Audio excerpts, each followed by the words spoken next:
someone to look at what it feels like when you just troll and it doesn't damage. Like what it is.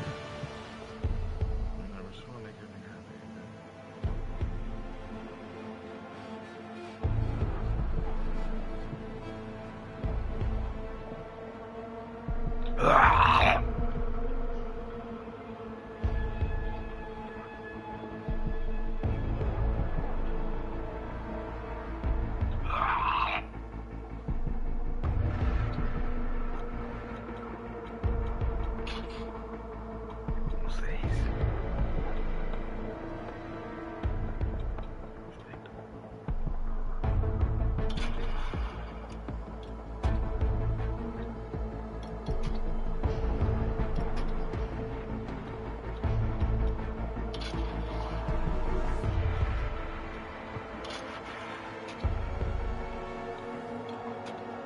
Why can't I even delete that?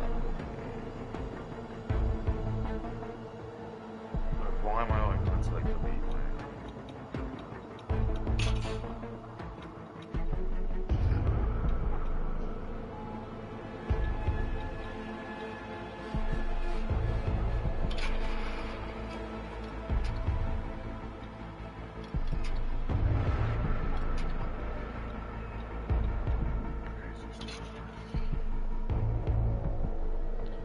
Actually insane. I just went on it's your boy here, Peanut the Monkey. I just went on like my clips, and this again, someone's made a clip. It's probably Rothschild's Discord, and it's like and it's I can't even delete it. I don't have the ability to delete it, so it sounds like to me like anyone can just make clips of you and just call them the most heinous titles in the world, and you have no say. It's basically what it feels like, because it's probably not. It's probably you can do it on the computer, but my grievance is that we live in 2025. I just feel like you should be able to do all this stuff on your mobile device. It's not good enough anymore. Those days are gone. We used to live in a painful society where you used to have to like have like a mobile version and like a computer desktop version. They were like really different, and it was probably like a horrible period because it was the same with like game developers as well. Like,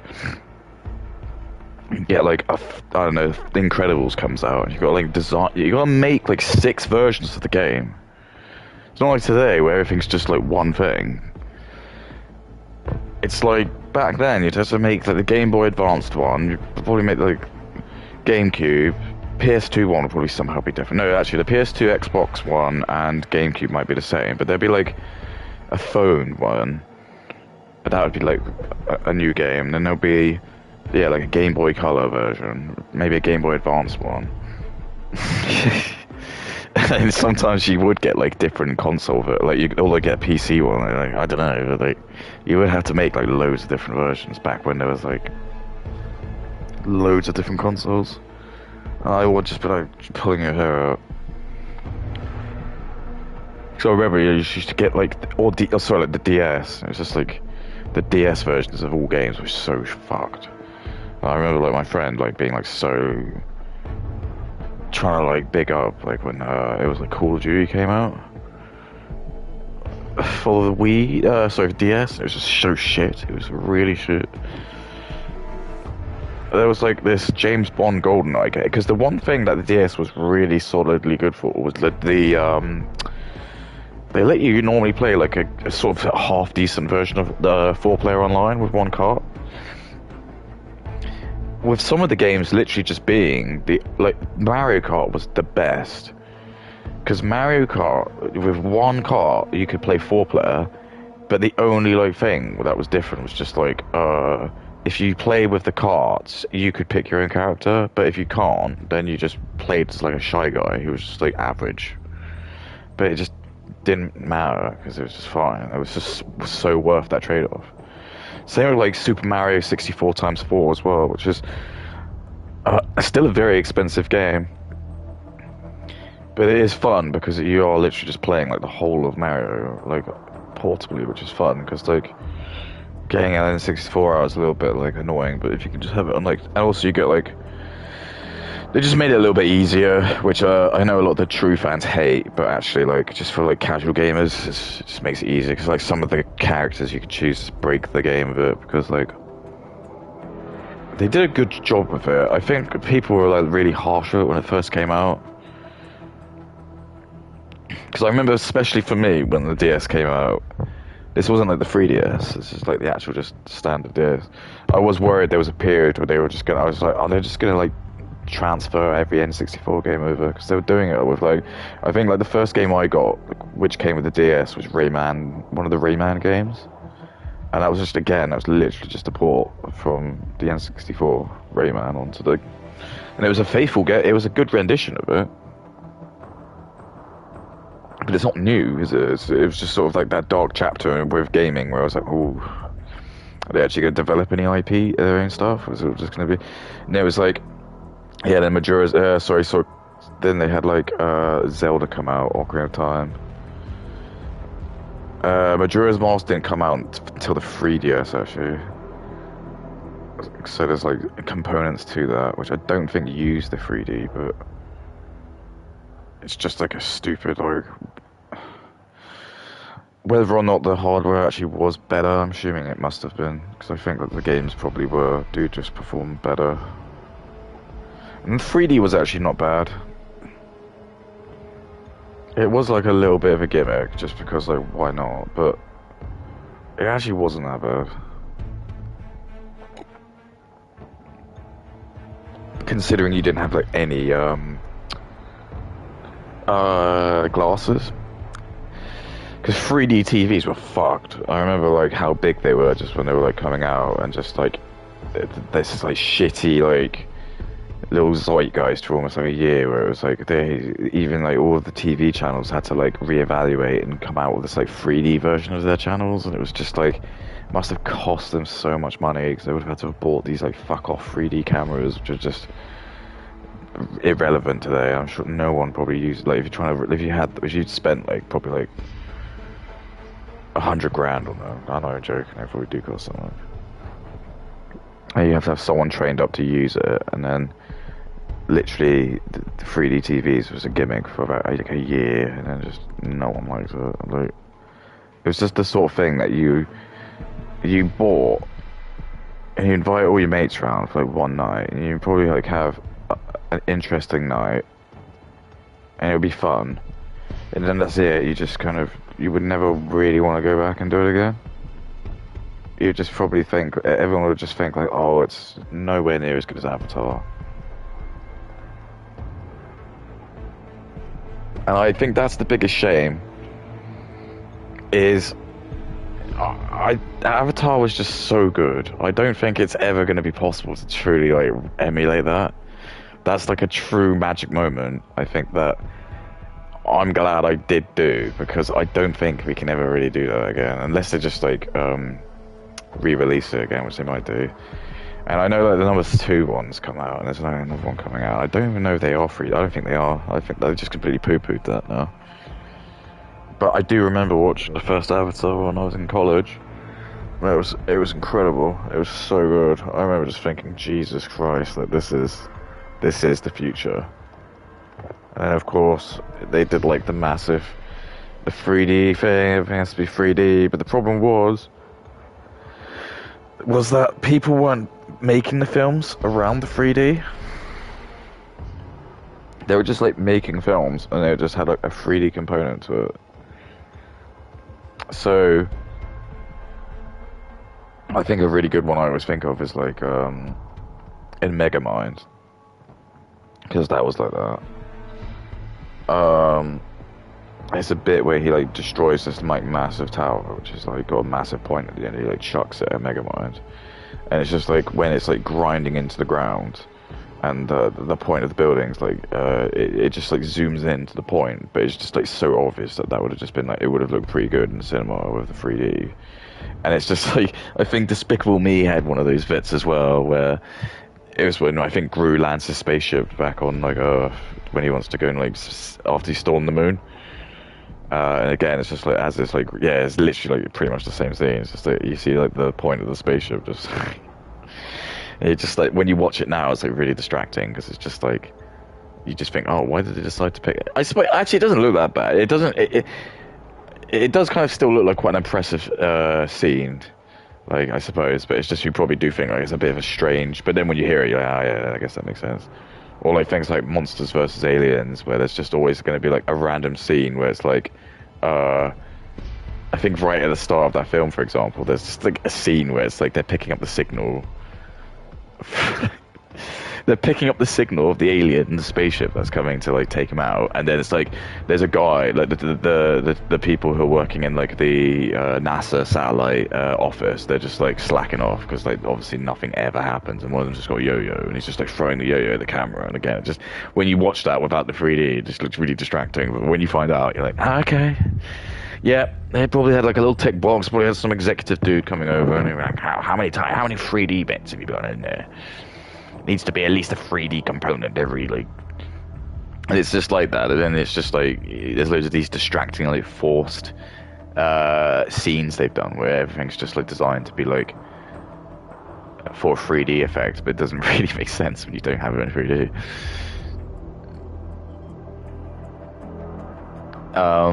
But you know, it sort of pushed boundaries, didn't it? I remember like there was like there's a film coming out, or it has come out, and it had like a really interesting premise to it, and I was thinking like that's probably like that would have been probably the next stage in my opinion of like how you could have maybe made films still somewhat relevant to film cinemas, but I just don't know if it would be too tacky. It would just be like to almost have that like pantomime, that extra little effect in it, where it's like you have actors who just are like so you could just make a generic horror movie, for example, and then it's just like you could just have the whole premise of the film is just like it's some kind of like monster just like fucks with like the media or something, and it can just like it can go through like technology and just like then morph into like some kind of like apparition, just try and kill you, and then you could just have like at the end of the film like it's just, I don't know, like the protagonist has like put the virus in the system or something like that, and he's like it looks like he's like defeated it, and then he goes and it says some kind of message on the screen, and it's just like you think it's the end of the film, and then all the lights just cut off, and then maybe like the lights can start flickering some kind of freaky color, and then you could just have some like guy dressed up in a suit just run in and like maybe have like a chainsaw or something, just freak him out, and I think that would be quite sick. But you'd probably again, it's just, there's a certain demographic I'm not to talk about, but they would take it too far, and someone would probably like shoot him with a gun or something. That's what I mean. So he just gets ruined. So you just hear like the version of it, which was in like Detroit or like, East St. Louis or something. Like, someone would just get like shot. Like, someone would brought their piece to the cinema and just take them out. I thought it was real.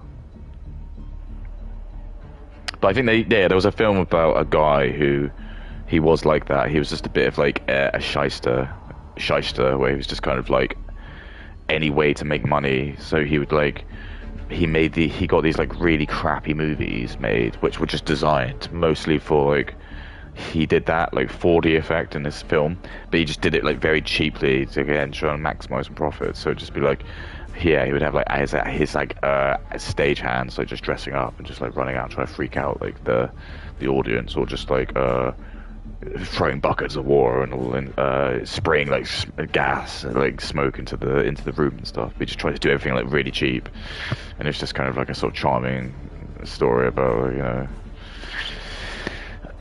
someone who's just got that like entrepreneurial spirit, and even though he's not quite succeeding, he just doesn't give up.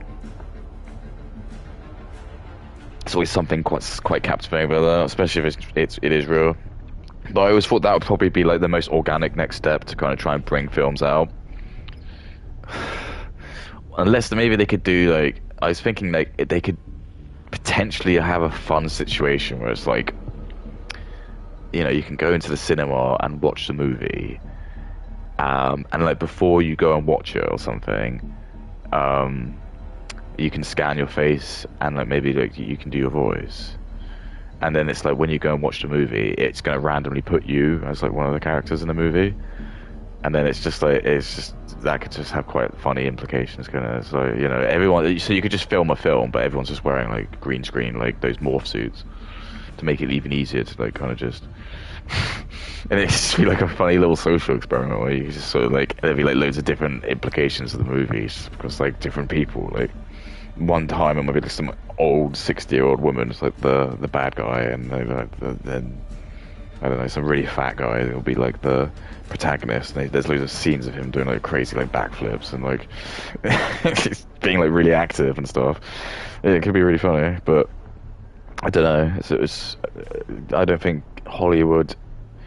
Well, I think Hollywood's in a bit of a bind because AI. It's still being very much resisted because they did that Coca-Cola advert and everyone fucking lost it, rightfully so, because it was just pretty shocking. A company a scale of Coke. But then you do have like the diehards who are just, unfortunately, they're right. It will just take over because it just. I'm sorry, like businesses are out to save money. So that's what Coca-Cola is like doing. So they're just not going to pay for people. Like that's the whole point. And I mean, this is the sort of the problem, the fallacy of business.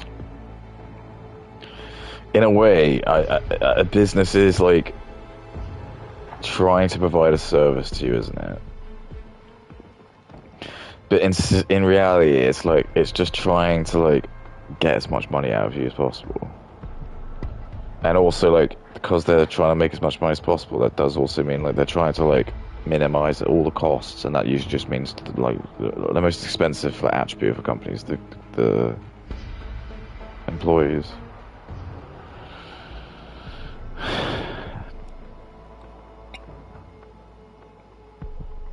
So they're always trying to minimize that. Like if any company, if every company in the world could just like the guy at the very top is just a major shareholder could click his finger and secretly his business so the whole of Apple could just be run by like with one man and just one man, and everything else is just like a really sophisticated system of AI robots. Oh, he would be okay with that. He'd be fine with that. He'd just pay that one guy like $5 million a year, but they'd still be like colossally cheaper than. And you're going to be like, oh, yeah, no, you need like, no, just like there's engineer robots, and there are engineers of engineer robots, and there's engineers of engineers, all of engineer robots as well, and they're all like completely verified by like millions of different systems, so they can't be hacked or compromised. This is just a perfect world, which I'm coming up with. So if one thing goes wrong, there's like a whole team of things that'll fix it. If those things go wrong, there's a whole team of things that fix that. If those things go wrong, it's like a whole team. And it does that about 30 times, just to really make sure, if by some miracle, and they've worked it out, because they'll work out by probability, the chances of like, probably because, 30 factorial, it'll be an unfathomable number. So by the time like 29 little squads of robots are just all failed, and all of the systems that you have are completely unique, and take the same amount of time to like interrupt and not linked anyway, and are completely protected by like a national security, which isn't like outsourced to China, or just even people who are from England but look Chinese, or just say they're from Britain but they're Indian, who absolutely promise that because that's illegal. Just things they're hearing and just things they can remember is enough for them to still like maybe go to their local mosque or barber shop or wherever and just talk something. Talk where there's no proof that really anything's happened, and that's how you just get away with it. You can't really prove what someone's really talked about unless you've got like recording, or that's why people love the police love to like catch people who've said bad tweets, because you have put the nail in your own coffin. If you've literally gone online and you've said like, I want to do something horrible, you have signed your coffin. Like, sorry, you have nailed your own coffin, because you've basically, well, because when you do things permanently, theoretically, the argument is you kind of have like, if you're posting it, you've kind of had like an unlimited amount of time to think about it. And then obviously like things like you being drunk or like on drugs or tired, that's not really good enough if you think about it. And to that I do agree, because like I always know how to toe the line. Like when I troll people online, I say I do it like a more of a Weird Al Yankovic way, where it's like I never swear and I never like just generally am like nasty or rude. I'm usually just kind of like just tell the truth and just kind of because that question I remember I think I brought up the one where it's like the person was talking about how women are more predilected to like essay and R word kind of sex stuff, and I'm still getting every now and then, even though it's like a couple days, which is like yesterday's fish and chips and in a social room. I'm still getting like the odd person who obviously they maybe only go on X like once a week, and I can't really like vouch for people who don't do that. That's really good. Someone like reposted it, and again, because I've had a few days to obviously just kind of process it, and I was just looking at it, and I was like, they've just completely got the tone wrong. Because I say in it like, I don't advocate it, and I don't do it at all. I just literally have said that there is a genuine, untalked about situation, which is that there are women who are just increasingly liking more violent and weird, degenerate P word, and we're not allowed to talk about it. Like, if it comes to men, that's fine. That's like all good. Men are pigs. Men are like, you know, whatever. That's the conditioning that we have. That's fine. But for women, it's liberating. It's not, you know, it's just apparent that no, you know, these women. I'm sorry to say it to you. They actually do want daddy to like kind of tell them off. This is what it is. This is all like a little bit of an allegory. They really do want daddy to tell them off, but women are like telling us the opposite of what they want, and this is like the and now we've like learned that they've essentially just like created bullshit litigation that just prevents like their natural wants to sort of happen. They've effectively like they've effectively played themselves out of the dating market, because they want men to hit on them, but at the same time they don't want men to hit on them. And when you sort of have that, you can't have your cake and eat it. So what I'm saying is they want Chad to hit on them, but secretly what that means is if they had that would mean they would have to obviously just get used to rejecting quite a lot of people who they probably don't want to have, like. But that's the problem. It's like that's actually what they're saying, is that they hate it when they get hit on by like someone who's probably like their looks match, because it triggers them, because they think like, you know, why is this like 4 out of 10 guy speaking to me? And it's actually because he probably thinks that he's in your league, because he is in your league, like, and that's why he's attracted to you. But what's happening is you're getting like, it is unfortunately a lot of Indian and black guys who just like they're going on these like 3 out of 10 pages, and because like most Indian and black people just see all races, they're quite racist. They'll just see like most women as just kind of being the same, but they're just white. It's like, I think, you know, I probably do it to some extent, but not really. I think like I don't think I've ever like really like any famous black people. I've definitely never like looked at any famous black people and got them mixed up ever. Like, I've never done like that thing that guy did, where he like got Samuel Jackson and Samuel Fishburne. I definitely know the difference between those two, but I just know that there are like other races where they do just like I worked with my best friend, right, in a job, and my best friend was like 6'6", 6'7". I'm like 5'10". Also, I have like longish sort of brown hair, and I've got like quite a sort of like chiseled face, whereas my friend's like wears glasses, and he's like a bit of rounder face. And this black woman used to always get my name and his mixed up, and I was just like, this is just racist. I'm not allowed to say anything though, but it is just racist. Like, if I did that with her, like, I'd get fired, but she's allowed to do it, and it just comes across as just her being like, you know, a middle-aged ditzy black woman. So it's like, okay, hilarious. And yeah, that's what they're doing. They're just going online, and the women aren't smart enough to like ask those sort of existential questions of like, who is actually giving me the feedback. They just take the feedback, and they're not looking into the profile. Anytime usually Well, not so for me. I've got my vetting process goes like this. I post something like probably like inflammatory online. If anyone replies, the first thing I'm kind of looking at is their profile picture, because that just already tells me so much. If immediately I just can't see a face or a person, I just will just I usually ignore it because it's gonna just be like angry black or Indian guy whose IQ is not very high.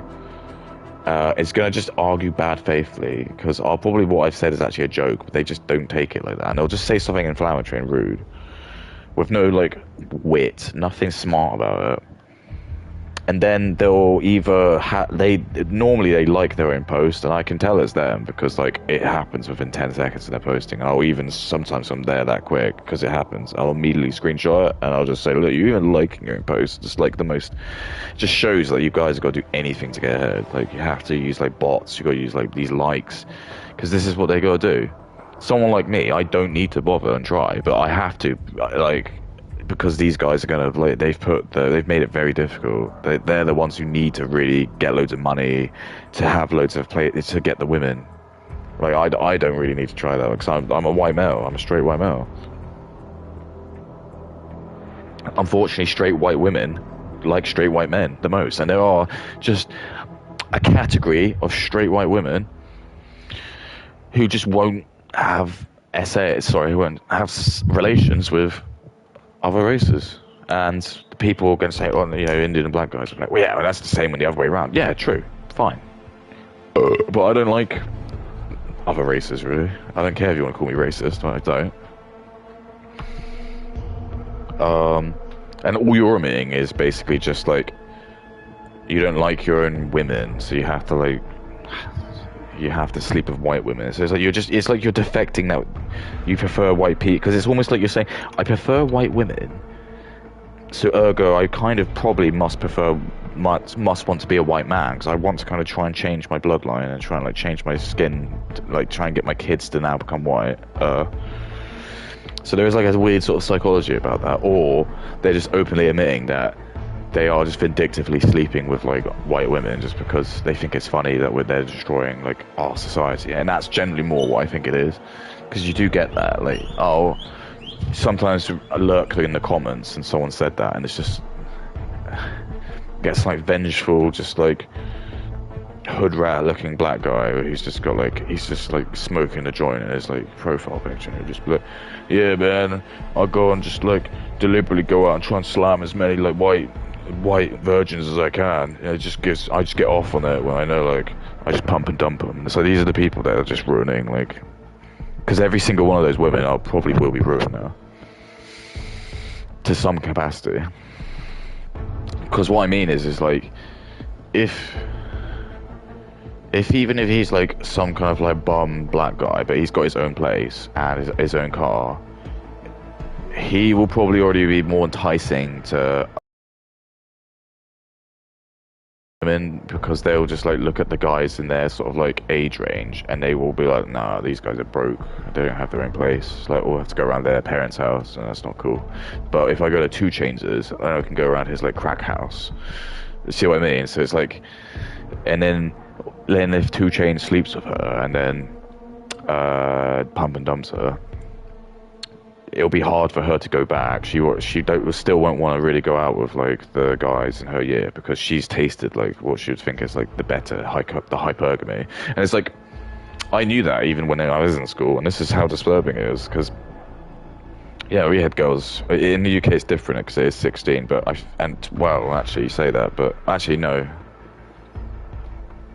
I think I was 18 when I went to uni, but I was the oldest, so I think you are like 16, 17 in year 11, the end of the year. But anyway, I knew there was like a plethora, or like a sort of type of girl who were like the ones that were being like scouted out by like and there was one guy who was like a black man, and there was a girl in my year, and they were going out when she was really young, and I didn't think much about it, and he was much older because he had a car. But he definitely was like one of these guys who was like, comes from like an African country, this is all fine for him. Because he was like, and it's like, so this is what I'm saying. So, not that like, I'm trying to encourage even that anyway, but wouldn't you just rather, at least if like, because I had a girlfriend at that time, and she was in the same year as me, so we were like just like the high school sweethearts. But I think like as a parent, I would be much happier knowing like my daughter is like just dating some guy who's in a year, and they're just doing like stuff people your age probably should do because yeah, you don't have access to loads of money, so you're not like drinking alcohol and you're not like fucking watching bad movie or do I don't know drugs because he knows like, oh, I'm at your school and like he's a good kid. So maybe yeah, you go out to the cinema or just like maybe go out to dinner and it's just like it's just a treat. It's like date night instead of like okay, my 14 or 15-year-old daughter is dating some black guy who's got a car and has his own property, probably yeah. So he's got access to alcohol, God knows what else. And he's just like, oh, okay, you're all right with that? I don't know what her parents are thinking.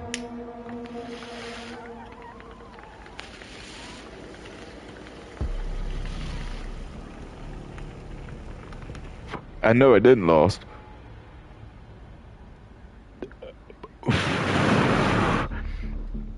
Because I think I had her on Facebook for a bit, just because when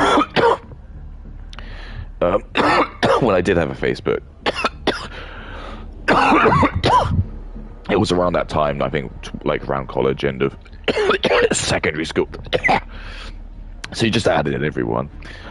And I just remember just like, I think that up until they got to her 20s or whatever, and then she just broke up, and then she was with like this, like, I'm not even kidding. She did end up with like some beta, like, now I remember he was like some like fat dorky dude with glasses, because like, yeah, because, I'm sorry, she's probably ruined. I don't want to sound like harsh, but like, who was your past boyfriend? Oh, some black guy dated me when I was 14. I just probably like, oh, I don't know. I don't know. Just because like I just in my back of my head as well, I'm just thinking like sex wise. I just I don't wanna. I don't wanna. I don't care. I don't want to hear about like what sort of weird shit he did and stuff that you like from it. He's probably going to be like doing back shots all the time. He'll be like, "Can we just do missionary? Am I allowed to like look at you when we have sex?" No, no. You have to always do me from behind. Just always have to. Okay. No kissing either. Kissing's just that. That's really that. He didn't like kissing. And I'm just like, yeah, okay. So that's just, yeah, you don't want to do it. But anyway, that takes me to my next point, because I want to take a little leaf out of like, Nicholas Diorio's book. But I just got to think of like the best way for me to do this.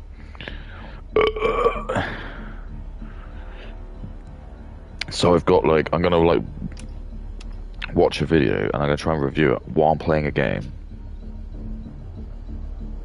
So what I'm going to want to do is I'm going to want to turn the game volume down.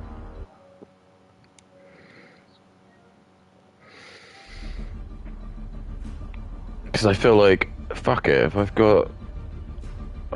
music...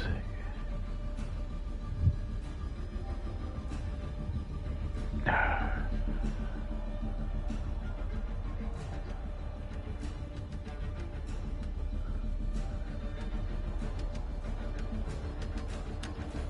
Gotta go right into the place, actual settings. There you go.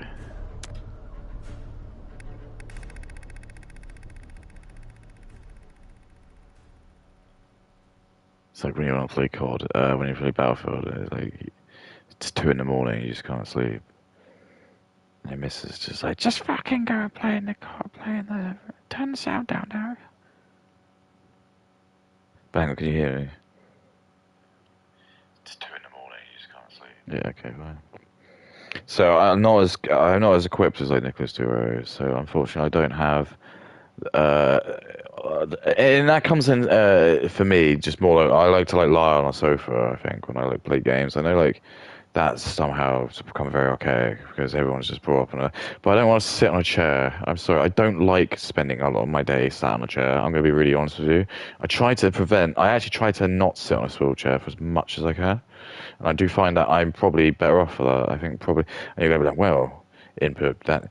But no, even like, because of like my ADHD, even like, I'll usually just stand up. I'm very like jittery. I just like, and if I do sit, I'll just sit on like, I think comparable to when people are just sat in their chair, I mean, people are probably going to tell me all kinds of stuff. Actually, I mean, actually, if you look, the way you're sat, it's actually really bad for your lumbar sport. But I don't care. That's the way I like doing it. That's the way I like playing video games. I was brought up playing video games with a controller in your hand, and that's the whole point. You can just the beauty of having a controller is like you can then just lie however you like, not just playing like keyboard and mouse. Where you have to like actually think about like you need like a surface to sort of put your shit together. But you know whatever. I'm the anomaly for that. So I'll go have to play the video from my phone, and I'm just gonna have to pray that like it's gonna work. It might not. I'll probably watch it tomorrow and just see how it goes. But maybe who knows? I could become like the new new iDubbbz, because this is kind of a bit of a content cop. So I guess I'll give you like a little bit of an introduction. So I try to keep my ear to the ground with a lot of like content creators because I think it's always good just to keep a zeitgeist, especially with in terms of like the different demographics, ages, genders, races, whatever. So I know I've got to listen to like Fresh and Fit, ABBA and Preach, um, Cruel Mind, Happy World, Asmongold. I'll sometimes watch a fucking Tectone video. The whole point is I'm trying to just get this eclectic opinion and like feeling for like how the world is and how things are. Um, and there's like a couple of female people who I follow. Well, I don't. Yeah, I do follow actually. Like, and I think for me, my biggest guys was just trying to like out them for being like raging. Hang on, misogynist, misandrists. Yeah, so obviously it is pretty topical for me and my kids.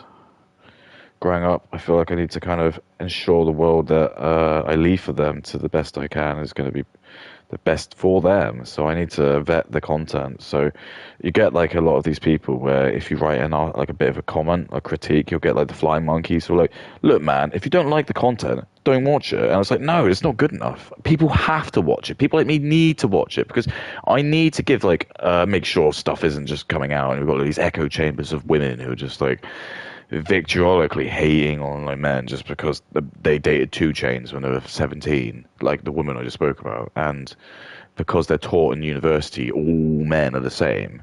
If Indian man gropes them on the bus, Asian man squeezes a tit at the bar, that's it. All men tarred with the same brush, and that's like the fallacy of women. It's like this, they see it, right? They see it as them being like super liberal and like sorry, super like progressive.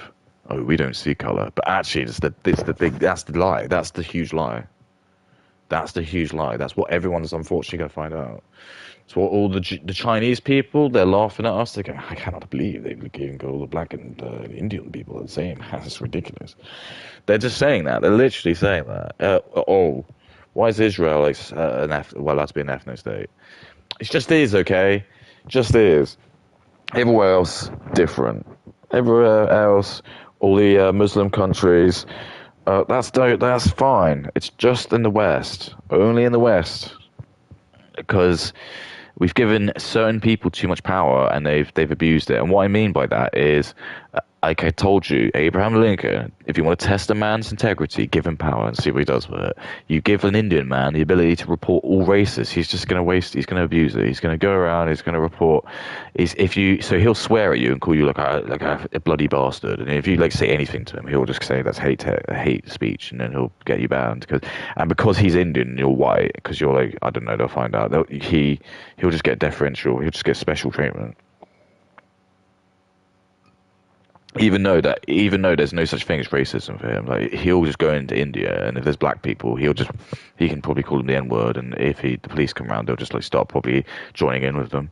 If they see like a Pakistani guy or like a Taiwanese guy or someone, they'll just like sit there and probably like openly like try and mug him or bully him, and nothing happened. Because that's how it should be. That's kind of how it should be. I know that sounds a bit racist, but actually it should be. If, for example, if I'm out in the street and like I'm being mugged by a black man, I think the policeman in my perfect world, he's white, and he will just like instantly see like this British. He'll just make an assumption that the black man probably isn't like got heritage here, isn't the one or two of the 100 black men who were used in World War II. His ancestor. He'll just assume that like it's probably not, because that's how it should work. You've been taught otherwise, I'm afraid. And a lot of nations are just exploiting that because they know they can. But anyway, a lot of the misandrist women podcasters. There was like this one called Eva Vangeloviskov, who's like a Russian. Sorry, no, she's not. She's Irish. And she did it. Like, it's funny. She used to do like alien drama. And I was like, oh, that's pretty quirky and cool.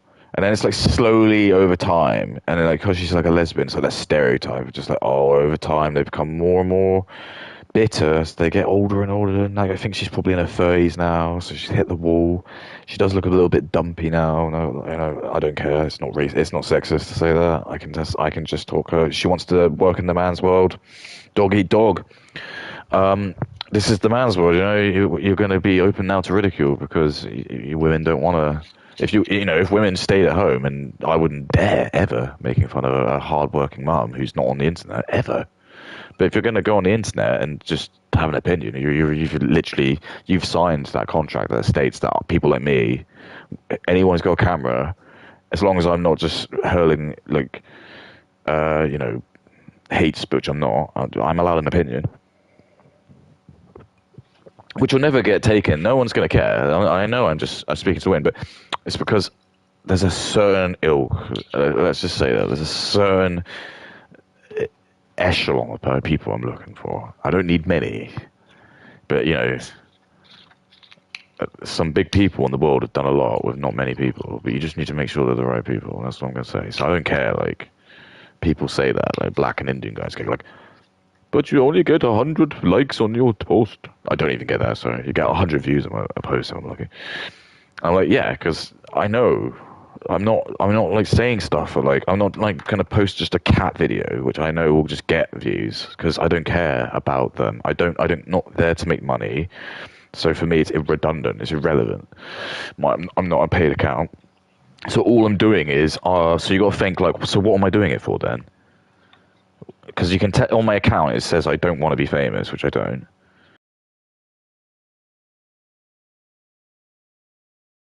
Get it? Again, it's this like lack of. They can't think. Everything has to be spelt out. They don't get satire. They don't get irony. They don't get sarcasm, satire, irony, because it's not in their culture. And that's just what I've always hated. Again, it's the thing where it's like, I needed a bit of advice. It's nothing like massive, but like, I like asked my dad because he was in the police, because I needed to like write like a complaint to them. I'm not going to spill my guts too much, but anyway, it's just the way something was dealt with. Because he knew someone who worked in the complaints part to give me some tips. And I just hate it, and this is just what I've always been told. Look, when you write stuff, just try and write, take it, just be as really, really clear, really simple. And basically what that means is just, the language you use is too flowery, essentially. People don't understand what you're saying. They don't, and that's true. Like, I speak too fast, and people won't understand a lot of the language I say. Like, this is what I keep saying, is like the fallacy. Like, the people who are like intelligent and smart, they get left in the shadows because it's not being done on a sort of democracy based on values. It's just being done on a democracy based on just like quantity. So if you look like a freak and you speak really slow and you've got really idiotic takes, you're going to be really popular because you'll look like an inbred idiot for white people, but you'll be a genius still to like minorities. And this is just what's happening. This is the exact thing that's happening. And like and I can't do anything about it because the system's in a way where it's like no one's ever going to promote me because I don't fit into that. There's too many like gatekeepers in Bay, which will just prevent someone like me getting big. Like, if I start getting traction, they'll just start reporting me. They'll call it hate speech or something, or they'll find something I said. Because you can, that's the thing. You can just do anything. If you're, it's like with the Bible. You can just interpret any way you like. It's like if someone says anything to you, and this is what I learned. It's like there's a certain like victim mentality because they know, like minorities know that the only thing they can do, they can't physically harm you, but they know they can try and ruin your day or ruin your life by just trying to like get you in trouble. The one thing I noticed is the one thing they really want you to be, the one thing they would love to be able to cause you to do is to end yourself. I've noticed that does seem like when I usually get like abuse from like minorities, that seems to be like usually like what I feel. Sometimes just directly say it, but like I think that is like their ideal. They would be really happy if they like somehow read a newspaper in Yemen or wherever they're from that said like straight white man ended after X post, and they even showed the post. They'd be really happy. Like, he'd cut that out and he'd take it to his like local like Houthi club, and he'd probably get a promotion or something. Like that's the end goal. But if they can't do that, they'll like accept either like wasting your time, which is just usually what they do, is they're just like they'll never concede, and they'll always they always want to have the last say. So you just end up, and that's just what happens on X, where you just get like two idiots who just like they'll keep arguing, and it's just a waste of time. Like smart people will just like you can work out after like even if you engage, just no, there's no point, just ignore them. Let them have their small victory, but the point is if you reply, you lose anyway, because like that's kind of what they're doing, is they're just trying to like waste your time. Because I guess even to them, if a Yemeni guy can like stop a straight white man from like wasting like an hour of his day, that's like an hour he could have been trying to like plot to like take him out. See what I mean? So it's like in their brain they still see that as a victory.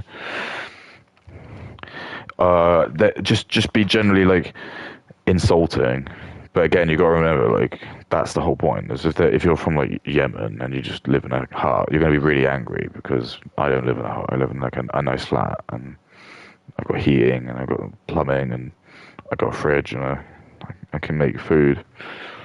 But he won't have that, so that's my problem. So he'll be angry. So he needs to let me know that he's angry that like his ancestors weren't able to provide him that, and I'm sorry. No, you never apologize. I'm saying sorry, like, but you just got to be like, it's a joke. Like, oh, I'm so sorry about this happened. Propaganda. They'll just tell you stuff like. Usually, sometimes it is true, but it's just like. So the funniest one is like Indians love to love to like compare like how bad like the Pakistani R-word gangs are, and it's like it's a bit of a cell phone because a lot of non-generous people probably don't really see Indians and Pakistanis as two separate things, because you can't really tell, except you can tell like one way of knowing they're from one definite demographic.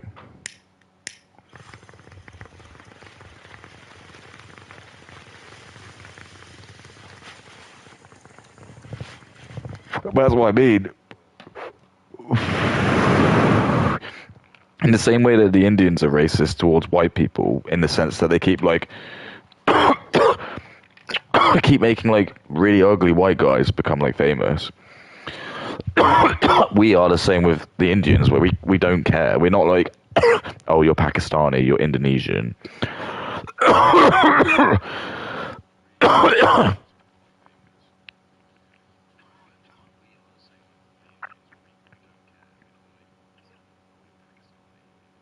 Can you let me know your police case?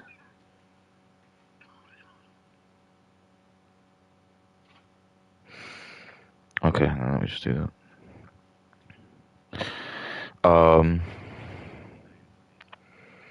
Yep. But anyway, essentially, the sad reality is you just can't. I'm sorry. It's like I think women will be better off, but they just can't vote. I'm sorry. I'm actually happy for them to almost do anything else but vote. I'll tell you what. Maybe they can vote, but they've got to like sign up for drafting. because a lot of them don't even want to do that. So it's like, oh great, um, hang on, sorry, this is important. It's like, so you can vote for like how I die.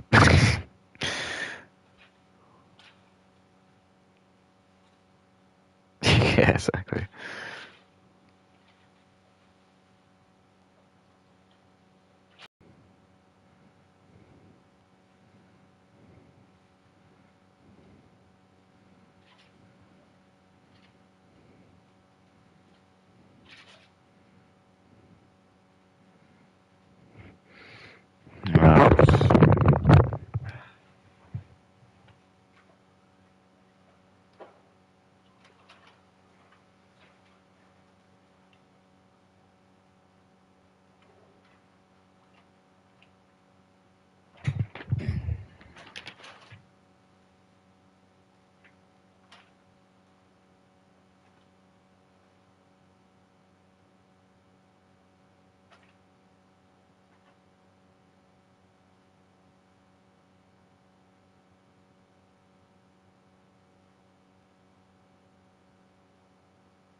Bye.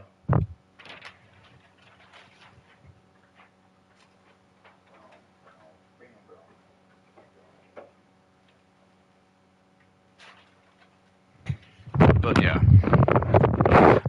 So anyway, I just kind of want to set a precedence that I'm going to probably try and be a counter towards this. I do think the pendulum is going to start to swing back. I think we're going to start to see more of a push towards the patriarchy coming back, which I know a lot of very unhappy women are going to be very upset about, but it's going to get to a point, unfortunately, where certainly I've thought most about this. I actually, I do have a future invested in this in the sense that I've got children. So, do I care about a bunch of single, childless women, no offense, who are just probably never going to have kids because they've been blown out by feminism? So because they're bitter and angry, they don't really want anyone to have like a good life, and that's basically what we're seeing. And that's just effectively, I think, what it is. And so, you'll get people who are going to argue and they're going to say, well, actually, input, you'll find out a lot of these liberal women are already married. I just don't think they're the men that they actually want. They settled on these guys.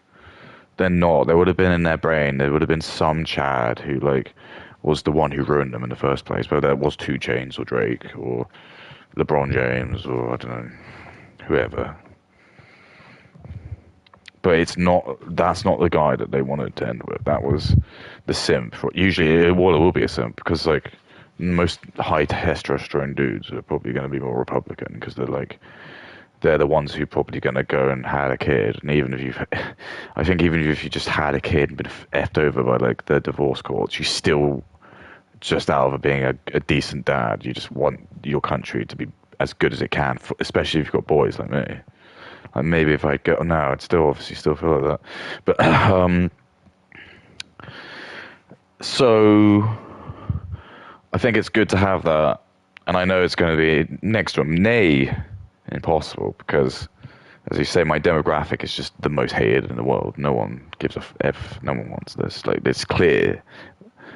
Even Vice, not Vice, The Economist, like wrote some really like weird dog whistly post where it was like inferring that like it's like an infestation when white people are like breeding or something like that. It's like it's only good when diverse people, and it's like again, it's like we need to have like a rule, like like a pack of cigarettes when it's got like a warning symbol. Every article that now gets written, you have to have like the warning. This is written by. It either has a picture of that person's face or just like instantly says they are like dark skinned, and you just immediately just have like caveat, probably will expect bias due to this.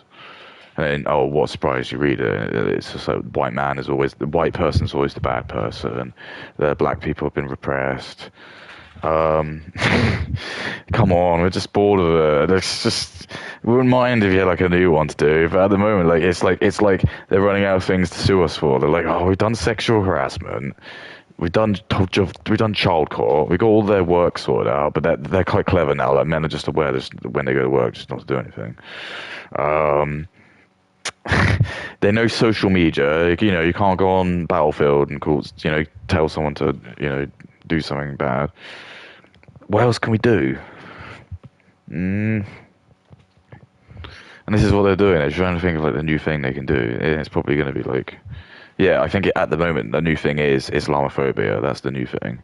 But the problem with that is that the UK just passed a new like legislation which actually protects people's ability to like critique Islam in a sort of completely neutral way, and that's like fine. I've got no qualm with that. Yeah, I don't probably think you should go around saying, do you know what I mean? End that religion. That's not right. But I don't see there being a problem if you're just going to concretely just put a fact out that says something like, of all the terrorist attacks that have happened or something like X number, and that's not Islamophobia. That's not anything wrong with that. And there's this weird distinction that like I think certain like cultures just have where it's like they live in this like perfection like mindset, and it's like no, they can't take any like fault, and that might be taqiyya, that might be like the Islam taqiyya.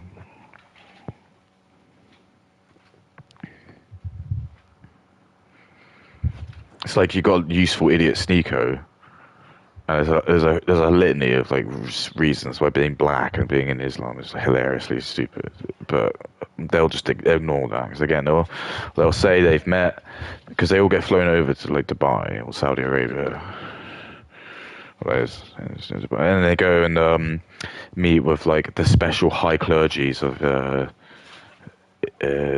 the Muslim high. I don't know what they're called, but Salafis. I don't know. I'm doing it really. But anyway, what my point being is like, because they all know that, they'll have like a special propaganda man who'll be there, who'll be very, very good at just being able to like give them very quick answers to these like sort of hot questions like that. Because he'll be like, but I've read in the Quran that actually there's all these like things where Allah was comparing black people to like dried up raisins, and I'm sorry, I'm not even lying. That's like kind of, I think that is one of them.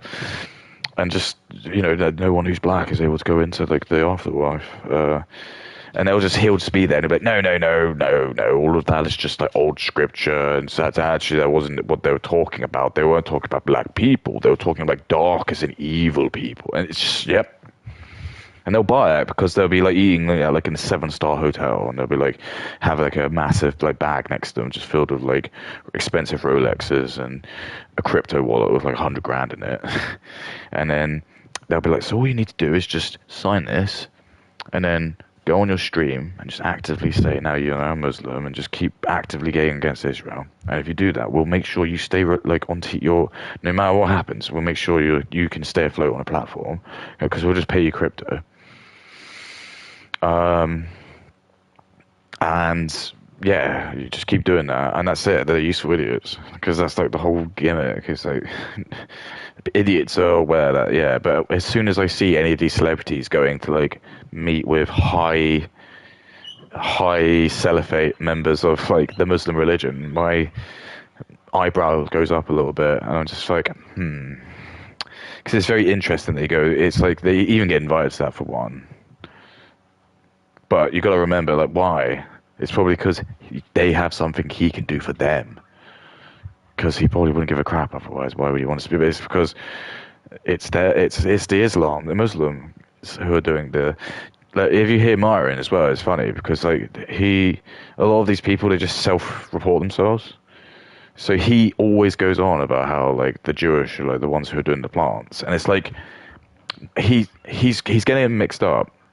The difference is there are just a lot of Jewish people who are just in high up positions, but they're not plants because they're there, they got there. They're like, and it's open knowledge. It's actually him in Sneeko, and like, I think even Aisha Speed, because he's actually like got some strange random just Muslim affiliation for no reason. These are the people who are like are the plants. They're just obviously being paid because, again, a lot of people are just like, I don't know anyone. First, I don't know anyone who knows Aisha Speed. I don't know anyone because it's just the people I hang out with, whatever. Like, the people who are going to watch him are just going to be like, let's be really honest. It's third world people. It's just going to be like loads of like Muslim countries. I know there's loads of like Africans because they always keep begging him to do an African tour. And this is what's happening. It's just like they're using black people as a pawn just because they know that, especially like Africans and stuff, and because everything's done by AdSense, it doesn't matter. But I think the problem we're learning is that the companies have started to work out. The companies are becoming privy to the fact that no, we need to start actually like having a system of almost knowing who the people in your audience are, because if you're going to come to me and say I've got 100,000 people, but those 100,000 people are just like Africans who've got no money, it doesn't make a lick of. I don't give a crap. I don't care if I'm not going to sponsor you because I don't know. Even if I'm selling G Fuel, or whatever, like whatever the product is in Africa, some sort of sports drink, they probably don't have the money to buy it. And that's what I think we're finding is like a lot of these kick streamers just saying, oh, for some reason, like I'm not making anything, and it's like someone said that it's like they're like because these certain creators do content which will get you lots of views, but the people have no integrity. They're just poor, jobless third worlders who are just like not doing anything. The people who are making you money are like those are your loyal fan bases. The people who are giving you donations and just chipping in, giving you a few quid, a few dollars. But this is what we're finding. I think we're finding, especially with a lot of the black community, it's just like they're being held up at the moment by the fact that they can draw like a huge number of people, and actually even whether that's true because a lot of them viewbot, but they're just finding even if they're not viewbotting, it's like who cares? Like it's like the same with me. I don't really want to just have 100,000 followers if they're just actual inbred idiots, and all they're going to do is just ruin like the chatting experience for my real fans. If I'll be perfectly frank with you, because like there's a few channels I'll follow, and they don't have many people on it, but you have a much better time because you can actually like read people's messages for one.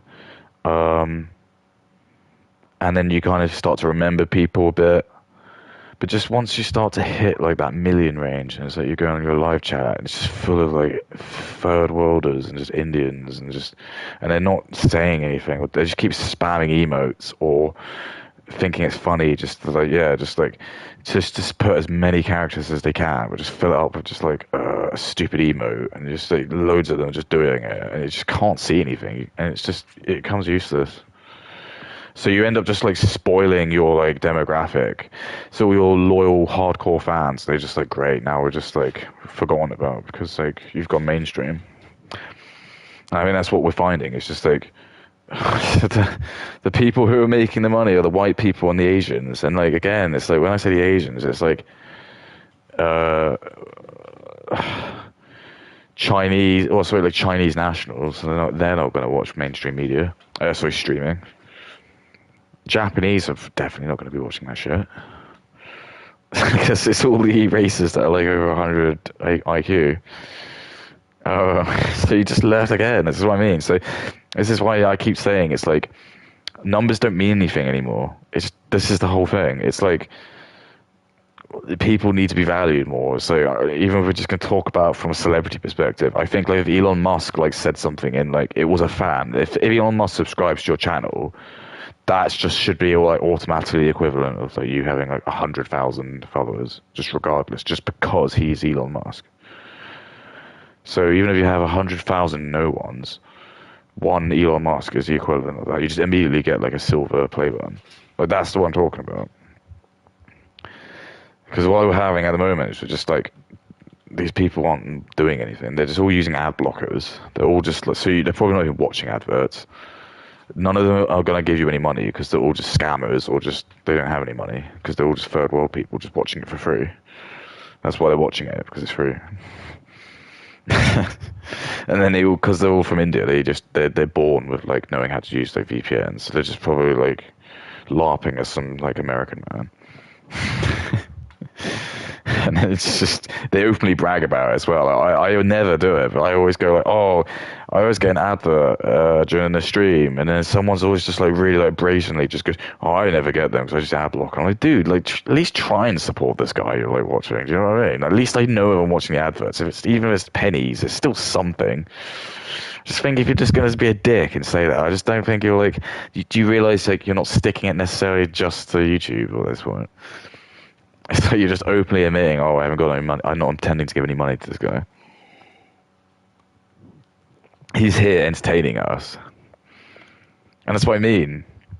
So I think it is starting to happen, because I think a lot of like the bigger YouTubers are sort of still part of that like almost like left-leaning kind of zeitgeist. They're starting to talk about it more because I think their viewing numbers are just going down because, yeah, there's just these companies, advertising companies, are just going to put the kibosh on it. They're just like, no, we're not going to give you $100,000 a month if like, yeah, fine, you get like 6 million impressions in a stream, but no one's buying anything, and no one's paying anything. But so that's what I mean. You might actually have a stream where you'd have just 200 people, but every person in that, like, it's so let's say you're doing a stream where it's like about fixing computers. All of a sudden, like those 200 people could just be like really, really into like got loads of expendable income, really into their computers. So if you've got like a website for like a sponsor for scanners or scans or so I don't know, some computer place, PC specialist or something. Yeah, that might garner you a lot more business, and this is what we need to learn. And this is what I think we've never really thought about ever. Anyway, it's just like the old saying is that it's quality over quantity. But we've just been taught that every life is the same, but it's not. It's not. I'm sorry, it's not the same. Not every life is the same. I'm sorry. You've all lived in La La Land for too long, under this like premise that we're all just going to be able to live kumbaya, and it's just not going to work. And it's like Trump was like considering potentially like raising the mortgages to like 50 years. Isn't that just a grim process? So you get your place and like you're 25, you're not going to own it until you're 75, and at any point they could just rug pull you. At any point they will still own your like house. So, and like how much security do you have for 50 years?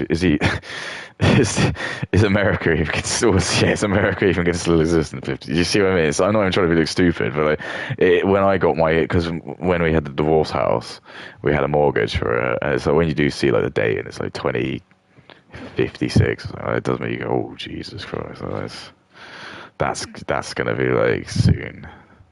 The fact we're like almost going up to like 2030 now, it's crazy. Like we're going to be in 2026, so we're going to be on the sort of end side of that.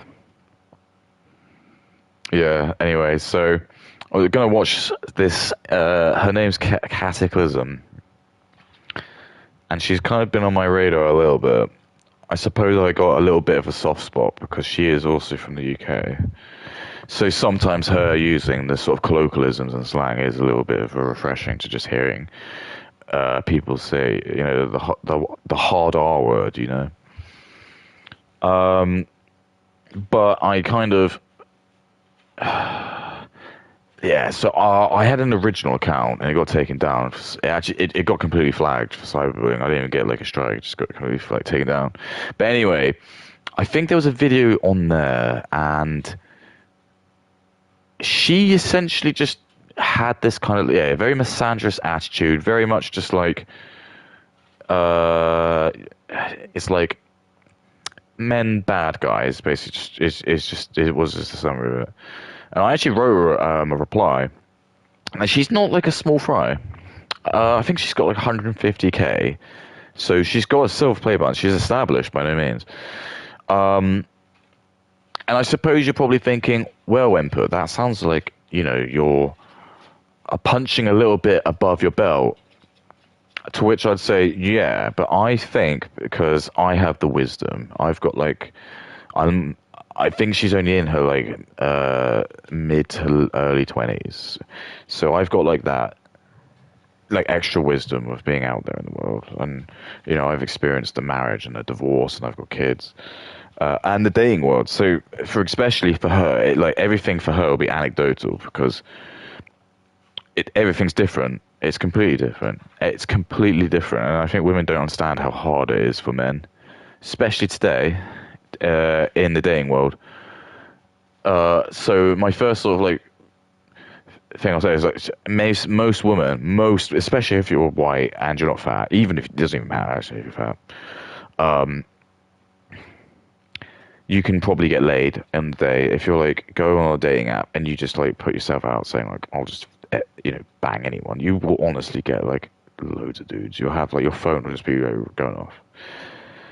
So that's already just like something to be bear in mind. Um, and then it's like I suppose because I'm trying. I usually watch it. I'm just sort of like trying to view it from like a someone's potentially like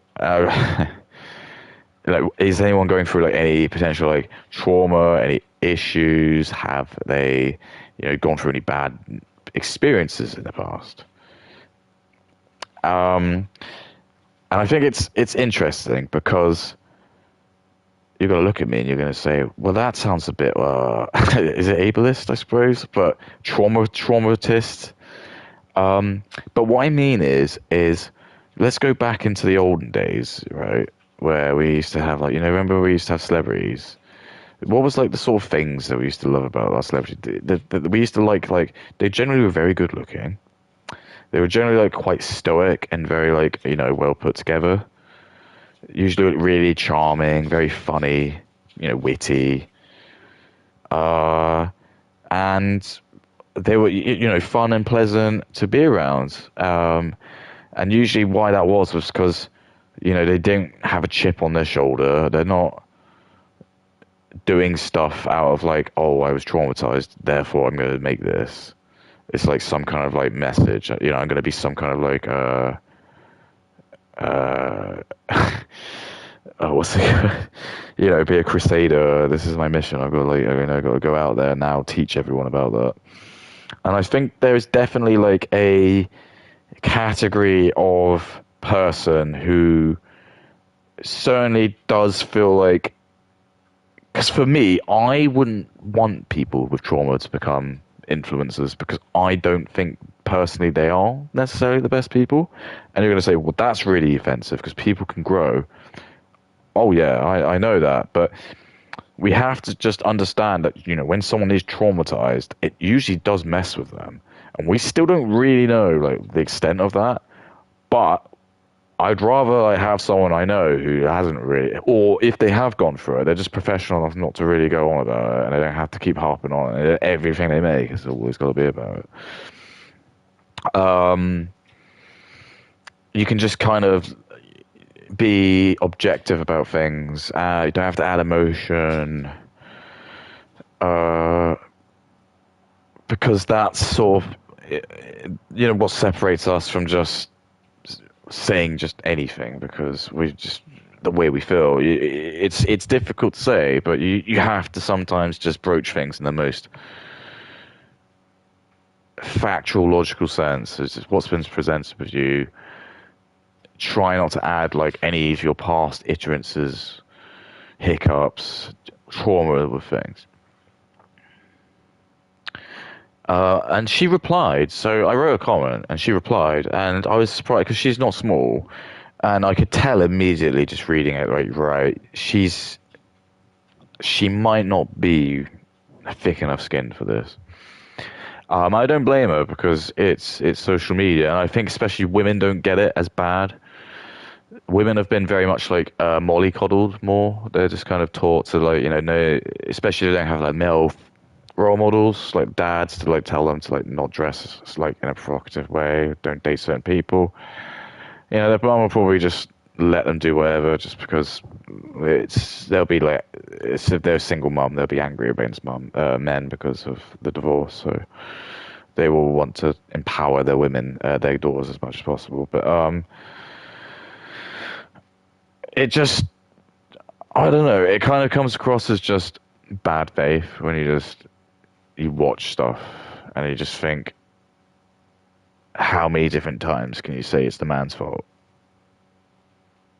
Because someone like me, and I think this is the thing society needs to remember, is I've just been brought up being told society doesn't want me, I'm a failure. And the thing is, it's like there's you almost got like two paths that goes. You got like the path like I'd say like a lot of the men go where they just feel very down, they feel very like depressed, and I'll just become. And then you've got like me where you kind of just you're numb to it. Like I rise above it, and I'm just like I'm aware that no, this is just stupid. Like we're just being like actually just there's an agenda at this point. Like you can't sit here and like make me pretend. Like you can pretend on the people you've managed to crush, but people like me, I'm like thinking I'm gonna still. I don't really care if you're a woman or you're trans or you're Muslim man or Indian. I'm gonna ask you questions just like anyone else because that's the fantastic thing is I don't actually discriminate. If you're an idiot, you're gonna get talked about. Um, but yeah, she just wrote this like reply, and I think she blocked me. That was what was really funny. I think you can block people on YouTube. Maybe not on that. But it was just that you can read a reply, and you can kind of get like a sort of ripple of like how they take it. Because even if you react in an angry way, you're just feeding the troll, aren't you? Even just from a really basic perspective, it's you've fallen for my trap is basically what I would say. Like, because I would have, I think what I would have said would have been trying to set her off. So it does show that she's insecure. She does read her comments and she does respond to them. And she openly admits this. Again, it's women's playbook. Just openly confess that you're not very, you're a bit ditzy, but it's like quirky. It's like it's like that cool girlfriend that you would have wanted when you were like sort of in college. She's kind of just like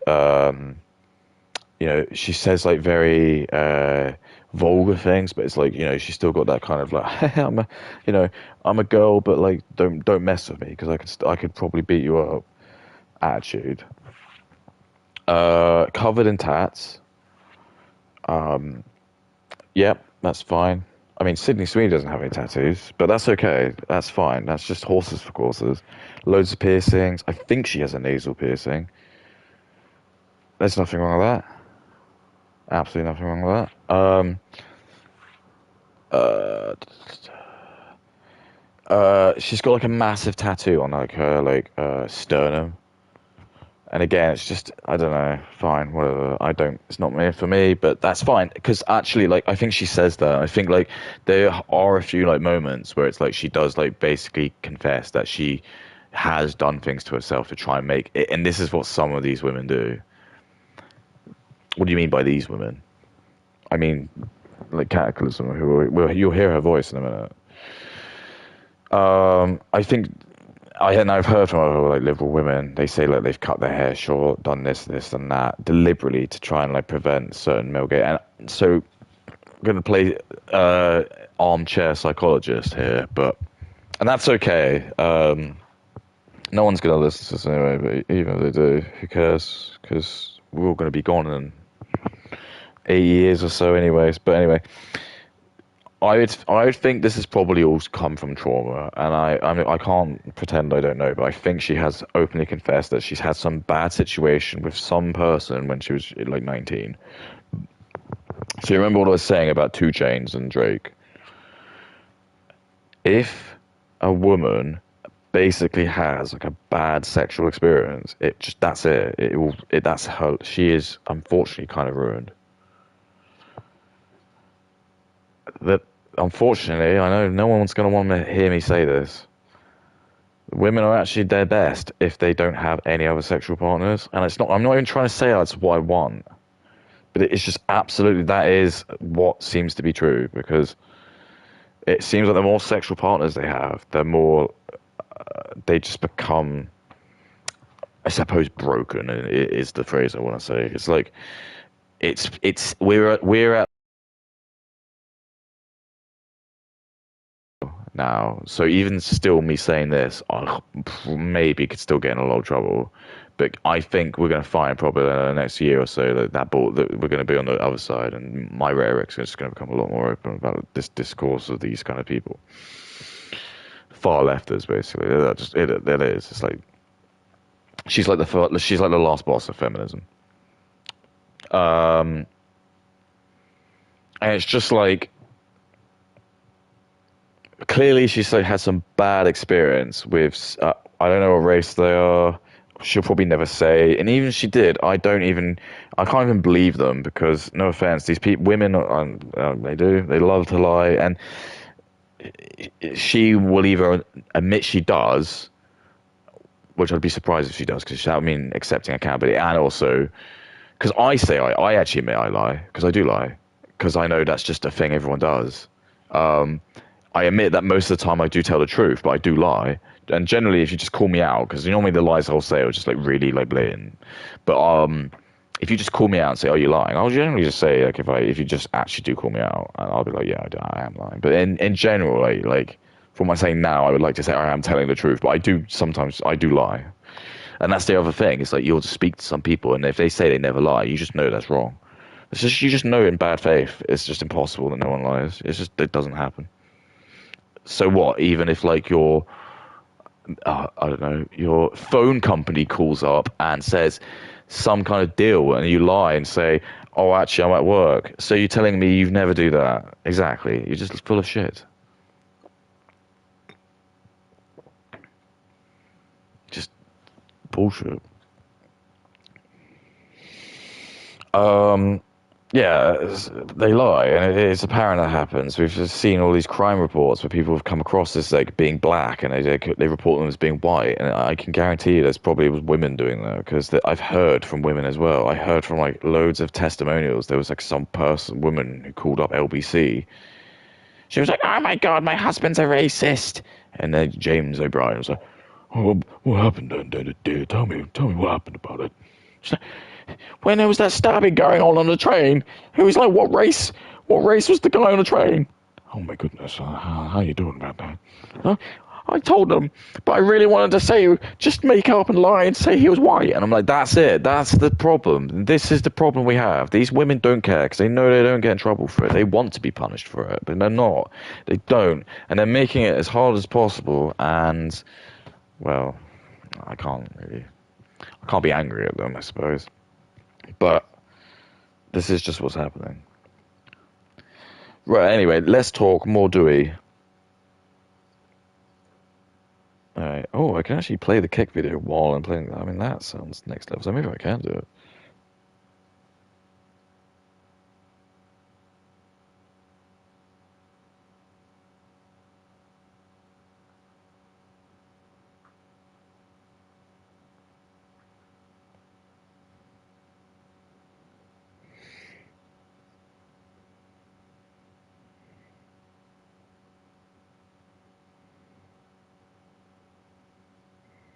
I think I watched a bit of it, and because I watched a bit of it, and I was like, no, I need to. I think I need to talk about this.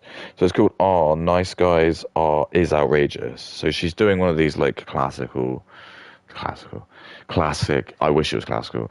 Classic videos where you just sort of, it's like bottom of the barrel. Go on Reddit and just laugh at people on Reddit. And it's like I've already said it in like a few videos. I think Reddit's just full of like low T men, Indians, Muslims, and black people. That's gonna get cropped. It's just gonna be. I don't think there's anything inherently racist about that. I think that's the question I got to say is like, actually the stuff I say. Actually ask yourself, why is that racist, and maybe think that maybe you're the one making that racist. Because what does that even mean? Because well, Reddit's a really popular buzzing place, so why wouldn't they be there? What, there's some talk about cringe. Yeah, everywhere gets cringe. It's cringe to go on X. It's cringe to stream on Kick. Everything's cringe, dude. That's what I mean. It's just gotta just think about it. If you're on call, getting sued for it. Right, I'm gonna go to the toilet then, and I'll put it on.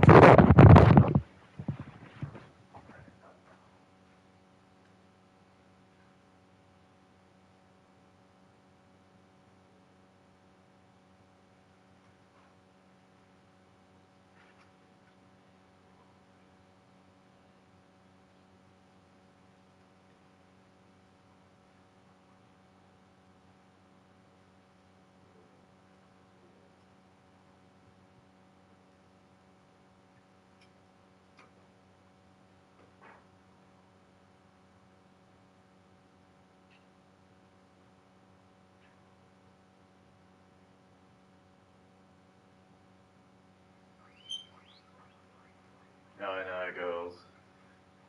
Feels bad having to take one out for the sisterhood, but I gotta do it. I can't let my boys live in this world of smart.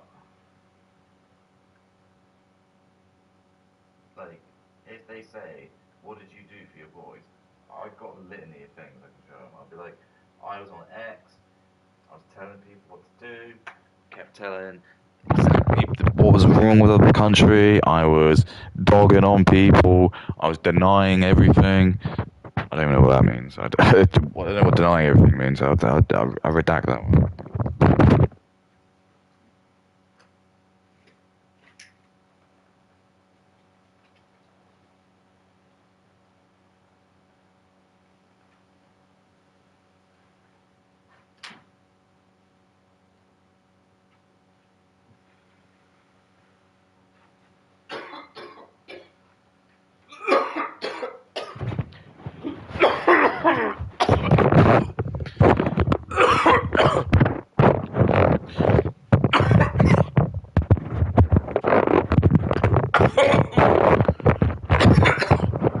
Right, if I put the mic like this,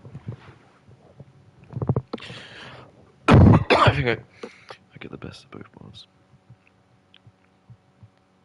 Me is kind of crucial to good design. That's why I'm married and interested. Thanks, everyone. It's always like a whole. If some men have something, it's the bloody audacity.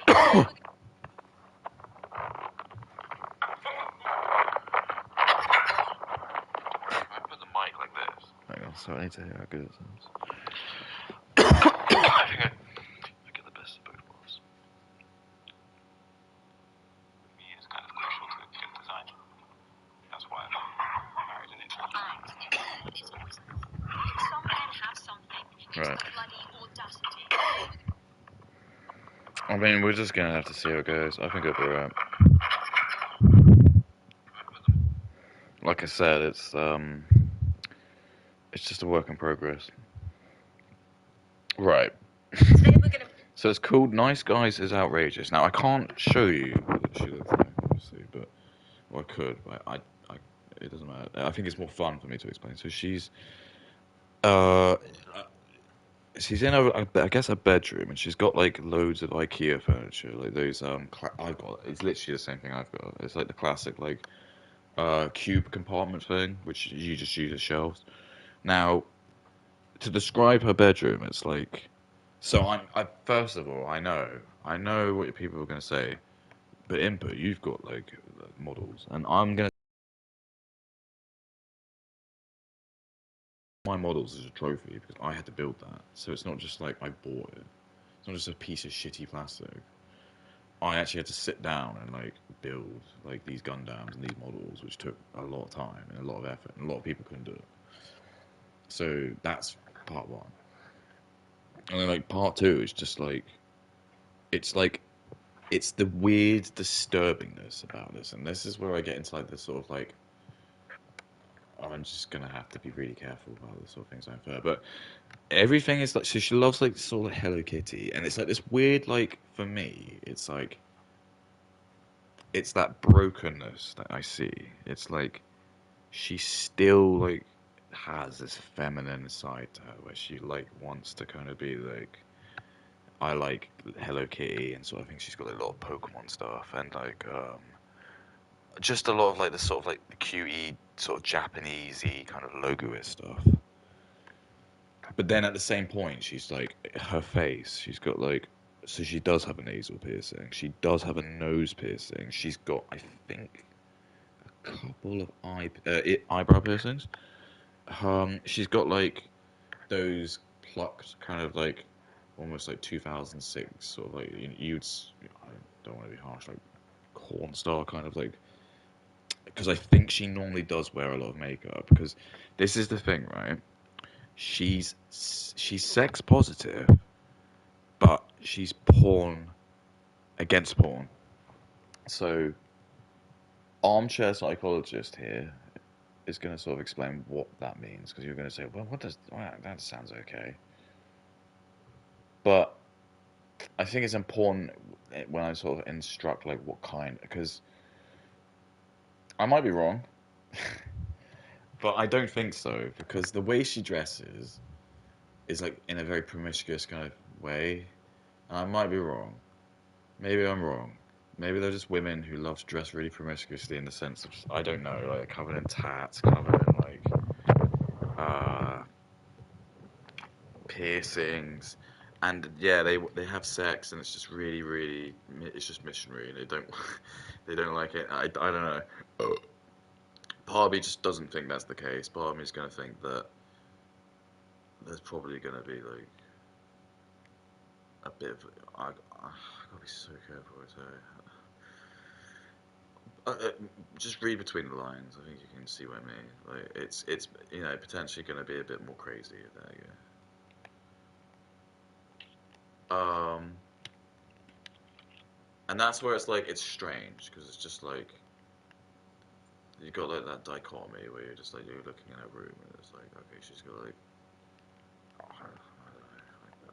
I don't like talking about it. This is actually like the part like I least like talking about because this is the part which just gets clipped because if you especially me if you're a straight white man, you even infer anything about that, you just that's it. Because again, it's like I said,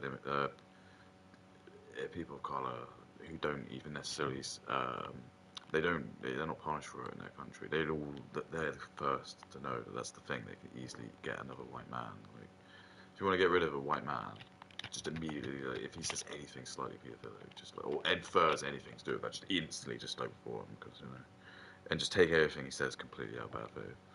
So anyway, we're gonna skip that part. So, she's not wearing any makeup, I don't think,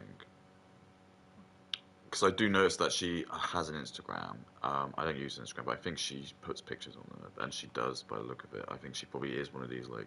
I'm also a model as well. Um, shit, but she's like, oh shit, oh you motherfucker. Um, yeah, okay. So I haven't quite got this like the Nicholas Dior down, but I'm working on it.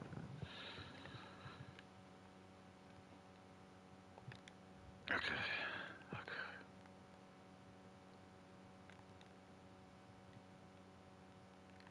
I'm just trying to like get a baseline of Brian.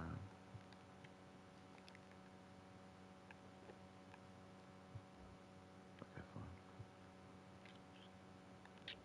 Oh, you motherfucker. But anyway, a lot of her content is like anti-porn. She's like really against porn, but she says she's like pro-sex, and to me that sounds like slightly narcissistic because it's like she's basically saying I don't mind when I get like nailed by people, but I don't really like it if like other men are like getting off to that.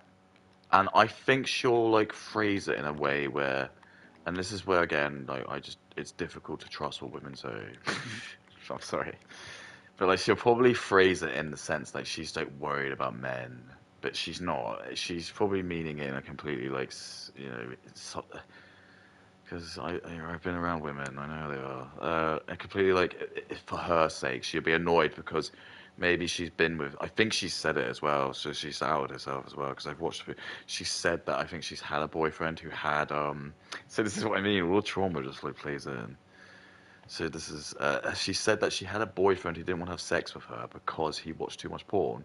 So guess what she turned into? Oh, an anti-porn advocate. And people would say, well, that makes sense, doesn't it? But then it's just like. Okay, yeah, I know, but it's just interesting. Again, we're talking about do we want people with trauma to have a platform? Well, input. They can talk to us all about the trauma that they've gone through. Yeah, that's really good. Why can't we just have someone who's gone through no trauma, who or can just handle trauma, doesn't have to trauma dump on people all the time, have an agenda? Why can't they just make content?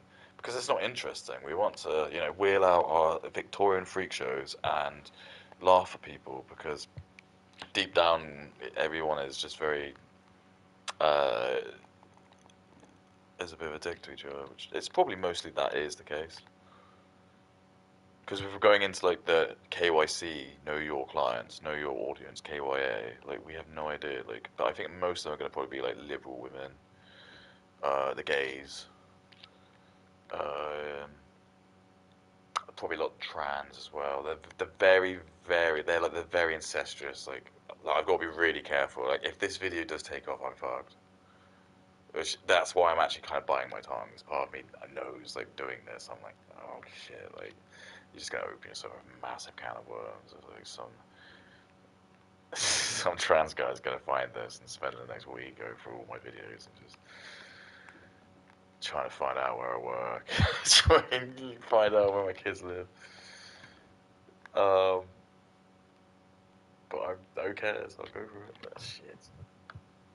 Alright, anyway, let's play it because Be having a look at r/nice guys, which is like a Reddit forum where people post screenshots of people basically thanks, self-proclaiming themselves as the nice guy and asking, hey, why can't I get women to like me? Which, to ordinary folk like you and I, it's kind of like, well, if you have to take to Reddit to ask people why people don't like you and why girls won't date you, I guess there's your answer. So this guy says, dating nowadays is very frustrating and aggravating. Why do women like douchebags so much? Because honestly, a guy can have a bouquet of red flags and the girl will be all over him. And I get told constantly that I'm not ready to date. That's what women say when I ask them out. I'm not... Okay, fine. I mean, she does... Whatever. I'm not going to comment on her reading skills, but I'll answer her question from a male gaze. So we can just compare, because I can't remember what she says, but I feel like it's probably just going to be like the guy's problem, which it actually kind of is. Shit. I mean, this is not good. It'd be nice to actually just kill someone in this round, you know what I mean? So the question basically is, why do girls go for douchebags? And the answer is it's because women love danger. And also they love things that they know they shouldn't have. That's just essentially the question. It's just actually the answer. If you just want the most basic answer, that's what it is. The women are bored of safety. They know safety is the thing they want, but women don't go. They go for the things that they're told not to. It's like that's why Eve is the one who like tricked Adam in the Garden of Eden, because women just have this hedonistic nature where they kind of go towards danger. Men like to create peace, and women just kind of almost, it's like the opposite. They're just like kind of just designed to just be like rebellious and just do things against them. It's the job of the dad to teach them. Does that make sense? So to answer your question, it's basically just, unfortunately, usually as a bloke, the sad pill you need to swallow is that women, unless you're good looking, tall, or have resources, women aren't really going to be interested in you. So you should probably just spend like your 20s just working on yourself and trying to gain those skills, and then just like, I don't know, go to the gym, work on your body, and then maybe try if you are serious about having a family, enter the dating pool in your 20s. Fuck. I mean, I respect the fact of like the hitbox. I mean, that was just that was unlucky. Like, but I respect the hitbox. So yeah, you're just kind of like, if you're just an average dude, it is really unlucky, unfortunately, because women are gonna kind of only be looking. If you're an average dude, the only thing you've got really is resources. So go to try and do that. Try and make money. Try and get a place. Definitely, when you have your own place, it'll make getting women a lot easier because most women just want to have like a guy who's just like paying their bills, and if you're just like if you're able to like have your own place and just pay rent, like, you'll probably be able to get quite a lot of women. To be fair, women know how much rent is, and if you can just like kind of like have a woman who you know you've got your own place, you've got your own car, and you can just kind of be like, oh, you know, maybe you could, if you do want to stay with me, if it gets to that point, just chuck in a couple $100 or whatever, just to ease off the rent. Or I mean, I've been able to get away with that. Maybe certain guys can't, but like I mean, I've had my exes pay half. But anyway, that's the sad reality, really. If you're good looking, you obviously don't need to worry because you're Chad. And if you're tall, well, that probably is Chad as well, isn't it? So, though, but unfortunately, without sounding like really harsh, those are kind of like the three main things women are looking for: is like good looking, status and power or money, or and then being tall. Those are like sort of the three things. And women are kind of just predisposed to go after like the bad boy because, anthropologically speaking, um, remember like humans are only like about, I don't know, 30,000, 50,000 years old, not like that old, and think about what that's done in like terms of evolution. Fuck all. It's done fuck all. Like 50,000 years is nothing in the evolution. Like cockroaches are like billions of years old. They're like dinosaurs, like and crocodiles as well. Um, but women would have been predisposed to do that. They would want to like sleep with like the most aggressive caveman guy because they produced the most powerful kids. So that hasn't rubbed off. That basically just hasn't rubbed off because it's not enough. Like you can't expect like a creature to just go against its evolutionary needs because we just put society around it. And that's essentially the answer. So the women should go with the, you know, the guy with the flowers, who's the nice guy. That's who the dad. If the dad was in the picture, that's who he would try to like get her daughter to date, because he knows that that's probably the matchmake. Hot. I know it sounds creepy, so but he would know like the value of his daughter, and he would know who'd be a good match for his daughter.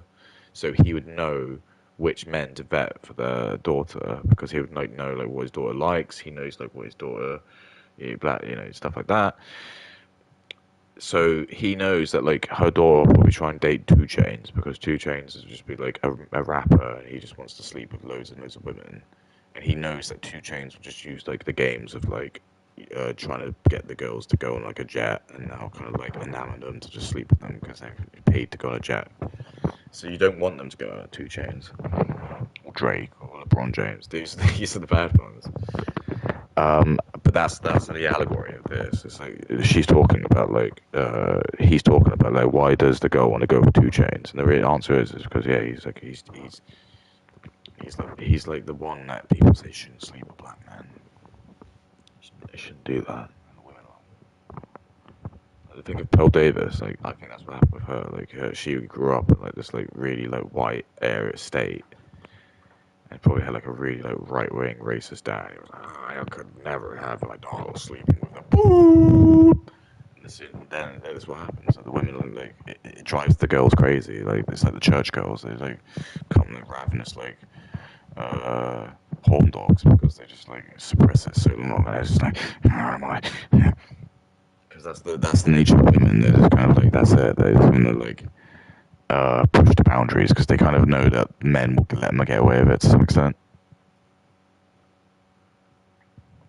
Women are designed to be like the naughty people that the men are supposed to like. That's it. But let's hit anyway. That's my answer. So it's going to be really interesting to hear what she's going to say. So just remember what I've said, and let's just hear what Katie's going to say. Okay? Not ready to date every fucking time and then I'll see them dating. Lol. Like, what the F is wrong with me? Am I that bad as a person? I can't even fucking get a girl to go on a date with me? Like, what the F? I'm a great father. I have a car. I have... What? First of all, I'm a great father. I have a car.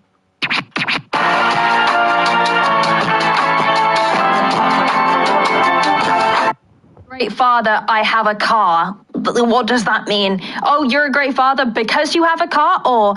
Okay, now remember, she doesn't have kids, and that's not a problem.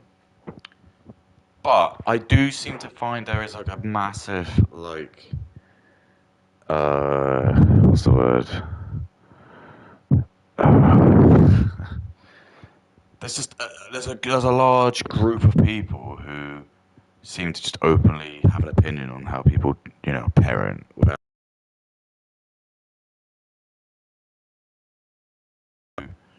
They'll just have, I don't know, a bunch of like anecdotal evidence, or that they've got a nephew and that just seems to appease it, or their pet. And it's like, until you've had a child and you lock eyes with your child for the first time ever, it like moves your soul. And there's just, I'm sorry, if you haven't had a child, you cannot have that opinion because you don't know. You don't know. And that's what I always say. It's like, you just don't know. I always will know because I've had a kid. You won't know because you haven't. Anyway, let's listen. So apparently she's got a qualm with the guy. And as I said, just because I've mentioned about resources, so this guy probably knows he's not like very good. Because now I'm going to say I've added detail to it. So he's a dad. He's got kids. Yeah, it's a rough deal. It is rough. So, yeah, resources is probably his main goal. It's going to be tough because you've got kids. But it's just tough because, yeah, he's probably in the same sort of situation I'm at. But for me, I just don't care about dating anymore. I really don't. I'm just happy with myself. But I don't know. It's I don't know. Because there's other women who are like single mums. I think that's probably your best bet because I see a lot of stuff like that, and I think, well, actually, if you're a single dad, I just think like try and date a single mum. But you do get a lot of single mums who just they actually I would just say I don't date single dads, and it's like, why not? Oh, I just don't like the drama that comes with your baby mama. And it's like, okay, can I not say the same about you? How dare you say that? How dare you say it? See what I mean? But that's your best bet. You'll probably be best to try. I don't know how old the kids are, because that can sometimes make. But men, I think, in general, have it easier in a sense of them having custody of their kids. And sorry, I know this is horrible. In the sense that usually men don't have custody of their kids. Like I don't. But as a result of that, that does mean like it would make dating easier for you because you have more time. It's harder with the women, I know, because obviously they will probably have custody of the kids, but that's just it. Unfortunately, this is the nature of the beast. But for me personally, I'd probably just say don't bother and just try and focus on your kids and just try and like, be there as much as you can. But I understand it gets lonely, but I'd honestly just go get some mates, go try and get some male friends, just try and join a hobby or club, because I think dudes are just sometimes going to be more loyal. They won't give you the physical stuff, but they'll like. I think they can just be there to like. And once you learn that actually, you don't really need the physical stuff. Really, I know that's going to sound really bad, but it's like you don't. You just sometimes I'm like that. I don't really care about sex. I really don't. Like I'll masturbate. Like we're going to get into it. Like not that often. I'm just not a very sexual person, so. But I guess some people are like horn dogs and they just have to have like 8 orgasms a day. But I can just sort of get enjoyment in other avenues. Anyway, Anyway, let's continue to hear what she's got to say. As she's obviously got, again in her early 20s, but probably pearls of wisdom about being a parent. You're a great father and you have a car. Punctuation has left the chat for this guy, it seems. I have a car, I have a job, I have a house, I have dogs. Oh, okay. I think I'm funny and fun to be around, so why the F doesn't anyone want to be around me? Seriously, what's the matter with me? If you know or if you have an idea, send me a message, put in the comments. I don't give a fuck. This should be fun. Facebook is the exact type of place I would imagine to find something like that. Like, I have Facebook purely just for family reasons, and every now and then when I'm scrolling on there, I just think like, what the fuck is this? And I always find Facebook so funny because adults talk about how social media is like rotting kids' brains. Yet unironically, Facebook is the... I can't obviously leave her stuff on. She'll probably claim me, but yeah, there's a level of irony because social media, in my opinion, has ruined just women in general. So yeah, there's a level of irony that she's saying that boomers or whatever brains have been rotted by Facebook, because she is basically again another one of the biggest advocates for like manipulation tactics, because women just love to not be in social. Women hate not being in social norms. So it's like one of the biggest like things for women is like being ostracized and being left alone, because women are just empowered by like validation. Men they don't care. Like for me, I can go a week without speaking or having anyone give me a compliment. For a woman, they'll just start tearing their hair out. That's why they need to go on TikTok and like get validation just from some randos, usually Indians or black guys. But so anyway, she's having a go, saying like Facebook is obviously a bad source, which isn't in itself a bad point. I just think it's funny because she's saying about the bigger picture of it being social media being the problem when, well, you heard what I said about her at the start. Anyway, let's continue. Worst social media platform. It's the most brain-numbing social media platform, like next to Reddit. Buddy, the first thing I would say is the punctuation in this is absolutely abysmal. The only punctuation you've used is... I mean, it gets me on my goat. I don't like it when people do as well, but I just think it's just, again, it's just another like classic shaming tactic for women, isn't it? It's like, oh, you're not, and I come across this a lot as well. It's just like, I write a lot because I can just type very fast. I don't just think very much about what I'm writing, which, for whatever. Yeah, I'll make mistakes. But you just get a certain breed of person where it's like they will just devalue your entire point. If I actually can't see this, and maybe I might eat crow, but I don't care for the sake of it. I just think there's just so much stuff that I just say on top that fine snarkers, you can have this one.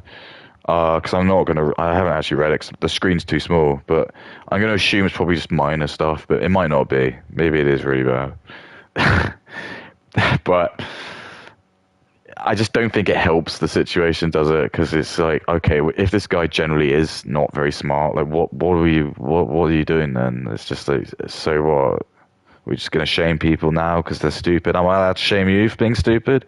Are you going to show me your like Mensa certificate? Yeah? The one you got from Hot Topic? Oh, am I allowed to say that? Probably. But anyway, it is what it is. It's just like, fine. I'm not gonna lie, I will mock people probably on their spelling and grammar, so maybe I can't have too much of a go. But I just think it's an interesting point, because I'd probably let it off on this point, because I just think like the guy's just opening his heart out, so just whatever, fine. But I know she's just doing it to like nitpick for the sake of like, I need to find anything I can to try and blame. So yeah, I'm gonna put this down, because all women all use perfect grammar and spelling. So, yeah. Anyway, let's see. Question marks and the three little dots. What are they called? Ellipses? Eclipse? I don't know. See, I shouldn't be talking. I don't fucking know. A-level English language It is ellipsis, yeah. I don't know what punctuation is called, but I do know how to use it, so I guess that's good. I like to think that stuff like this is genuinely satire. I mean, he's genuinely got a huge paragraph asking, hey, what's wrong with me? Why won't girls date me? I don't know, buddy. Maybe it's because you take to Facebook to complain about girls not dating you. I think that is potentially the biggest turn off for women. And, like, you've listed things there that are all well and good. Like, I'm happy that you have a dog and a car.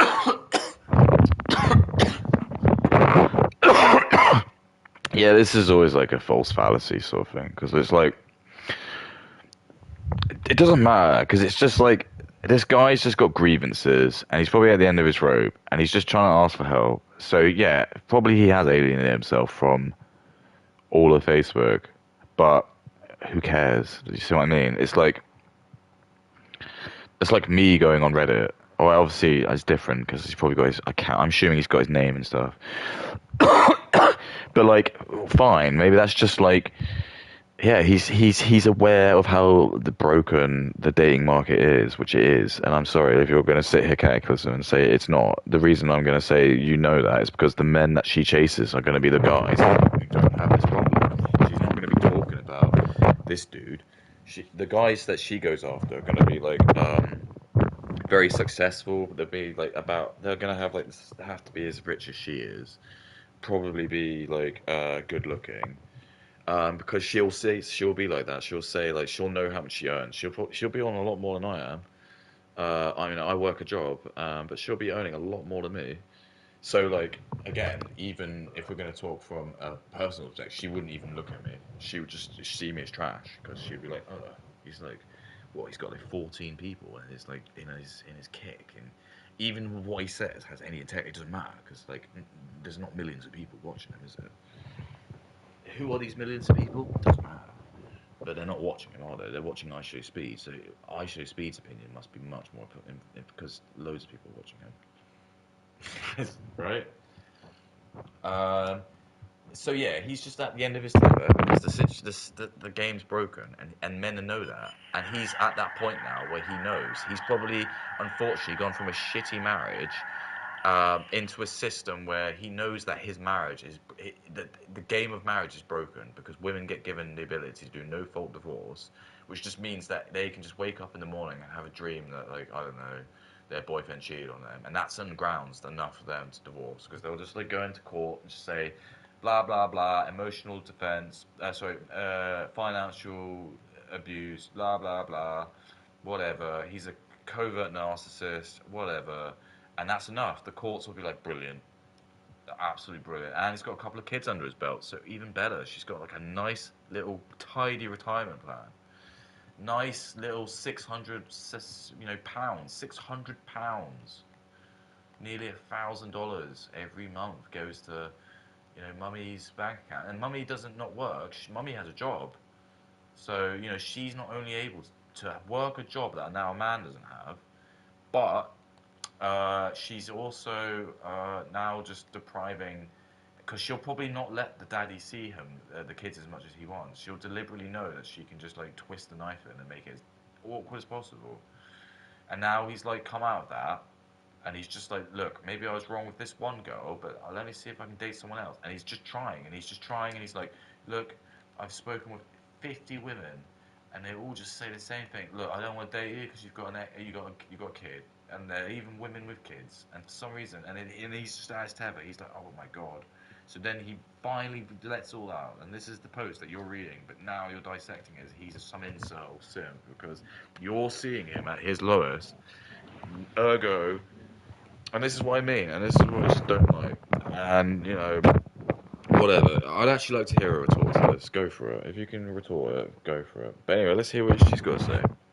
But that doesn't necessarily mean women are going to want to date you if you seem desperate. Which, ladies and gentlemen, and, those in between, if you scream desperation, if you ooze desperation, no one's going to want to fucking date you. I'm going to just put it real. Like, never have I ever been turned on. She is right. Absolutely correct. But again, this is just null by the fact, again, like I said, like, this is the guy who's kind of just at his final tether now. He's probably just like, fuck. He's probably asked all of the women in his Facebook. he's probably just like absolutely. He's gonna become like now. He's just. This is what you'd refer to. He's become red pilled. He would have sent this message, probably drunk. He probably would have. He's probably like drank like loads and loads of like whiskey. He's just like he's pissed. He's just like got his 100th like denial, just because he's not like he's got kids and he's like I don't know. He's balding. He's felt the harsh reality that is dating in 2020 whenever. Um, because that's just true. It's like even the women who are like, as I say, the women who are like his, the women who are his matchmake, they won't want to date him. Oh, thank you. They'll want to date like again like Chad. They'll be like some like person and they'll just won't date because the women just will refuse to date. They just instead of dating their matchmake, they just won't. They'll stay single. On holding on to this like ever notion that this Prince Charming is just gonna come by on like on a white horse and whisk them away. My fat queen, finally.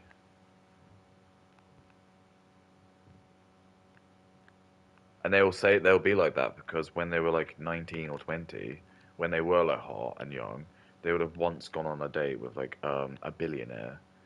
So you give like a man loads of money, and then what does he do? He just goes and sleeps with loads of virgin 18, 19 year olds, and because he's a billionaire, he can just choose to just like pump and dump them because he'll just do that, and then the next morning they'll wake up, and then like an aide will come in and be like, "Here's your Master Williams has gone out to play tennis. He's left you here with the tickets for you to go back to your hometown," and that's called the walk of shame, and then you realise that you've been pump and dump, and that's the trauma. That's it. You're broken. Now, forevermore, you're always going to be thinking of Master William and his plane journey, and that's what breaks women, and that's the honest god iron truth. But yeah, she's right. Yeah, but like I said, yeah. Okay, Jesus Christ. I was like, I know I'm not paying attention, but can I like actually kill someone? These are messy kills, but I'll take it. I'll actually take it. Like the sound does actually really make a difference. I can see like why Nicholas Duroy does play like a really simple game because you do need sound on this because I can't hear the explosions and I can't hear like the tanks and stuff. So that's my only excuse if you want to generally know like why it looks like I'm doing really bad. But also because I'm talking, I'm not really trying to pay much attention. I'm not really putting my full attention into it. I'm just kind of like running towards like the red diamonds, just shooting anything that's like just like there, someone's shooting me, but I'm not like, oh, perfect. Oh, hello. Oh yeah, that's what I'm talking about. That was dope. That was actually fucking dope. Oh, I've done it. Fuck yes. Fuck yes. That's epic. This is turning out to be a very good day. So for everyone there, I just got like, oh my god, oh, I almost got the hornet's nest then. If I'd shot my new grenade in there, because I had the new grenade where it's literally designed for that situation. It's just like a puff of gas, and just people die. Yeah. Anyway, she's right. By desperation. I don't think anybody has, unless you are turned on by that, then I guess you are. Also, like, if you're a great father, that just shows through actions, and that's the bare minimum, isn't it? Like, more importantly, that is the bare minimum. Like, wow, you chose to have children and you look after them. That's a leg opener, guys. That is a leg opener. So, this guy says, oh, wow. Again, there probably are like a huge demographic of like these alpha males that she would be attracted to who they probably are like deadbeat dads. And that's again the really funny thing. It's like, oh shit. Oh fuck. Um that's the yeah, that's the funny irony is there's probably like I don't know like I'm just trying to think of a celebrity, but let's say Drake, like 'cause I know he's got a kid, but I don't think he's a deadbeat. But anyway, if he was like asked her out, she might like still take on that because she'd be like, oh well, he's rich, but he doesn't look after his kids.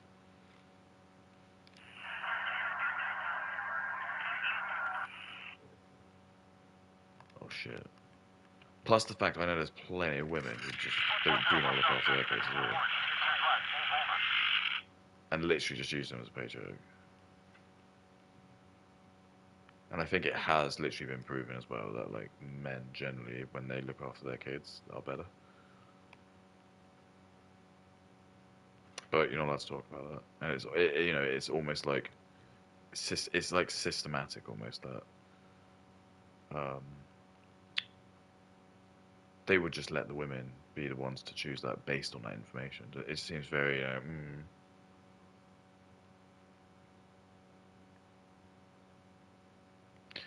But probably my general consensus is probably just like the guy who's writing this, he probably just is like I'm guessing just probably like in his like late 30s, mid 30s. He's just like had a bad relationship and it's not working, and he's just writing like a whingy post.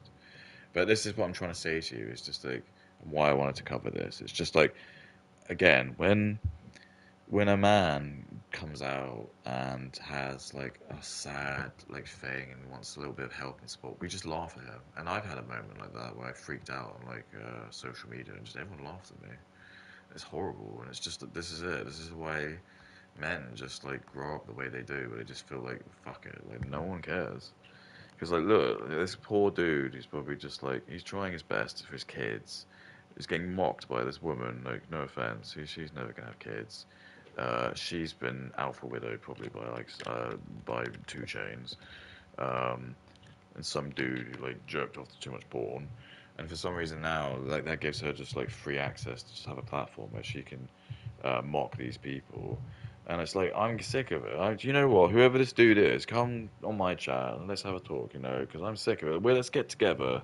Let's do the one thing that these people don't want us to do and just actually work together. Because I think that's what they're really scared about. They know that their only power is to just try and push people like him down.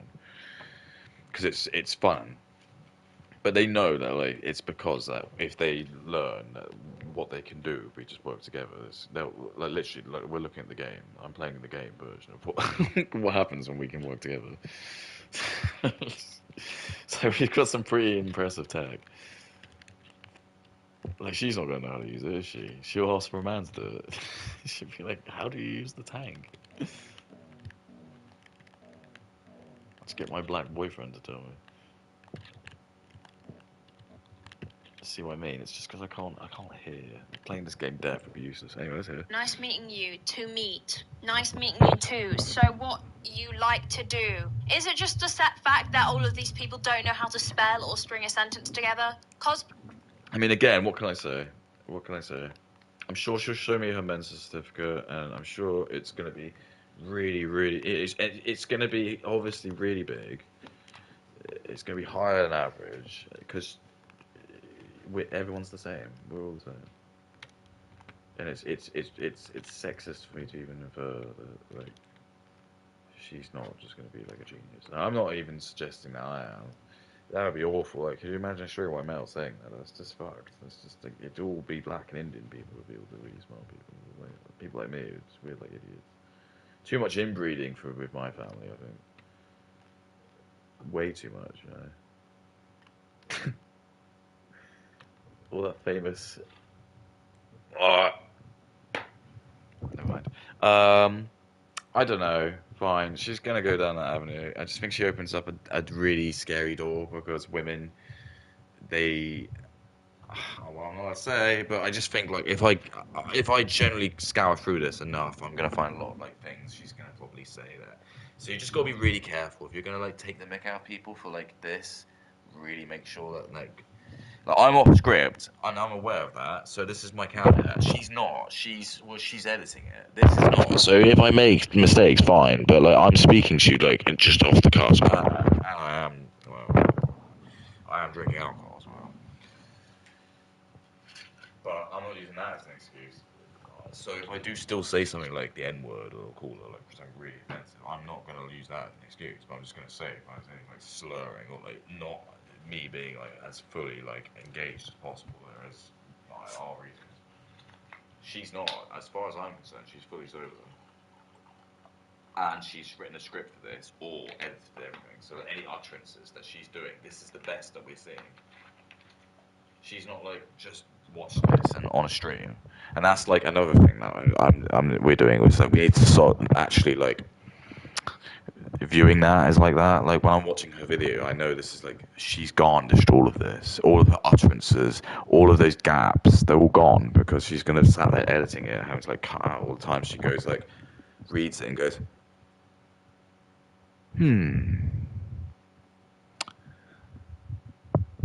Well, I suppose. Okay, yeah, all that. So get rid of that. 'Cause then, all the ADHD people who watch it, like, they don't. It's too. They can't do it.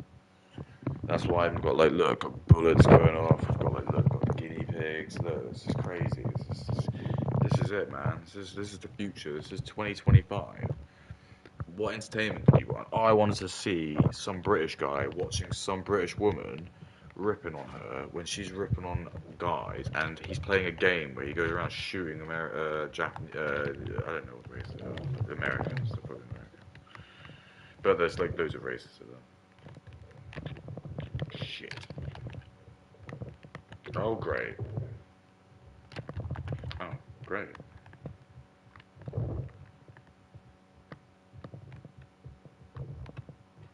You're gonna love him. Alright, anyway, let's see. Play, painting, drawing, singing, dancing, gaming, makeup, writing, and reading. They said, I fuck with basketball, boxing, working out, anime, crime, horror, cats. Okay? Nice. Yeah, so what are you doing? Talking to my boyfriend. Okay, dog. I don't give fuck. To be honest, I wanna murder pathetic whores like you, always fucking cheating like sluts you are. I'm done being love. I just love the feeling now. And then he sent some, is that like a serial killer? I don't know, but I'm gonna guess it's a serial killer. I was trying to think of something light-hearted to say, but in reality, there isn't really anything light-hearted to say about that. I genuinely think that's quite concerning. I mean, even if he's joking about murdering people, especially in today's day, actually, that does happen quite a lot. I mean, that actually isn't on. Quite regularly by men, so I don't think that should be taken lightly. I didn't see that. So wait, hang on. See, he posted. Did he cheat?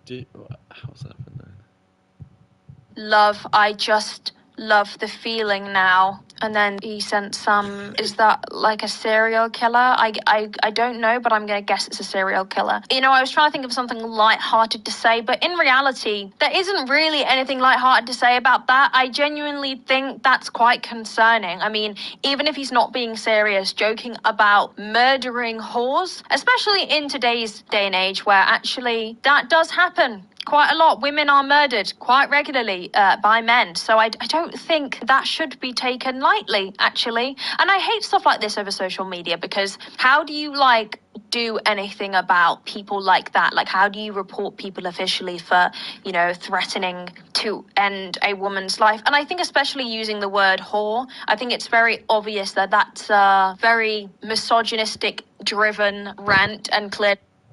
Yeah, I mean, I don't think that is on. I think I don't even think it's difficult, isn't it? Because yeah, I think there is a definite sense of humor, but I can't sit and actually advocate against that. So, um,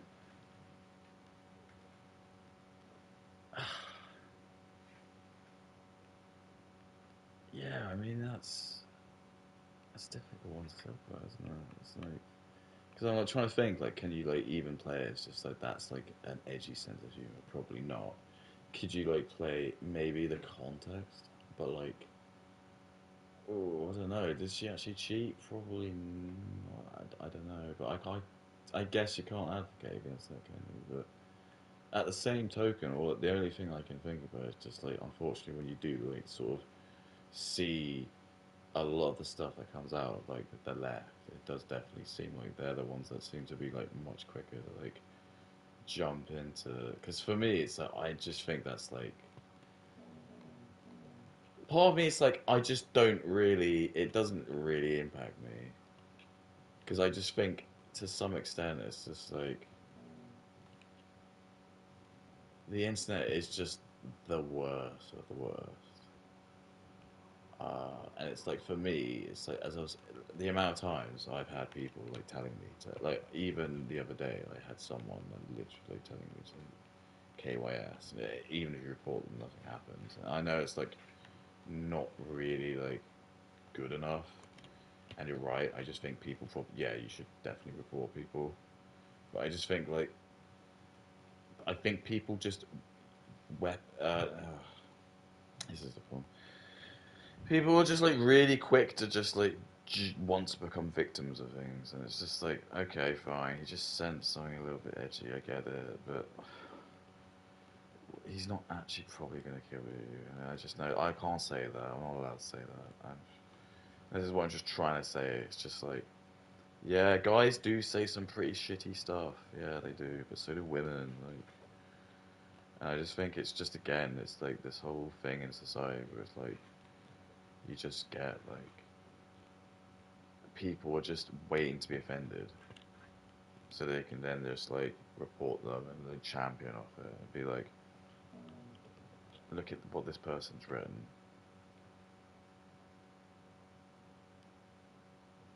Um, how can I get offended by this? But no, in general, I can't. Like that was a little bit insulty, but I can't advocate for that.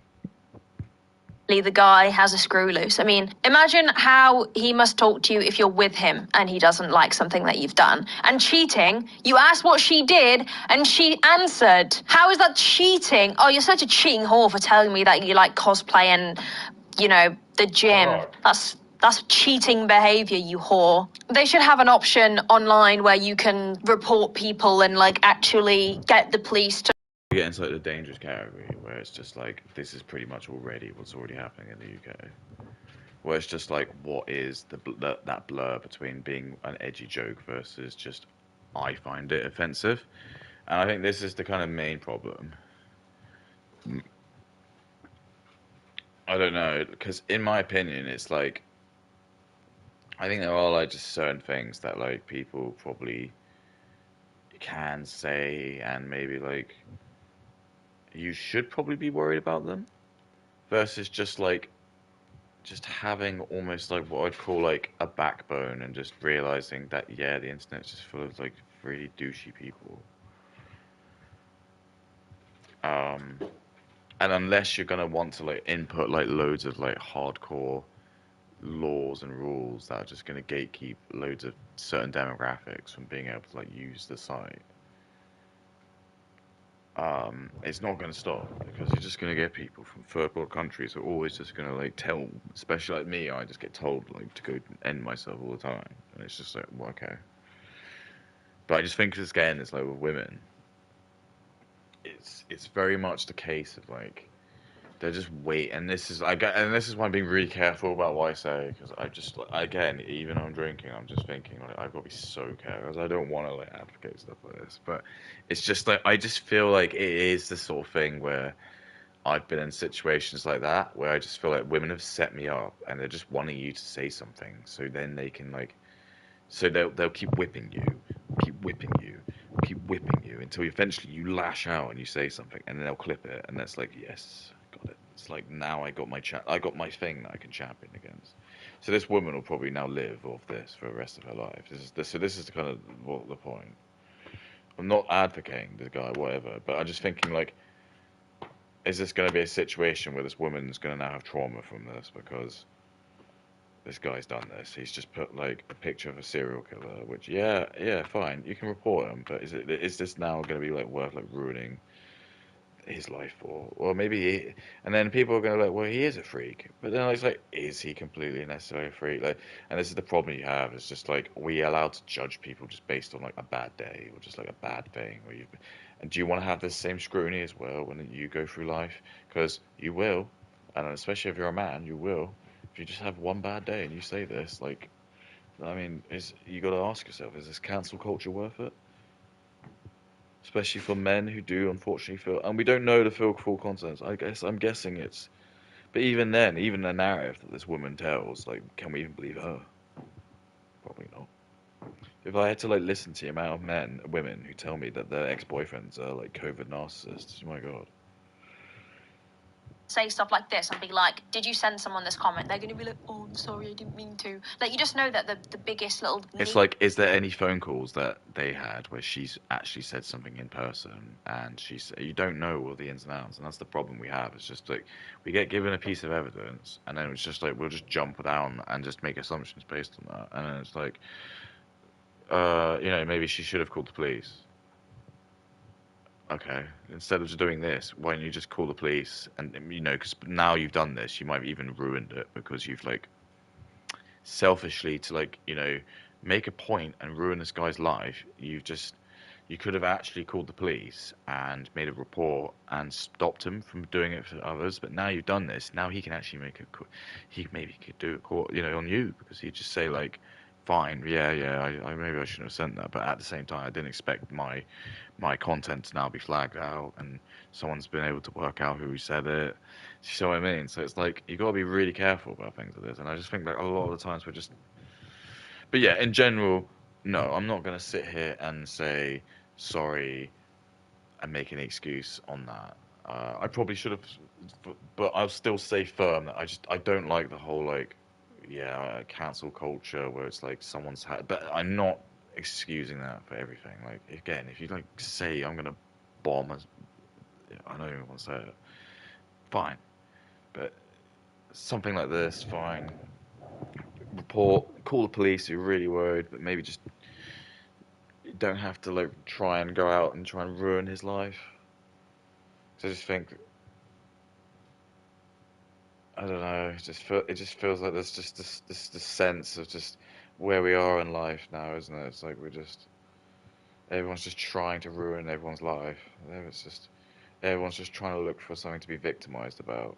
Someone's just trying. There's no community anymore. There's nothing. It's all just everyone's angry all the time, and they're just trying to ruin everything. Nematode basement dwellers known to mankind. These people caption this one, I bought you food, go out with me. Right, let's have a look. Hi. Hello. This is blank, right? Yes, who is this? Blank, the guy who was with you and blank today. Oh, how did you get my number? Don't tell blank, but I took a sneak on her phone while you were both in the bathroom. Okay then, what did you need? I just wanted to tell you how beautiful you look today. I am so glad blank invited me either you two today. I would really like to get to know you. You seem so sweet and kind, and I can tell you need a man like me in your life who can take care of you. Oh, we can be friends, but I genuinely am trying to get with someone at the moment. To be honest, I have bad trust issues and I can't really put myself in a position where I can get fucked in the end. Like, don't get me wrong, you're fun to chill with, but I'm just not interested, sorry. Are you fucking serious? I was kind enough to buy you and blank food, and I got you that stupid Kuromi collectible. Kuromi mention. And you can't even spare me your goddamn time. Well, my guy, chill. First of all, I could have paid for all my shit myself, but you kept insisting and insisting. So much for being a nice guy to a whore like you. Wow, what is it with these guys that like to call women whores? And something like, not to get deep and philosophical, about my anti-porn views, but when men are consistently calling women whores, and it's something we also see, in porn quite a lot, it's hard. So this is an interesting one because for someone who's like so anti-porn, like I don't even know if that's like, is that real? I don't know. Like again, this might just be her windowing like what her trauma and what's going on. But like, I generally don't watch like if I do ever watch porn, I never watch aggressive. It's always like just kind of amateur, and it's like usually just like quite normal, very vanilla. I don't know where I do actually. If you watch a couple of my videos, I have a very good opinion of actually where I do think it comes from, but I'm not allowed to talk about it. But no, I don't like watching any porn or anything which has got like people being. I don't know where this notion comes from. Again, where like we want to like hit people and choke people out. This is just something that I really was uncomfortable with as a kid, and maybe that's just because I'm a white guy. That's just a joke. It's like but I think there's something in that. Like there was something a bit better when like men were just a bit more prudish and women were more prudish, and you just like kept your affairs just behind closed doors, and it was just like a bit more magical as opposed to, yeah, you're right, it's just like um yeah, everyone apparently wants to be slapped and choked out and called whores, but like it's not something I personally have come across a lot. Like the only times I ever hear that is normally when like my friend would show me like a porn parody. We wouldn't like watch it to circle jokes. It'd usually just be like Edward Penis Hands or something like that. You just watch it because it's just like so insanely like fucked. But yeah, they might say whore then. But I was never generally going out on my way to like find this degrading porn where I think that's again a bit of her just like venting about, sorry, just her probably like trauma about like that was what her ex-boyfriend probably watched. She probably found her phone and like looked through it, and it was like always like, uh, yeah, men like pinning women down. But like and maybe that's trauma in itself. But me, I grew up in a house where my parents are still together. I was never abused as a child, never sexually abused as a child. I had a good childhood. No, I don't want to do that. I just want to have normal, passionate, like nice sex and just hugs and kisses. Why are people like choking each other and like trying to like whip each other? It just seems like something's wrong with you, man. So no, I don't like, and I don't like dirty language in the bedroom. I don't want to call my partner a slut, cum dumpster. It's just again this.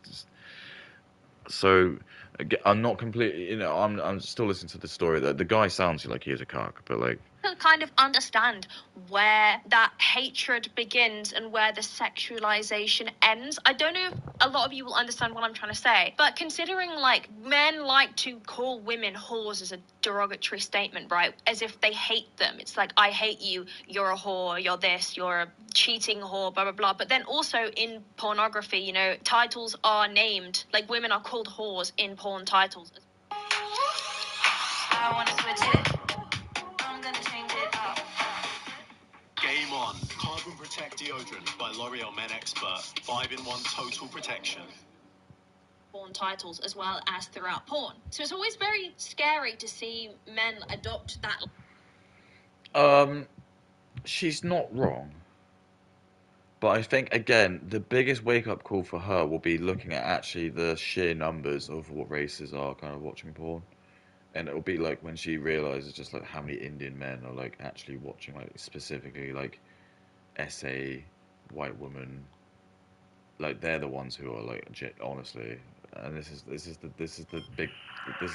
pill that women won't be able to swallow. But a lot of the really really like violent stuff is coming from men from Muslim countries who believe in Sharia law. So for them, they do SA their women. Um, India, because that's like the biggest SA capital in the country in the world, and in Africa as well, because it's sort of similar. They don't really care. Um, and also a lot of the Africans as well. Shit. But they do that. So a lot of the Africans, they don't really again have a word for like the infamous P word. It's actually really only like I guess I think China and like the Western nations that actually punish for that, which is again it's another like fallacy that like minorities like to use. They'll show like the statistic for like which race is the most in prison for pedophilia, and it will be white people, but it's only because we're the only nation that actually like criminalize it. So like for example, you're in Africa and you just have like terabytes of porn and CSAM material. Um, there's no like government that's like watching over the. Whereas, for example, we have like an intelligence team that's like actively seeking out people and for good reasons. And that's what I'm saying. So it's not the same. It's just basically you live in a nation where like either it's not being criminalized or your police is just not good enough or your jurisdictional system is just not sophisticated enough to or ethically it's just not being dealt with. But that is the reason. It's because like there's like 2 billion Indians and black guys in Africa, whereas like for white people it's only like shy of like 500 million dudes, I think. So it's like it's a no-brainer what you're gonna make the content for. But anyway, let's continue. Language towards women in just day-to-day life, knowing that they also like to use that word to women during intercourse is like a derogatory statement then as well, because it just kind of proves that these people just objectify and sexualize women even when they're being horrible, you know, even when they're being nasty. Because I feel like whore now has kind of adopted like a different meaning for a lot of people. It's no longer just calling somebody like a slag. You don't catch people being called slag. And again, it's just like we live in this like mollycoddled society. Just who cares? Who cares? Just so what? This is the problem we have. It's just like we're giving people like the ability just to like whine and complain to people who just are gonna whine and complain about anything. Oh no! Oh my God! Like again, if she was a straight white man, she would be like, she'd just be ruined. She would not be able to handle it. She'd be like, oh my God, I cannot believe I'm being called. Like seriously, like all the way throughout my life, I've just been being told the worst stuff about me. So it's like war off a dog's back. Like, oh no, someone calls me a whore. That's like a nice day for me. Like, I go to sleep and I'll probably wake up and I've had like the Americans and the fucking Indians have a look at my tweets, and yeah, I'll have loads of people just like writing messages about how they wish I was gone. Getting called a whore, whatever. Getting called a whore is cool when you're a bad guy bloke. And again, that might signal like an insecurity of hers, where it's like she probably is like promiscuous, so like she has a high body count, so she herself is offended when people call her whores because she's been lied to by feminism that like it's okay for women to have a really high body count, but actually that's the lie because it's designed so men are not wanting to then have a relationship with you because they think you're the town bicycle. So you get the people who like they're the victims of feminism, is what I call them, and they can't accept it, so they'll just come up with all these like shaming tactics and like coping mechanisms to kind of convince themselves they made the right decision still. But anyway, let's continue because we're only a third of the way through. Slags in porn, it's always like a whore, you know, or like a slut. And I find it weird when men do that anyway, that ran over, okay? It's weird anyway, right, to call someone a whore or a slag or a slut, whatever it is, just because you've bought them food. And it's, when I first read this, I was like, this has to be set up. But then I realized I've seen so many things like this where men expect women to, like, what? Give them a suck because you've bought them like a Diet Coke from Mackey's. You know, when I was in first year uni and I used to go to clubs and stuff, and guys would be like, oh, like, we'd be at the bar and they'd be like, oh, I'll buy you that, like, I'll pay. And then they'll pay, and I'm like, see you later. Like, and you know what? All the nice guys now in the comments are going to cry at me and say that I shouldn't have taken it. If you are buying a drink for someone, you're buying it out of the kindness of your heart, not because you're expecting something in return. Oh, No, she's just wrong. She knows what she's doing, and this is just the oblivious nature that women play. She knows exactly it. Like, no, if you're buying a drink, it means the guy's interested in you, and he doesn't want you to take the samosa back to Chad, does he? He's not doing that. Like that, and even if he like lies and like copes and says like he doesn't mind you doing, he does. He'll just see it. He'll cut his loss, but he'll just see it as like. Because he knows that it makes him sound like a creep, or he'll get barred. But in his head, he's just like, "Oh, for fuck's sake! What a waste of 10 quid." So no, I'm. You can call me a nice guy. That's fine. But I think what she means by nice guy. Because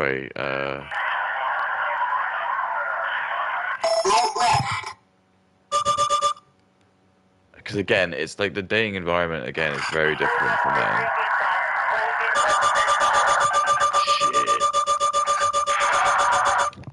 And what can you even do? I suppose it is like a fucking turn. But yeah, I think you should, as a woman, know if like men are buying you drinks. Like it's probably just in a good nature or good decorum to like only take it if you are like reciprocating. I just think you probably are just not You're probably going to get a lot of white knights probably on her side who are simp and say, no, no, no, I'm comfortable enough to do that. But like, I know, like, if I'm at a club, like, I'm seeing it as like a sales thing, like doing cold calls. If someone's wasting your time, I don't, it's just, no. I'm not there to like buy people drinks. Yeah, great. You bought me a double vodka and coke at the bar. Now we're going to go back to mine and we're going to do hardcore anal sex. Okay? That's not how it works, I'm afraid. So again, it's like, fine. This is the comedy, but I just find that like when women do comedy, it just usually does just become like, oh, I'm just gonna like say something really vulgar. I don't think I have. I'll say like like stuff that probably is like considered racist or like misogynist, but it's not like just me saying like she said like I don't even want to repeat it. But I just find that that's like there's this like, archetype of woman where it's just like for comedy, it's like tee hee hee. Look at me with all my like toys behind me, but you're gonna hear me say hardcore anal because like that's good. That's funny. And I think you just get like that sort of Amy Schumer brand of just comedian, woman, where like a lot of their humor just sort of stems upon like, it is like for someone again who's like very like pro porn, sorry, anti porn. They seem to know all of like these weird sexual positions, strange sexual performances. Like for me, again, it's not something I would ever want to do, like hardcore. I don't even know like actually what that is. Again, I'm probably playing off her because I think that's what she does, feigns like innocence, where she'll say like something about pegging, and then she goes, "I don't even know what pegging is." It's like, okay, so you just have a word in your vocabulary, you don't know what it means, fine. So you're just openly admitting that you just use words that you don't know.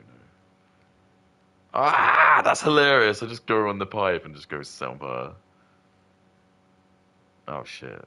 I'm gonna waste this dude when he comes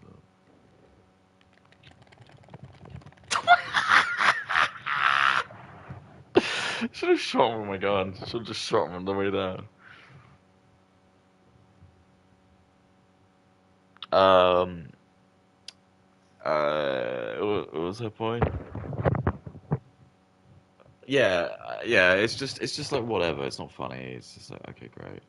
So okay, let's see. The joke is, someone bought her a double vodka and coke. No, I don't want to have a double anal. So the joke is just like I guess it's just like he thinks that if you buy a drink, you get like the most intimate, most like I guess to her that's like the most private, intimate thing is double anal. So again, it's always interesting because you get a little bit of windowing when people do this. Because in her brain, she would have been like, insert most embarrassing thing for me here. So double anal is probably the most embarrassing thing, or whatever, hardcore anal, whatever that is. Right? And the fact that there are genuinely people that see women as having this transactional option is quite scary, even if they try and downplay it as if like, oh, I bought you this, I bought you that, like you can't even spare me some of your time. That's not what you mean, my friend. So this is just probably again down to like probably her age. Because it's very much like I'm assuming it's like fresh out of uni.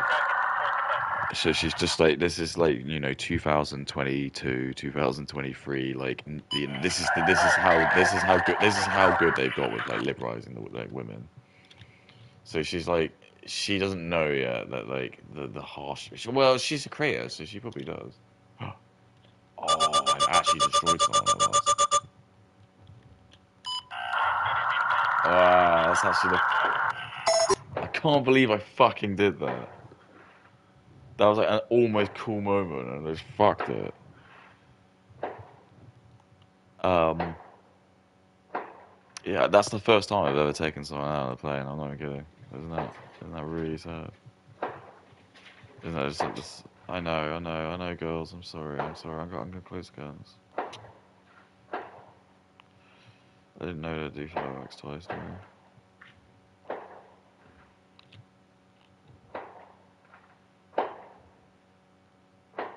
And it's raining as well. I don't even know.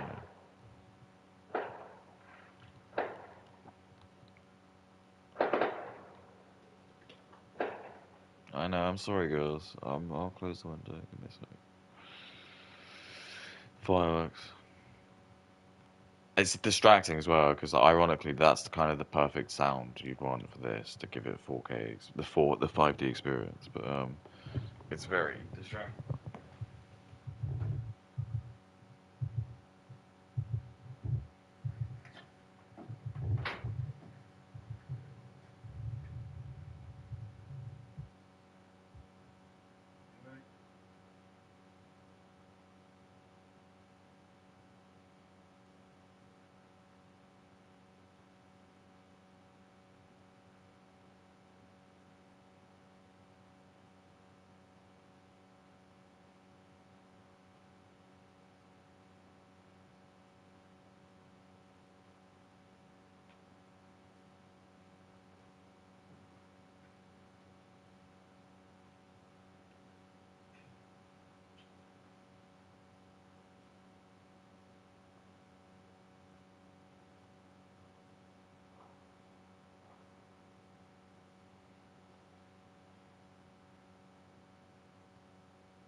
But yeah, it's like what was I saying? So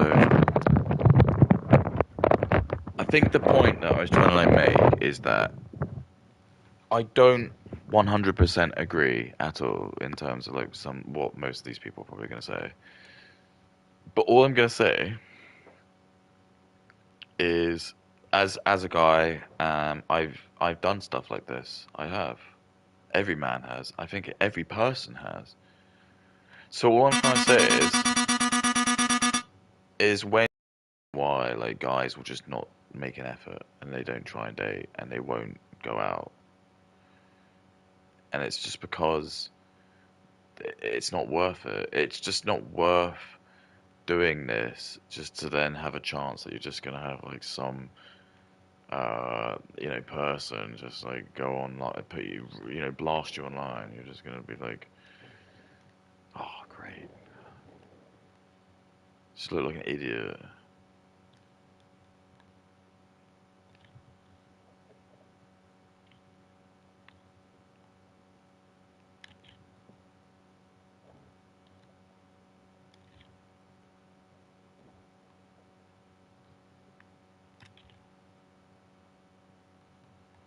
Well, that was great.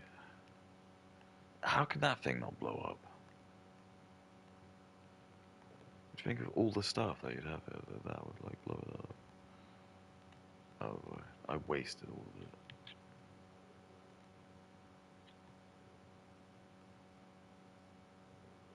Right.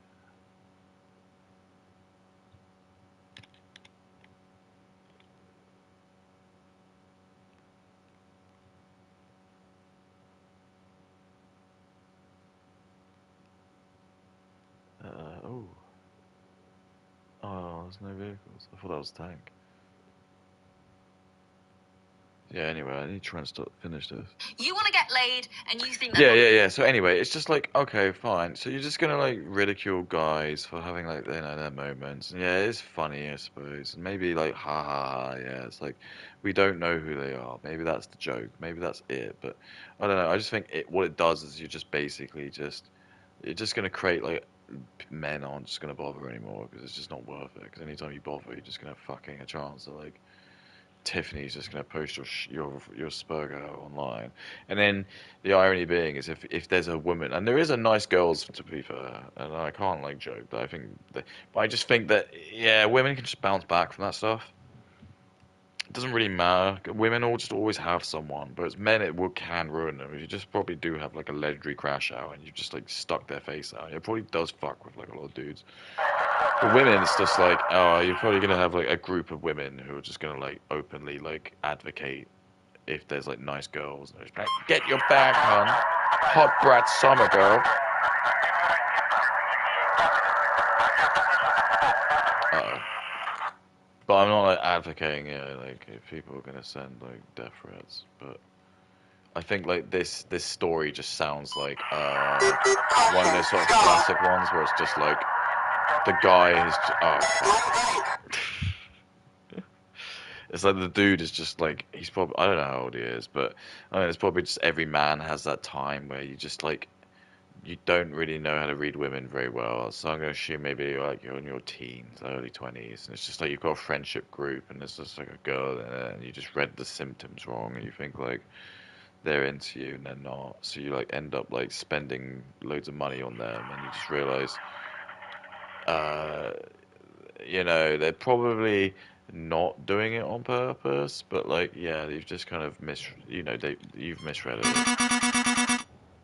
Because it's clear you wouldn't have spent the money if you probably knew they were gonna like weren't interested in you. So you kind of, but anyway, you just spurg out because you just kind of like your feelings are hurt. Um, and it's like, you know, it's almost like the part of the charm is like when you're like, there's probably just been an equal to more number of like nice guys ever in history. This is the sad reality. It's just that we only have evidence of it now. Because but basically all of it interactions would have just happened in person, so there's just no proof of it. Um, and it's just only now that you've got like the advent of the social media that yeah, you just have like unfortunately like your most intimate moments are just now just documented. So if you are going into like a dating arena where it's like you know you're dealing with these strong emotions like love and stuff, just know that as a bloke, you know you're gonna if you just freak out which isn't always. I'm not gonna say it's always right, like what they do, but I'm just gonna say it's just gonna just know that there's always gonna be someone who's gonna make fun of you. No, not even like one person. It's probably gonna be the opposite gender, and then probably put you off dating for a long time. Find someone, a fillet of fish is really going to help that. And I have news for you, buddy.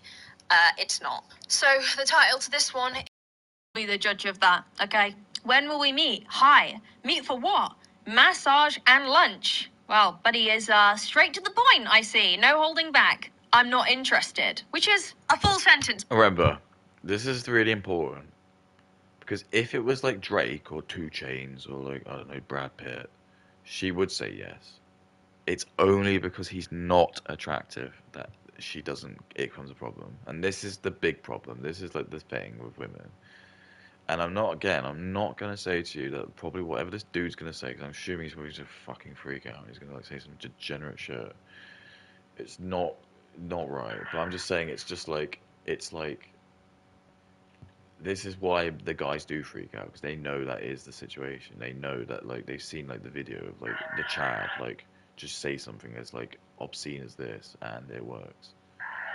Because that is unfortunately just the problem with society. It's just like women just have like full access to like every man in probably the planet. They go on Instagram and it's just like Instagram is just black rappers and black like basketball players like heaven. They just go on there and they just like could probably like search by age and just try and find out which women have just turned 18 and they'll just instantly like forget them flying over. So you just like you're probably never going to be able to sleep with someone like that because they'll just be like considered like the high commodity value. So these women know that, so they'll just like go off and like can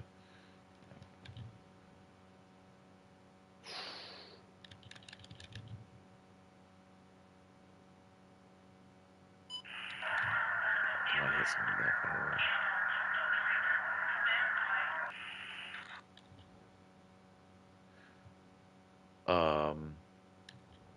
Yeah, it's just absolutely different in terms of the dating market. If and it's like I'm gonna have to say like if you're a somewhat attractive woman and like you do have like active social media, like you're just gonna have like the the absolute like creme of the creme men, and like so the guys are just not gonna have that. And this you know I don't excuse I don't know what age this is, but I'm just saying that if this woman is like probably like in her like college years, uni years, the guys that she's going to be interested in are going to be like the guys who probably got like their own place and like into their career. Unless again the dude is like super good looking. Shit. Does that count? Did I take that? Apparently not.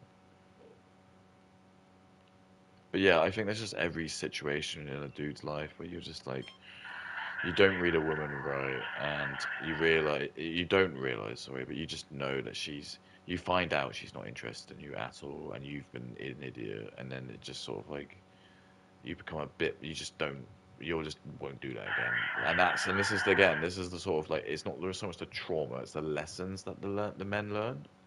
So then moving forwards, this bloke will just know never to spend money on women unless he's like 100% sure that they're like into him. And that's when you'll get the guys who are just going to like probably refuse to buy you drinks if you're just going to be really ambiguous with them, because they're just going to be like, fuck that. You're just going to probably like do what that woman did, where you just string me along and then put me on the internet, and somehow like my friends found out, because like you know, secrets are only as good as so much.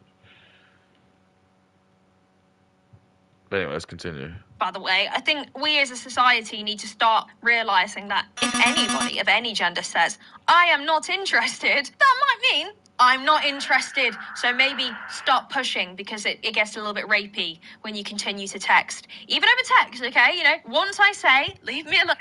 I mean, again, I don't like to throw that word around much. Especially just saying it out loud as well. I think it's just like, it's not like I'm prude to it, but I just think like, do you need to say it? Because it does inflict quite a lot. But again, it's just very openly says like that's the way it is. So again, this is the minefield that you deal with when you're like a man.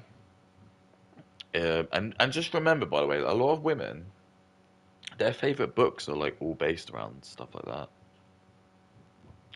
And, you know, they support Gazans as well, and the Gazans, they love Sharia law, so like all their women just like it, you know. But that's like, I'm not let's talk about that. That's different.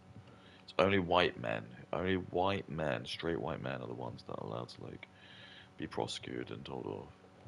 If he's black, it's just like, you know, it's not his fault.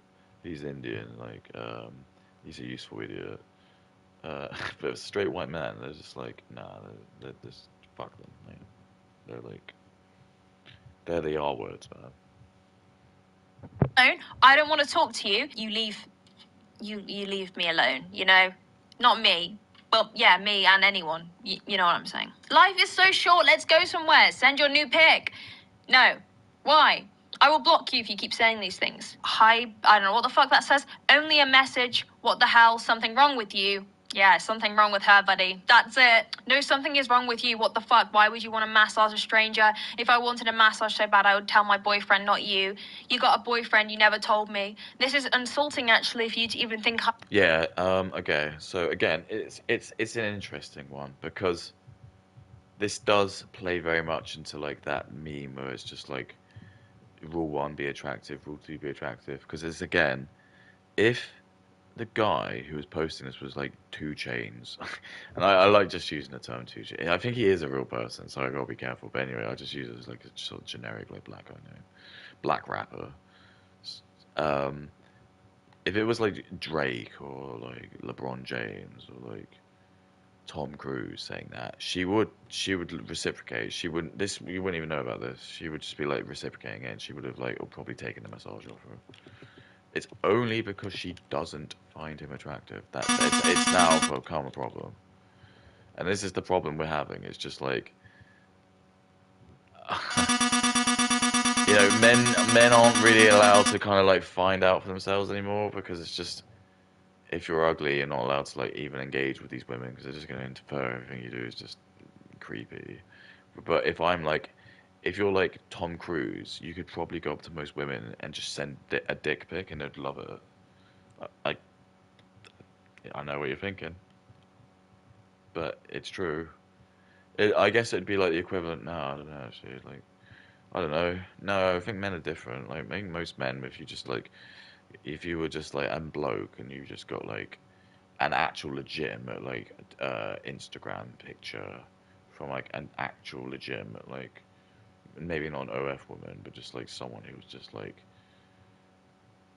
oh, it's difficult to say 'cause it's difficult for men, because men probably just take it, wouldn't they?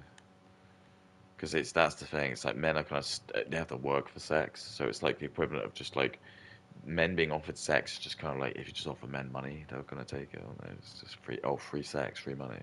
For women, it's a bit different. It's like they kind of lose a bit of their soul every time they have a new body. So they're supposed, and it's like their value is very much dictated on their purity. And I know like a lot of feminists hate that, but it's true. I'm sorry. I'm sorry. There might be exceptions, like certain probably like celebrity women or just very attractive women.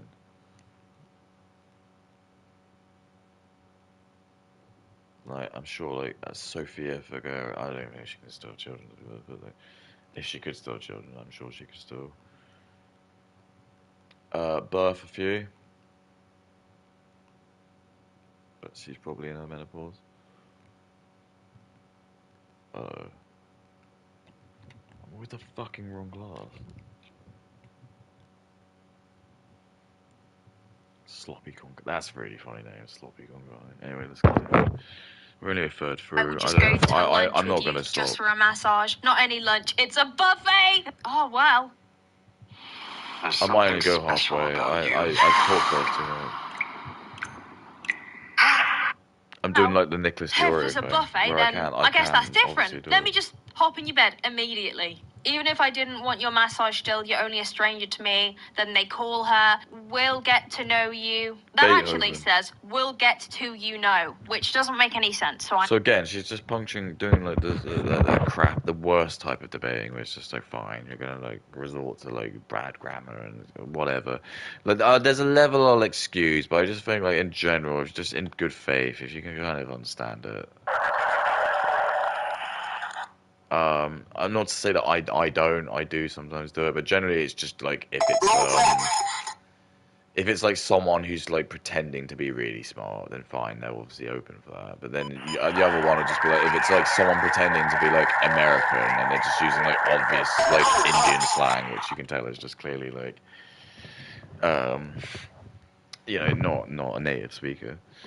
But in general, if I just it's just bad faith if you're just gonna like pretend, oh, I'm not gonna really value your opinion just because you've used a comma or you've said a word wrong, when we all know like what people are like and how phones are, and just like we don't all take the time to, we probably all should read things through, we don't, but then we just expect our fellow person just to kind of I'm going to correct it for them and assume what they meant. I'm a kind person. No, you're not. Never said that. Do I literally look that poor to you?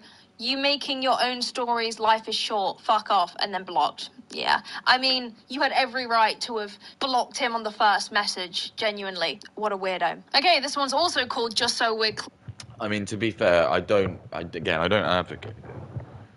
I don't. But I just know that, like, again, it's the fallacy is like if that was 2 Chainz or Drake, he would have.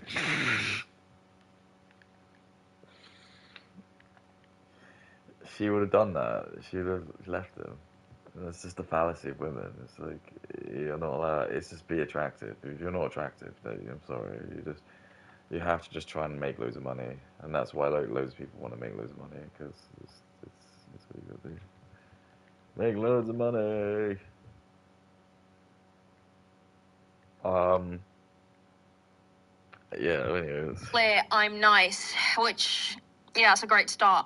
Thank you so much for yesterday. Hopefully we can play again soon. Thank you. I enjoyed myself too. I'm already scared. The fact that it's a girl gamer and a guy gamer playing together. Look, I had a gamer era, okay, in like 2020, 2021. And like, I feel like most girl gamers will understand the feeling of playing with a guy and then realizing, okay, this guy is a bit weird. I actually had one, this is actually kind of crazy. Before I did YouTube, I don't know. It'd be interesting to like know like how many like I'll use the term straight white men. Always just weird.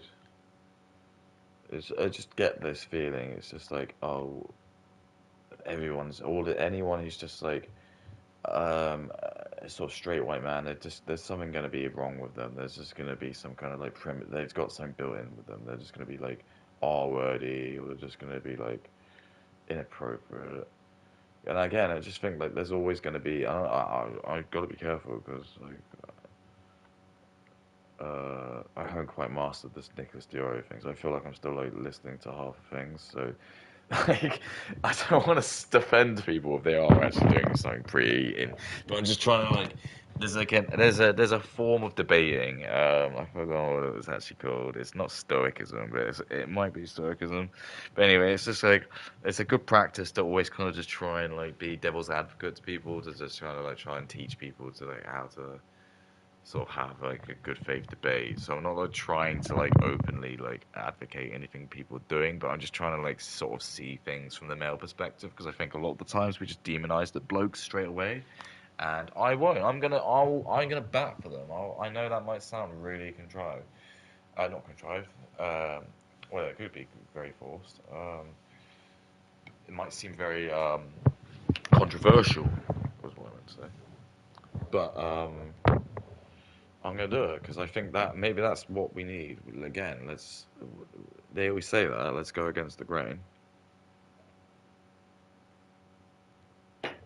But anyway, it's quite a cool gun I got there for the old. But I'm just conscientious that it's not that I ever even look at my kill death ratio, but I've fucking just ratioed my kill death ratio. It's what the kids would say. But anyway, I don't want to like prattle on for too long. I mean, this is halfway through, maybe. I don't want to. I've got work tomorrow. Unlike her.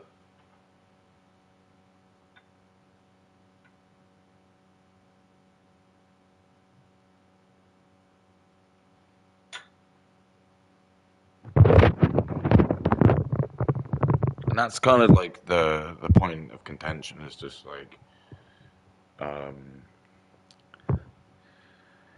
I just think we need to kind of just well it's difficult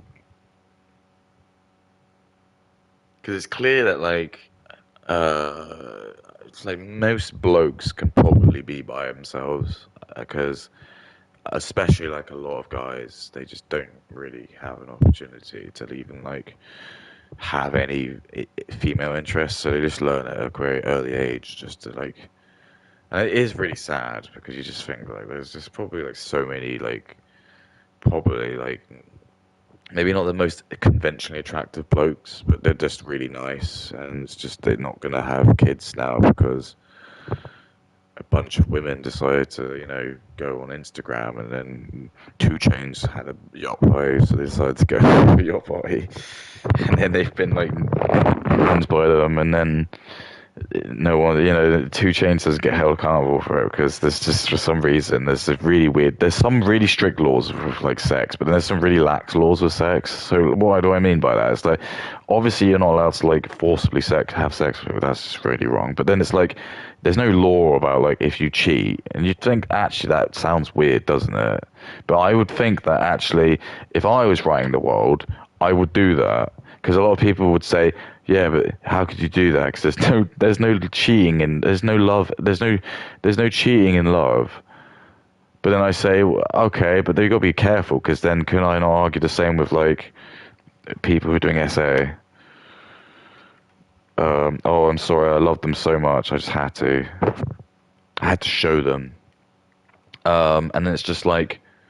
So for some reason you're allowed to get married, and it's okay if you cheat, even if you've broken a bond. That's fine. That's okay. That's absolutely fine. And even the woman can get away with it. That's okay. That's fine.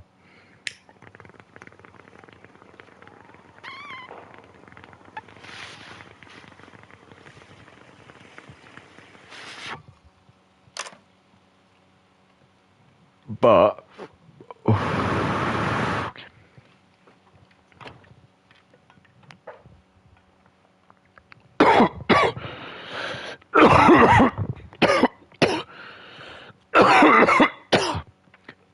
weak shit, dude.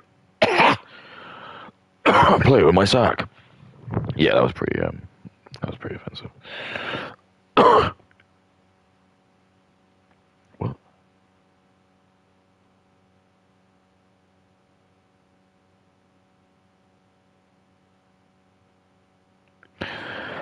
I'll do it tomorrow. Okay, let's continue watching. So I got to be careful, but again, it's like I'm saying. Remember, I'm arguing from the perspective of where not all of these blokes are probably actually really evil. This is what I'm trying to get to. Is like I know we're demonizing them, but just look me in the eye and just tell me, have you ever had a moment, even when you were like a teenager and you just a bit hormonal, you did this, you've done something like that, and you just wished and you were just happy that they never shown the light of day because maybe the woman you spoke to just blocked it. But just pray that and it's fine. It's just I wish that the whole world had the ability to just open this up, because it'd be interesting to see what a lot of people would say. But it's just interesting. It's always like the sort of the straight white guys that get shamed for it. It's just really interesting because it'll be really interesting to see like if you had like Indian people in like India and like what they might say to like Indian women or Muslim people, like interesting to see like what kind of things they might say. But that's here or there, because they're not nice guys over there. They're the rulers, if that makes sense. There's no nice guys over there. They just get what they want. But anyway, let's continue. This is actually pretty crazy. Before I did YouTube, I don't know if anyone knows this, but I was a streamer, failed streaming, and I used to play CSGO and Valorant. But off streaming, I would also just game, and I had this group of friends, and through those friends, I met another friend who would teach me how to play CS. We played CS like one-on-one, so we left like the main general voice chat in Discord and went on like a one-on-one call. And he told me that he has jerked off to my voice before. And then he sent me a meme. I had pink hair at the time, and It does look, and that might not be her fault, but there's just like she's always got like this grin on her face when she's telling it, and it's like I've got to be really careful with this. But there's just this like level of I just feel like that, and this is gonna get me in a lot of trouble. Women just they want to be the victims. It's like they love that because they know when they're gonna have like that comfort of like the men to help them, and I think that's like what I'm finding. And it's just like a sad reality that like we've got like basically a bunch of men who are like entering into like this brand new environment where it's like, okay, everything's now being done digitally, and like yeah, you've got like a guy who like yeah, he's just openly what he's said is just mess. But anyways, like we just don't know. I don't know much about him. Maybe he's autistic. And this is just where like I'm not allowed to talk about because people say that's not good enough. But then you'll use it in another situation and it is good enough. So it's like I can't. I'm not allowed to have an opinion on it. But I don't know. Maybe he is socially awkward. Maybe he is autistic. Whatever. But it's just again, it's like. Like do we just have to just shame people for like, because like again, like what's the main point of this is like we're trying to repair this relationship between men and women. So what we're gonna do, we're just gonna like go and just like make fun of people who just like they just don't know how to like court people. So they just say something a bit inappropriate. But it's like I'm sure the people probably know who that is. She's probably like, it's probably like a very close knit of her friends, and then there's going to be a bunch of people who are probably like, I didn't say that, and then she's probably told them like someone said that, and then they're going to piece it together. And it's just the women don't think about that. They don't care because I think a lot of them get off on like this, because back in the day, if you were going like back to the oldie 1930s, 1920s, women wouldn't be allowed to say stuff like that because it'd just be like. They would have a sense of honor with their husband, and they just wouldn't. They know that if they were outed as being like the woman who said that, they'd just be known as just being like, no man would want to be with them because you'd just be like, don't go out with that person because they're just going to reveal everything when they tell you that. And that's like kind of what she's doing. She's just like admitting that anything that you go interact is just going to be like free reign for it just to bring up. But anyway, let's continue. it was like a hentai picture of a girl with pink hair getting fucked from the back, and he was like, this kind of made me think of you. So again, it's like it's just this extreme vulgarity where we're like, do we need to know like all this and this detail? You could have just said like, yeah, he masturbated, and But it's like the fact like she has to explain the detail of like the character as well, and it's like it's this level of like I'm looking at this and I'm like who's watching this? Is it like women? Because they're not gonna really find that. They'll be grossed out by that. So I don't think it is. It's gonna probably be like men. Because there's like this angle where I think like although she's like anti-porn, she herself would love to like be a sex symbol because she's pro-sex. So I think like, and it's ironic because it's like there's like this whole she's done a few things with Bonnie Blue, and it's like my massive mic drop moment. Even though like fuck this, because like no one's gonna listen to this, and even if they do, like who even is this woman as well? It's like um I secretly think that's actually what she would love to be able to do. She would love to have the confidence to be and like not care the attitude, just to go around and just probably like, because she's very pro sex, which probably in my opinion is just I love to have orgasms. So she probably is just saying like if she could just be like Bonnie Blue and just be railed by like 50 blokes, that I think that actually probably is her dream. But it's just she has like the stigmatization of knowing that she can't do that. So I think she's venting by like then coming out like this, and then I think it's also the fact like so okay to play on this, um, her ex boyfriend who has the porn addiction.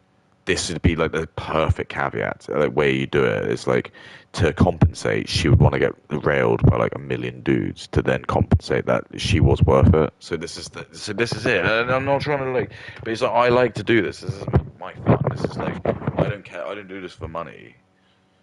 I don't even do this for other people. Like, I'll probably just watch this myself. Like, because in like 20, 30 years time, I'll just watch this myself. 'Cause this is insane for me. But this is just like what I think is what's happening. I could be wrong. Anyway, let's continue. That my brother, we play CS together. Anyway, that's why I already have alarm flags. Alarm flags?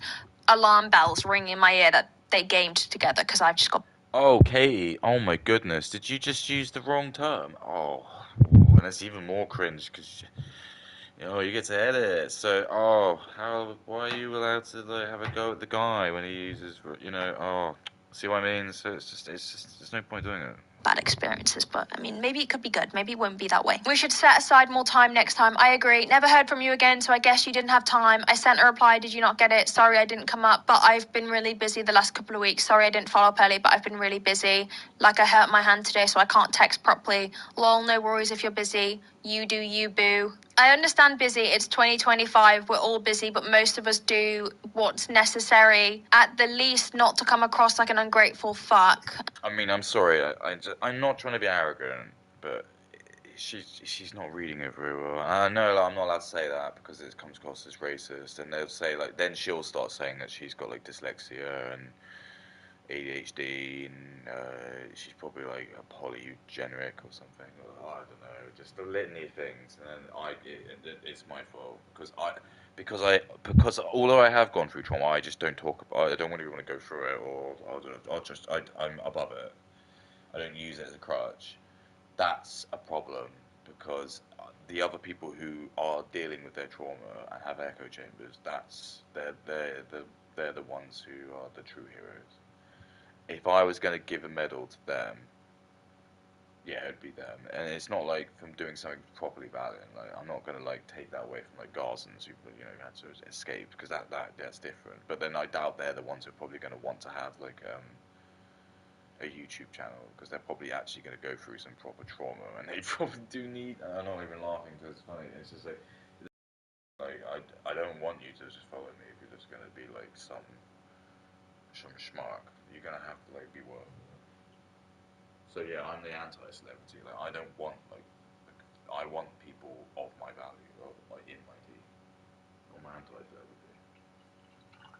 I don't care. I as long as I'm still, I've got income coming in and another asset. This is the beauty. I don't need to do this. So yeah, I don't need to do this. So I am just doing this for my own sick kicks.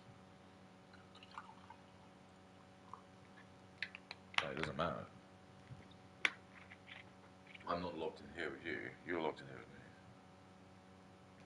As long as I've got this voice, that's enough because I make sure to archive it, and it's like the it's like the because again, it's like we don't know. And this is the thing with the nice guys. Well, sorry, this is the point I was trying to make. It's like, do you think like people wouldn't have been that creepy back in like the '60s if the internet didn't exist then? No, of course they would have. It's just again, it's like again, we're like demonizing modern men because there's like access to technology to prove that they're creeps that didn't exist in this paradigm universe of time in the '60s because men just be creepy, but like the women couldn't prove it because firstly they didn't even have like the same rights they did now, but secondly it's just like okay, sorry, what happened? Oh, John squeezed my ass in the elevator. Was there any proof? No. Well, okay, fine. Whereas now it's like you're gonna get your phone out and you're gonna immediately. And I'm not saying that's a bad thing, but I'm just telling you like that's just what happened back then. It's just you can't like make out that just because there was no people who were documented to be like creepy in the '60s necessarily. Like there wouldn't have been because there would have. It was just you couldn't prove it.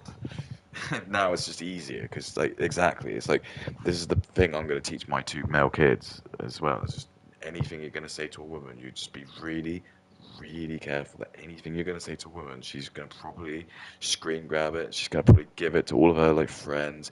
It'll go around all your school. So if you're going to ever talk to anyone online, just remember that anything you say to them is just going to absolutely be expected to come in in front of you, and that's how I do it when I text and say things. Like just if my boss pulled up a tweet, am I able to talk my way out of that? And I just think, yeah, I can, because I'm not gonna like sit there and just say F a religion or like something derogative like that. I might like make a joke and say like maybe there's been a stabbing in a city in the UK, and I might say something like, oh, I wonder who's behind that. But that's not. I'm not actually saying that's a dog whistle. I'm inferring a certain race, but I'm not actually saying it.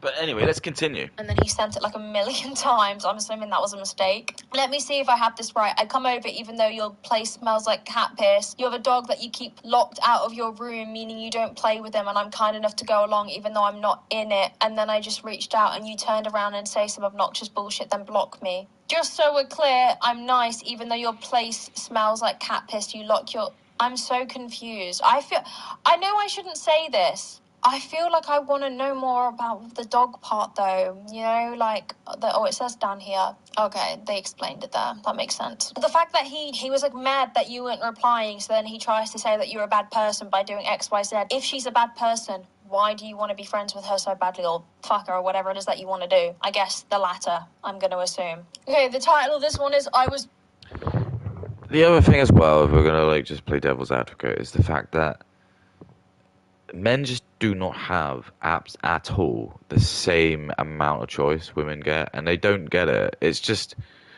what like a lot of women don't seem to understand. It's just like a lot of the blokes that they might be turning down are actually like the one woman that they have in their like actual like rapid like their like remit. That's the only person who's like, and it's just they won't get that because they're just gonna like go on whatever Tinder or IG, and there's gonna just be like 20 people that she'll be vetting. And it's just, I think it's just making men annoyed because, it is sad. Like I said, ultimately it is sad because they probably are just stressing this out, or sorry, venting this out because they probably are seeing the chance of them like being a parent and having kids just diminish because they just know that like the women that they try to date are just not interested in them, and social media's ruined it, and they can't do anything. They cannot do anything about it. They just know that whatever woman they're going to see, they're just going to probably have a social media account. It's just going to have too many blokes in it, and they're just going to like never feel like it's worth giving them 100% because men know secretly what they want is like something that's like very secret to them. Men like to have like a special like collection of things that they have, which they know like other blokes things like collectibles. Like that's why men love to collect things, because it's like they love to have own things that other guys don't have. It's the same with women. They don't want to have women who have got like high body counts and are like openly like they got like 10 suitors like trying to go for them. They don't want that. Men like to go for things that are like they feel that it's exclusive to them. Um, so yeah, it's just annoying because like you'll just like be in an office with a woman and it's like you get on really well with this woman and it's like and she just won't see you as an equal because she's on the same salary as you, so she won't want to date you. She'll want to date like like a boss or something like that. And that's broken just because women shouldn't really be working, but I'm not allowed to talk about that. But that's the true reason, because again, we shouldn't have women competing with men for salaries, because this is what happens. The men should be the ones out there working. And it's just, that's it. You just get like probably like a sad archetype of bloke who they do everything right. They do everything they were told to do. And they go to uni. They get a good job. They respect women and they simp for them. And they see this one woman who's like, oh, I hope she marries me so I can like have kids with her and like we can start a family. And like I'm in my late 20s now. And I've spent all this time with her, and it's just like great. She's just wasted this. And it's like, oh, and she can choose any man she wants to have kids with her. She has that ability. Every woman, you want to know the most fucked up thing? There you go, just dropped an F-bomb. Every woman, unless she's like barren and has some issue, can become a mum. Any woman can become a mum. Easy. Any woman can become a mum. But only a few blokes can become dads. And I'm ever grateful that I've got 2 kids, because I know I'm in a small, very small minutiae at the moment, now that I'm like a white man. And I'll do anything for those kids because I know how rare they are. But I know any woman who rejects the ability to have a child is just denying a man theirs. And that's the truth. And that's the feminist zeitgeist, psyops. That's the whole reason. That's the point of it. It's just to extinguish us. World War II, extinguish us. Ukraine, Russia, extinguish us. Vietnam, yeah. Get rid of our best.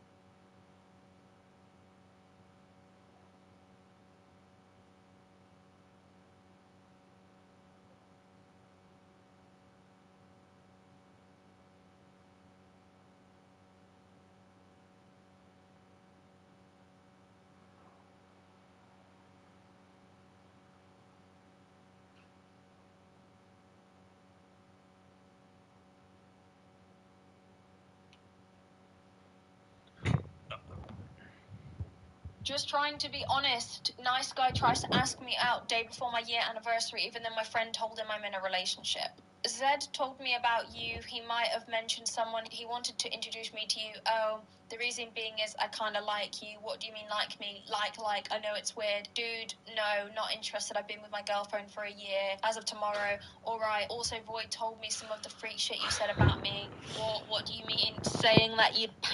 I was like just thinking, like, I kind of like doing this, but it's like, again, this is just like why, like, I'm not gonna become big because it's just my humor is just too niche. But I was like thinking I might just watch like Nicholas Diorio streams, but I'll just mock him, and that's like why it won't work because people will just watch me like, what are you doing? Like, you see he's doing it, but that's why I find it funny because for me it's like, um. I guess I'm like the Joker. I just kind of like to create chaos. I just think it's funny to just like just fuck things up a little bit. And it's just like it would create that like meme where it would just be like in 2030 you're gonna have like someone's gonna like be streaming. There'll be someone someone streaming, critiquing someone who's critiquing another person, critiquing someone who's. It comes like this meta there, and I like it. I think like I'm gonna start it off, so I'll start like trying to mock like some of the streamers. And it probably won't go anywhere because it's pretty stupid because it is Samson versus David versus Samson, but sorry, David versus Goliath. David versus Samson, that'd be a good one. See, I do it too, but you know, I'm thinking Found it. live. When did I say that on the bus? No, I didn't. These people sound like fucking teenagers, man. Alright, also I heard you were dating someone. Where did this come from? I was just trying to be honest. Jesus, my fault for being honest. I'm just asking. It's been fairly known I've been in a relationship. Nah, cause fuck you. I was low-key trying to be honest. Fuck you mean, fuck you. I wasn't even rude. Yes, you were. And then the rude in question is just her being like, no, I have a boyfriend. And like, yeah, her reaction is rightfully so. If you were saying, I'd pound it. I have another anecdote that reminds me of. Can I say this? Yeah, I'm going to say it anyway. In my old workplace, before I did YouTube, my supervisor told another one of my colleagues that every time he looks at me, he thinks, how did he word it? It was like, oh, I'd fuck the shit out of her or some shit like that. And then So again, it's weird. It's really strange because it's like I'm gonna play like daddy and just think like there's like I doubt it. There's part of me where I'm just thinking she's just saying this. It's all part of like some kind of like this is her like. Again, it's like I'm against porn, but I can get around it if I just say sexy like lewd things. If I just say things that like make people imagine stuff, then I get away with not doing porn because men actually do kind of like the allure that they can't see the full thing. So I can get away with like this almost like kind of do you know what I mean? It's like I won't say porn, but like maybe like my sort of like beta male Indian fans will they'll get off on the fact that I'm just saying like crass stuff. Like, isn't it like when a woman says like "come"? Isn't that like really? Isn't that really attractive? Especially if it's a white woman as well. It's like that level of like I think thinking where it's like there's a certain type of bloke where like that's good enough for them. It's like they don't need to see the porn as long as like they can see like a woman sort of saying like sexual stuff. It's like smutty stuff. It's like that you're like, oh, you know, like Katie's up for it because she knows like the sexy stuff. So you know, like she probably is like really like kinky in the bedroom, but she'll never show you because she's against porn. But if you're lucky enough to like be like you know, Chad or Tyrone, you might be, you know, sure. So that's maybe this. I'm thinking like this is like the new. This might be like the new kind of like thing because I've seen a few women do it where it's like I think the most famous one was like there was like this woman who was like in Oxford. She like graduated in Oxford, and then as soon as she like no. It says, her name's like Jiggly something, Jiggly Wiggly or something, and she's just like she went to Oxford or somewhere, and she just ends up now. She's just doing like lewd cosplay, and it's like she gets away with it because she's not actually naked. But what she does is she just dresses up as like women, like characters who've just got really skimpy underwear on, and then it's just like it's art. So it's like they go to bed knowing that, thinking that like all of her male fans who are just telling her that like no, they don't jerk off to it. They're telling the truth, but it's not true because again, men just say anything. Like they don't care about the fact it's art. They just want to jerk off to it. They just want to see women just wearing like the Leia outfit, and then yeah, they'll just be like, oh my god, that's so good. You should be like I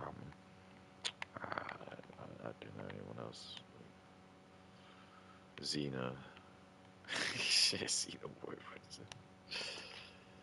But yeah, anyway, she was just doing that, and then it was like I had a go at her because I was like, I basically, it didn't fool me. I just called her out. I said, this is just basically porn. And then all her white knights, just like, I'd say they ratioed me, bruh, and told me like I was, they somehow have turned it around that I was a sexual predator because I was looking at her like that. That's the good one. Yeah, that's what they do. They say it's like I'm looking at her like that, and everyone else is able to see her as like Princess Leia, the actor, the actress, the brave Princess Leia in that part. And anyone who dare look at her as a sexual item is just absolutely, and it's not. It's all the Indian guys that say that. The Indian guys are all, they know. I mean, he needs to get rid of Whitey, because if I'm there, then I'm the one that might sleep with her. But if I'm gone, if there's a chance, they might get a chance that they can. And that's what they live on. They live on that chance that they might get with me. So they'll do anything to then just mitigate that. So if that's just remove all other like mates.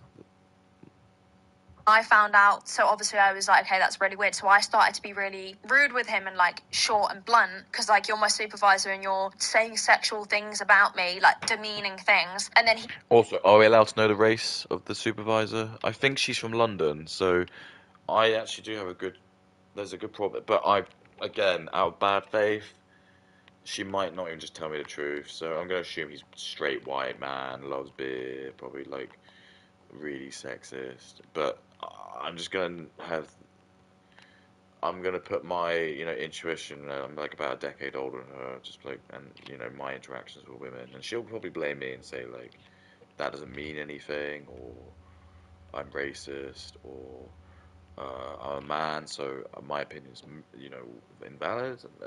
She's allowed that, but I'm just gonna say to you, like, again, like, age is good for men, age is good for us, not for her. She's in her prime now. Like, she's the grenade. Her pin's taken out now. Like, she's like the grenade's going off. For me, I'm still in the factory being built.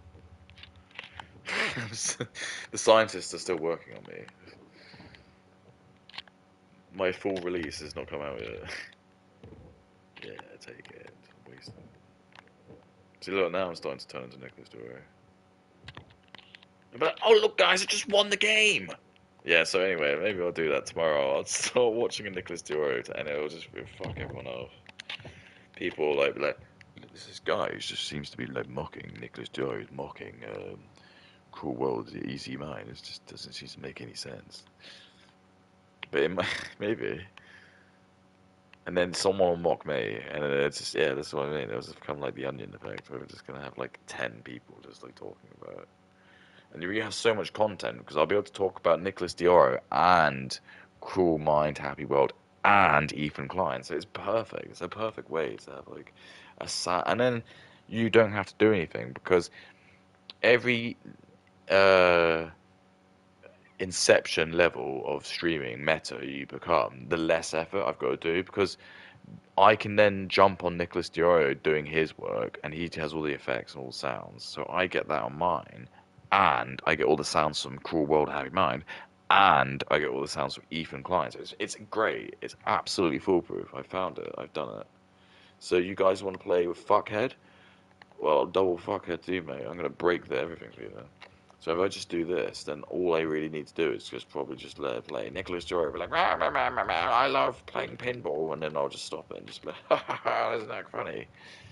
And then play it again, and he'll be like, oh, what's this? $10 super chat?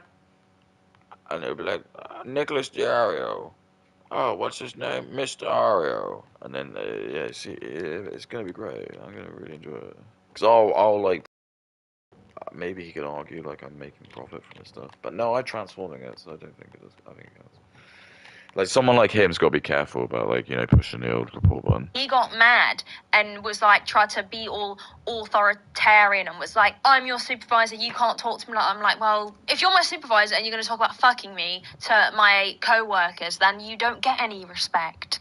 Again, I just don't believe it, because I just think if it was true, she would have reported him. So I don't believe it. It's just gonna fall on this like women can just say anything. Because if I said that, rightfully so, people would ask questions and all go on. But anyway, let's see. Like, what do you expect? And that, I don't know, that just reminded me of this. Like, if you're going to be objectifying and rude, then expect this. Yeah, so apparently not. So even though she had the, I'm sorry, I know, like you're gonna be like, no, she did admit. She's either just admitted she's an idiot, or she's admitted she's an advocate. So like, she wasn't actually that affected by it because she's obviously them. So you see what I mean? So it's like women just draw themselves up, and I'm not allowed to talk about because what do I know, right? I probably don't have my degree in psychology, so anything I say is invalid because yeah, exactly. And this is the fallacy again you have. It's called like the you're not a professor fallacy. And it's just unless you are like a professor or a Mensa genius, even though there's no such thing in that particular field, you're not allowed to have an opinion on anything because you haven't done tests which have been written by people. You haven't done the specific like kissing the ring. So everything you know and learn, even though education and knowledge is very very different. And then like there's an emergency and you land a Boeing jet, they'll just arrest you immediately because how dare you didn't get the paper, man. You didn't get the right paper. And same if you learn how to do like open heart surgery from YouTube, but then you save someone's life, you'll get arrested immediately. Even though that guy could die, you'll go to prison forever. You probably would with that. The plane maybe not, but actually the surgery you might. That's actually the reality of the world. Unless, I don't know, maybe we're on like a fucking jungle island. But so, yeah, that's the joke. If you did that open heart surgery in Jungle Island, and then once you go back and you're kind of like reingratiated back into society, they'll just arrest you. Same energy back, minus the objectifying part, actually. Just rude. Anyway, sorry for that other anecdote. It's kind of crazy. Report me, I really don't care. Nah, dog, I'm laughing at you. Incel core ass reaction. Don't care. Fuck you, bitch. I never liked you anyway. Ass response. Yeah, that's just giving like year 11. You've just been rejected. I'm sorry to again have to say this. I guess as I'm kind of inebriated, but again, if it was Drake or 2 Chainz and telling her that, she would love it. It's very much a case of who is it saying. All of the people who are probably saying this, and I don't want to like, because I'm trying not to be harsh to like my ilk, but there probably are just like dopey. They're probably not very good looking, and some of that probably falls on them because I do think there are like certain guys who just don't look out for their own physical appearance and they're not doing any exercise. And I just think like you can easily bump yourself up if you just make yourself look. If you have a 6-pack and a good body, honestly, I think even if you're not like, if you're white and you're just kind of like a decent looking bloke and you know how to groom yourself and dress and wear the little clothes that fit you, I think you can do okay. You can do fine. Honestly, I think you can. It's just I think a lot of these people, like, again, it's like they're not. I'm not trying to like make everything up for the women, because I know the women do. They are like broken because they just see the best men and they get offered the best men, not to have relationships with, but just to sleep with, and it just breaks them. They just can't like. Thank you, dude. So there you go, did it. They can't. They don't know how to like proper, because that's what the dad's supposed to do. The dad's meant to be the one who's like finding the daughter, like the proper partner, but society's designed it in Western culture to try and remove the dad for some reason that I'm not allowed to talk about. Not that at any age that's appropriate. I feel like even if they were children, like, you don't say that to people. And it's also really like, it's just cringe. Like getting rejected and then being like, fuck you. Like, it reminds me of when you go out on a night. Again, it's what I'm saying. It's just like, yeah, it's just this thing again. It's like, if I'm a certain person and I said that, it'd be funny and really good. But there's certain people where if you say it to them, it isn't funny and it's really good. And then that's basically the kind of the question I just want to throw up. It's just like throw out even. It's like it just seems like context means everything. So just words almost are irrelevant because it's just like, oh, if you just look really hot, you can pretty much just like probably say to a woman you want to word her, and she'll be like, come on, I won't do it. But if you're like a really unattractive person, they'll just go, please. But we don't have to talk about that. Out and like creepy people will just hit on you. I remember, again, another anecdote. This isn't a good thing. This is actually kind of sad. Me and my friends were going out and this guy was like, he walked past and was like, oh, you look fucking good. And I was like, fuck off, you weirdo. He was like this. Yeah, look, so again, it's like, in this video, she's like humble brag that like there's been like 3 or 4 situations where she's just been some kind of like, and again, that might, maybe this is me sort of being a bit like ignorant, but no, I've been around women and I don't know if that is really, probably is. I'm not gonna doubt that, but part of me wants to almost feel like this is another one of these like, what kind of men is she hanging out with? And again, if I ask her what race are they, she probably won't tell me in good faith because I've heard plenty of women just say, "Oh, they were like this particular person," but I didn't want to say because it's going to reinforce their racial bias, so they lie, and it's been proven with facts. But I'm not allowed to talk about that. So we just assume they're straight white men who love beer and being sexist and racist. But anyway, let's continue.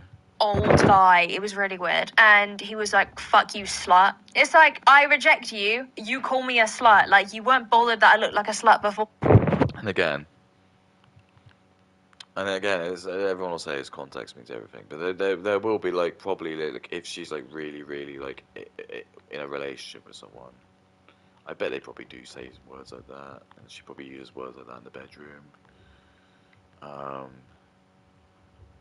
And then that's women will just say, well, yeah, but that's different though, because like, you know, that's my boyfriend, that's what he's turned on by, and it's like, okay, but anyway. Or like, what's changed? So this is, I just want to find a genuine girl. So this was his bio, I think maybe a Tinder bio or a Facebook bio. I don't know what that's from. And then it says versus his first text to me. Hi, we met on blank. Hello, nice jugs by the way.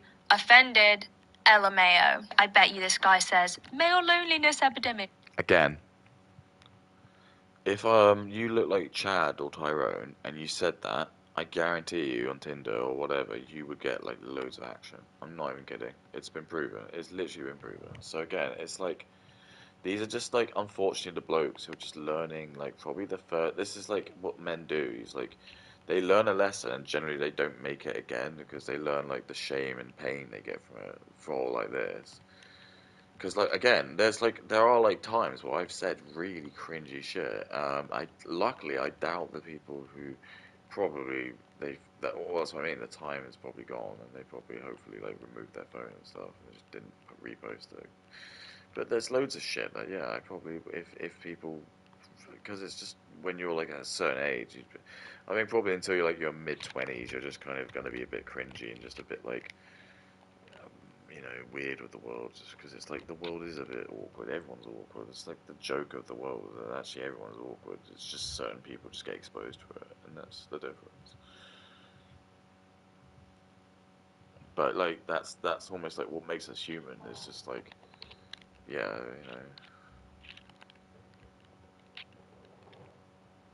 But I think every person's like gone into their mate's room and you just like you see them click on like a new tab and it's all just like fucking like YouPorn like tabs like come up because they didn't clear the history, and it's just like you get like a quick glimpse into like what their sexual predilection is. And you're like, oh, okay, so they love like Latino big booty women. Fine, interesting.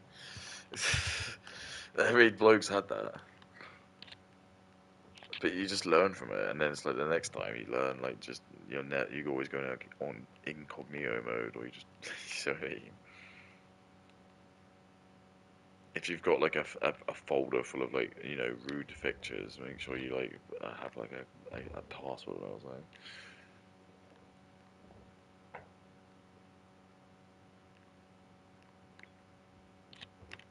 or like don't say like cringy stuff to like women because they're just gonna fucking like post it and just put it online and you can laugh at you.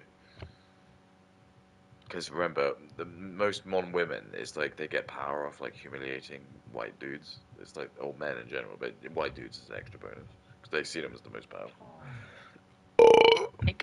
You're they're not right. lonely enough, They're my right friend. too. Okay, stay lonely. That's crazy. Dating apps are such a cesspit. I'm so glad I don't have to fucking be in them. Like my friends that I know that do use dating apps still, it's hard out there. Okay, this one's caught my attention because what? Are you seriously using Titanic as proof as to why you need to start slapping bitches? So I'm What? typically a nice guy. Welcome to the drowning men. Well, to be fair, like Titanic was, well, it was probably fake to depict what happened in real life. I mean, the guy, what's his face, the evil love dude. Oh shit. People will sell you out The in a heartbeat. Clay or whatever his name What's is. your game plan? I'm typically a No, nice it's not Clay. It's like Winston or whatever his name. He's like the guy who's like meant to marry Rose. That's just how a man would act in 1920. Oh, 1912. Sorry. That is just how a man would act.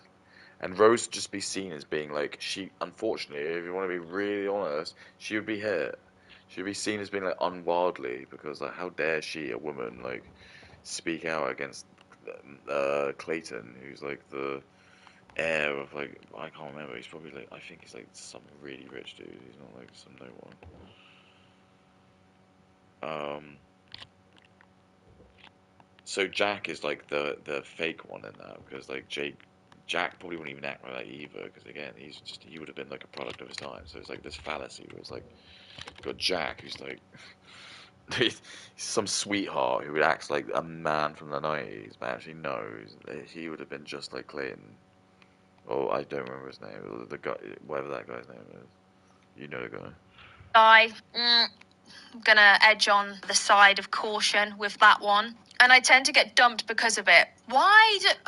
This is what the manosphere, this is what incel culture is doing to young men. Look, I don't care what you say, okay? Well, I can't say no women. So when she means incel culture, what she means is that like, and she's an example of that, is that all women are just chasing like the top 5% of men. So you just have like 95% of men who are just never allowed to have like sexual contact with a physical woman. So when you say incel content, all you mean is just like you're just dissing like 95% of men that you actively just don't even see in your brain because you've probably watched so much like you just women just watch too much like and they get hit on by like two attractive men and they just don't see the men who are like lock matched with them as like their equal.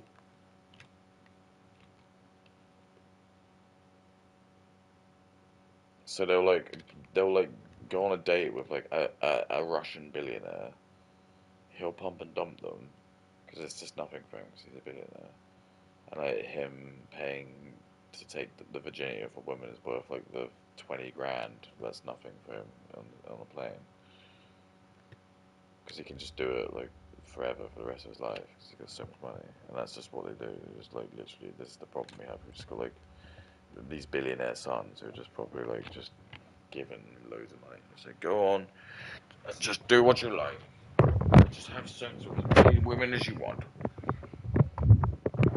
And they do. Right? Because that may be inaccurate. But the majority of women are not dumping people because they are a nice guy, okay? Again, I can't be inaccurate and say, oh, that's never happened because maybe some women prefer to feel like they're in like a traditional relationship and the nice guy Yeah. So here we go. So this is where you got like this is evidence. She's like the queen of feminism. Like she's just said that she's just openly admitted her like disdain to like that traditional. She said like, there are some women who might want to do that like disgusting antiquated traditional value where you gotta be a woman and you're not allowed to talk and you have to look after babies and it's disgusting, absolutely disgusting. Not like me. I'm in here with my room and my toys. Which my kids could be playing with, but nope. And this is actually what this is all like. Instead of me having a kid, they've given me all this money because it's actually what me having a job is to firstly take a job off of other person who could raise a family, and then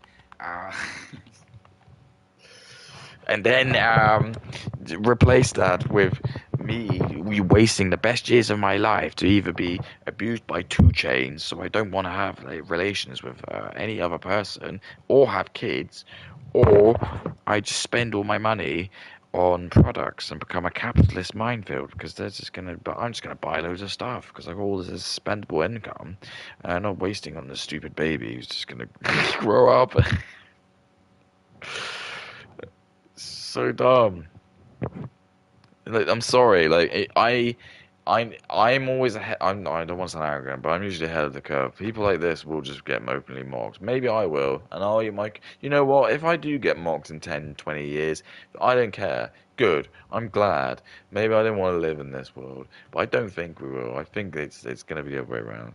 Just doesn't do it for them. I don't know. Maybe that is a thing, right? But this is the harmful narrative. Oh, all women don't like nice guys. It's just not true. To put it simply, there's one thing being like a pushover and having no backbone, but that's nothing to do with masculinity or, being a nice guy. It's just, they're two separate things. Like, you can be a nice person, as in a good person, as in you don't treat women like shit, and you can also be firm within yourself. You can have your beliefs. You can be masculine. I think there's this idea. So this is she's wrong.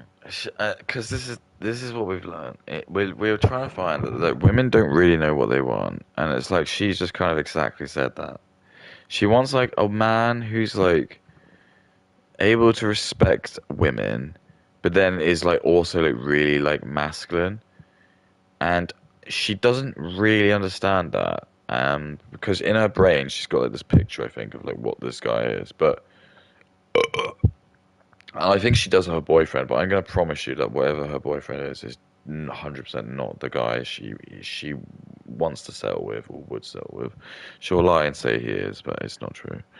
But anyway, um, it's this is what's happening. We've got like these leftist women who are like they're openly demanding is basically what they're asking for is a man who's in like is a right man, a right wing man who's like very masculine, very like in very dominant, very commanding, very like a leadership role.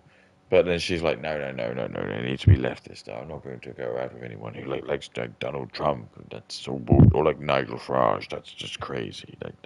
I want to make sure like they love immigrants, they love and respect all women and want women to have the same amounts, but at the same time they should earn more than women because they're like I want them to be like masculine. I want them to be authoritative. It's just like shit. So that's what I mean. They've just painted themselves into a corner. Where they don't. They just like they've restricted the men they want to give the actually what they want, and it's just ended up them just dating 2 Chainz and just becoming broken. Now that no women like nice guys. Women want guys that treat them like shit. That's not true. That's genuinely not true. I see it on male podcasts everywhere. Oh, women like guys that treat them. No, they don't. You're thinking of like some rom-com film where it's like, oh, I like a bad boy. It's amazing that she's bringing this up because I'm gonna tell you that like men snap out of like this whole bullshit fantasy. Everything's like a Hallmark film very quickly. Once again, they go through like this humiliation ritual that is now where you've got like hundreds of thousands of people just like openly like seeing like your mistake. As soon as a man has that, it's a huge like stain on their like ego, and they just will probably never do that again. And they learn from it, and it's like they'll become better people as a result of that. Women, no, because they're like mollycoddled the whole way through their lives and pretty much like not told no. And I've met women who've like I know probably have never been told no, and I'm like the first person to generally like probably like put them in their place, and they hate it. Um,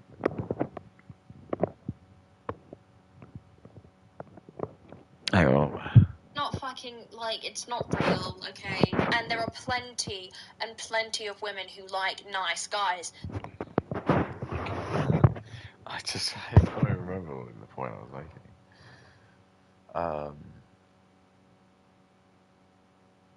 Wow. I mean, that's yeah. These women just don't like guys who walk into a room and say, hey, I'm a nice guy, come and hop on that. You know, that's not how it works. Anyway, continue, or please don't, but... Oh, yeah, sorry. So, yeah, because women are actually the ones who are more likely to, like, believe in, like, this fairy tale bullshit that there's going to be, like, Prince Charming coming around the corner, and it's, like, this Taylor Swift fantasy of just, like, she's in her 30s, but, like, again, she's, like, a billionaire, and she's a celebrity. So, like, yeah, she gets to date the quarterback, but that's not going to happen to you. I'm sorry, like, you're not... If you're in your 30s and you're just like an average person and you've got a job as a teacher, you're not going to get a quarterback. You're not going to get the quarterback. It's not going to happen. Unless there's some kind of like, you're doing something illegal. And I'm sorry, I'm not only meaning like the college, but it's just not happening because they're going to date someone who's just like younger. Like Taylor Swift gets it because she's Taylor Swift. So she's just a celebrity. And I think deep down, like, that guy's going to regret that because I've said this about the fallacy about if I was a celebrity man, I would absolutely not date a celebrity woman because I've told you about this. It's like when you have high status women, they do want men who are higher status, but they're not going to be as appreciative as the women who are high status. Sorry, they're not going to be as appreciative as the women who aren't as high status. So if I'm a man, like, let's say I'm like, I wake up tomorrow and I'm like, oh, Jesus, I really put myself as well. Drake, there you go. Like, I'm worth, like, so much money, and I'm a sex icon, and I could have any woman in the world. It's like, what am I going to do? So, I can either go and date, like, a really famous celebrity, like maybe like Billie Eilish or something like that. But then it's like, I probably could bang her, which is generally what happens with these people, because this is actually, I'm explaining it. But the problem is that I'm not gonna like actually want to be with her because like she's a high value woman, so she's gonna have like loads of high expectations, and I probably as a bloke just don't want that in a woman. I don't really want to have like a woman who's like mega desire. Well, I don't mind if she's mega desire, but I don't like the idea that like she knows she could easily just like do that. And I don't like the idea that she's gonna have like high expectations and everything I'm doing for her is just not as impressive because like she's already famous and rich. And women don't like that because they call it like having the power. But that's fine. If you don't like it, that's okay. I will find people who do. Nice guy, come and hop on that. You know, that's not how it works. Anyway, continue, or please don't, but I guess do. I can't believe, how is the fucking Titanic it? Like, what's going on? So I figured out that women don't like nice guys, and I have proof of us. Best thing you can do is just slap bitches around in the, like, you and my proof furious you ever see the end of the movie Titanic. First of all, maybe women don't want to hop on your fucking cock because you can't string a sentence together, my friend. You're sat there texting. Sorry, I didn't realize that. So, again, it's like the shaming of just the grammar, which is just like, this is the weakest form. It's like, come on. Again, unless you're going to show your like Mensa genius certificate, you're just always going to put yourself in like a bad situation if you're going to do this. Like, I don't like doing that just because you're going to just find someone who's just going to... You're never going to be perfect.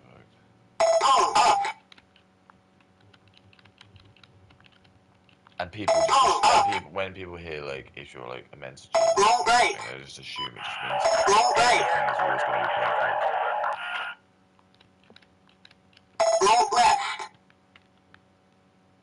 What the fuck? What's the point of this missile? Like, what's the point?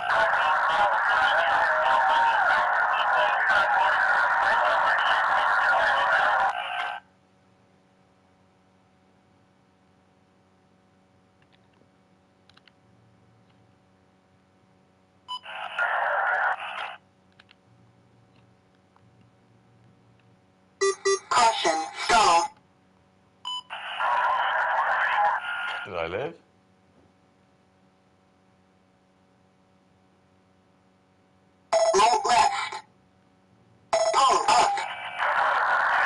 Yeah, got it.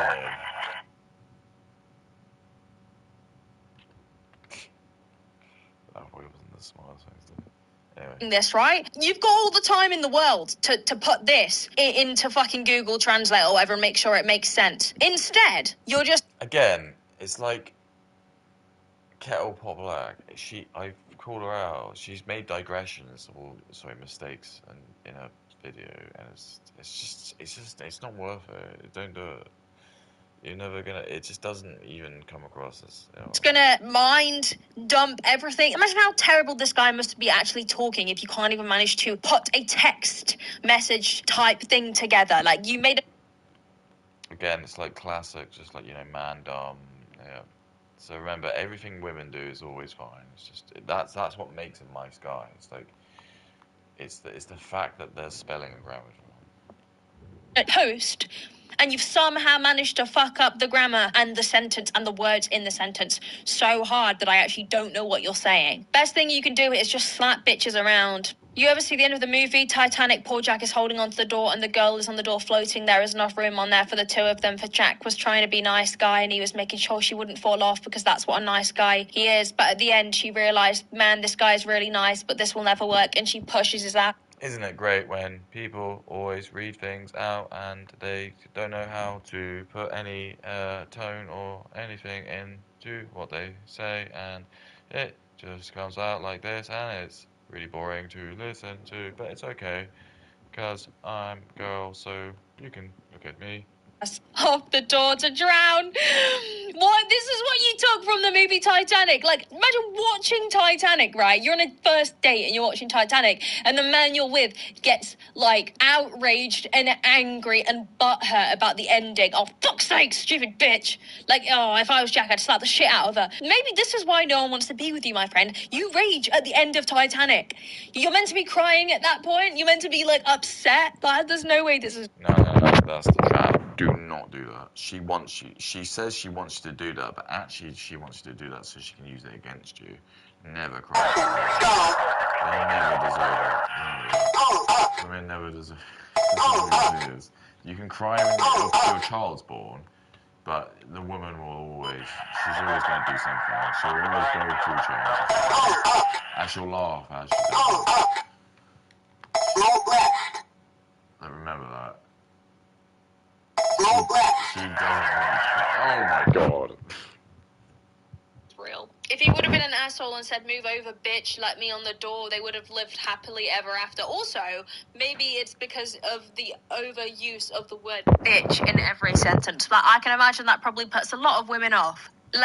Again, not really a thing. Again, it's like me and my ex series, we used to sometimes say that. It's just whatever. Me and my friends used to say it. Again, it's like, but depends who says it. Again, if it's 2 Chainz or Drake, she'd be okay. But if it's an Uggo, it's a problem. Let me on the door, they would have lived happily ever after thinking about it. So how about everyone just stop posting saying they can't find a nice guy that's nice to them and treat them the way they want to be treated, because y'all don't want to get treated like that. You like the assholes. You like having a guy who wants what he wants and tells you how it is because it's what you want. Thank you for listening. Rant over. PS, the single life is where it's at. You don't got to worry about this shit. First of all, the joking part, obviously, watching Titanic and getting furious rage. Like, imagine opening up your letterboxd and just leaving. So, okay, let's just take this from like a real pragmatic side. It's like, oh, let's just shame people because they feel things when they watch things. Oh, should people feel ashamed to express feelings of whenever they watch things? Well, no, but maybe Katie's gonna laugh at you about it. So anyway, let's find out. Like a 1-star review, So for example, when Katie talks about like maybe something really horrible happened to her, if I laugh at it, I'm evil, because that's not funny. But if something happens to a man, that is really funny. That's really funny. Do you see what I mean? So it's just be careful, Just because things now aren't always the way they will be. absolutely furious that silly bitch didn't let him I'm talking about the football. on the raft. I can't remember, but I'm 99% sure he doesn't get on it because there isn't enough room. And that didn't he try and get it and it started to sink? I thought that was the entire point of the, like, yes, I'm sure if in an alternate universe there was enough room on that raft, then they both would have lived. But then that wouldn't have been the film Titanic, would it? And also, well, what am I doing? This is stupid. You're a fucking idiot. And also, to get deep again, to do with the manosphere and these male groups, like, if I do have any young men that are watching and they have like hooked on to this Again, it's like this. It's like that dog whistling. It's like I'm not young. I'm definitely not young. I'm not watching it for a sexual thing either. This is just strictly kind of like a misandrist thing. But this is what I'm saying. It's like there's that like level of like. It's what I think. There's like this new zeitgeist of sort of like what women are doing to try and like virtual signal that they're above doing sex work, but I feel like they still kind of are. It's like it's softcore smart, like what they say, and it's like the allurement. It's like she dresses up provocative enough that it's like. Do you see what I mean? It's like it doesn't work because I'm a man. I'm telling you the secrets. You know, like when you watch like Enter the Magician's Secrets, and you got the guy into a load of trouble because like. I'm telling you this now, like, I shouldn't be telling you this. I should just be with, like, the other guys, just sort of like, high-fiving, be like, yeah, did you hear Katie say come? Like, yeah. Hang on, see if I get this one. Fuck. Yeah, those things are way too idea bad that for. women like to be treated like shit, because this is what these red-pilled freaks get on podcasts and say, women like to be treated like shit, and we know this because I would be a red pill. She would consider me a red pill freak. this is an actual fucking thing I saw today. Women like to be treated like shit, and the proof is in these, like, smut fantasy books that they read, where, you know, the man's dominant and the woman's submissive, and men will take that as genuine evidence that the majority of women like to be treated like shit. First of all, not to state the obvious, but, you know, sexual fantasies and day-to-day ways of being treated by men in society are two different things. You know, someone may like to get degraded in the bedroom, but it doesn't mean when they're walking down the street they want a random builder to shout at them and call them a dirty. Again, listen to, like, what she's saying. So she's saying the books she buys are full of, like, smut, where it's, like, she gets, like, degraded, but... if you actually look at the books that she gets degraded, the people who degrade her are usually like really like sexualized. They're like the red flag. And this is what we keep telling them. They're like people who are like child because they're true trans, they're great, sexually like but you know, Wolf most women would really love that. But she mentions it's the builder. She says, just because women buy the smut where you've got hot chat, like asking her to like milk him and under a table, I don't want to see Bob the Fat Builder give me a ugh, and see. Slag. I feel like it's pointless sometimes trying to explain to But people if Tyrone, the 10-pack sexy, you know, muscular white guy had a Ferrari hit on her, she would not care. why these manosphere messages are so stupid. But this is again, it's back to the like, oh, women don't like nice guys. Oh, okay, well, treat women like shit then. See how far that gets you. See how far in life you get. This title is I'm more generous than the giving tree. What's up? Not much. A little homework before bed. Any weekend plans? I'll probably just stay in. I think I'm coming down with a bit of a cold. That's too bad. I had a car show ticket like a week ago. Yeah, that's too bad. Count me in for next time. Okay, cool. If you can't go out this weekend, I could come over and give you a massage. For me, design is really about things being beautiful, but useful. How about her? I just remember thinking, I found the perfect chair. There's real thought behind every curve. Are we still not done yet? Count me in for next time. Okay, cool. If you can't go out this weekend, I could come over and give you a massage. Everybody, right, hear me out. Everybody knows that the universal "I'll give you a massage" means 2 seconds massage on the. Again, it's just remember, if it was Chad, she has no problem with that, and that's even like why she's probably saying the anecdote, because that's probably what's happened to her. She's probably fell for that routine because she probably got hit up by 2 Chainz, and that's probably like what happened. Is it's actually her who was like stupid because she let 2 Chainz trick her into thinking, oh, if I give him sex early, then he'll want me. But it's not. That's the trick of feminism. Legs and then finger in the bum 5 minutes in. Okay. Oh, she said finger in the bum. Oh my god, oh, I'm gonna jerk off this. Everyone knows that. So saying to people, "Oh, I'll come and give you a massage," means I'll touch your cheeks for a little bit and then I'm going to slip it Oh shit, touch her cheeks. in. That's what Man, slip it in. it means.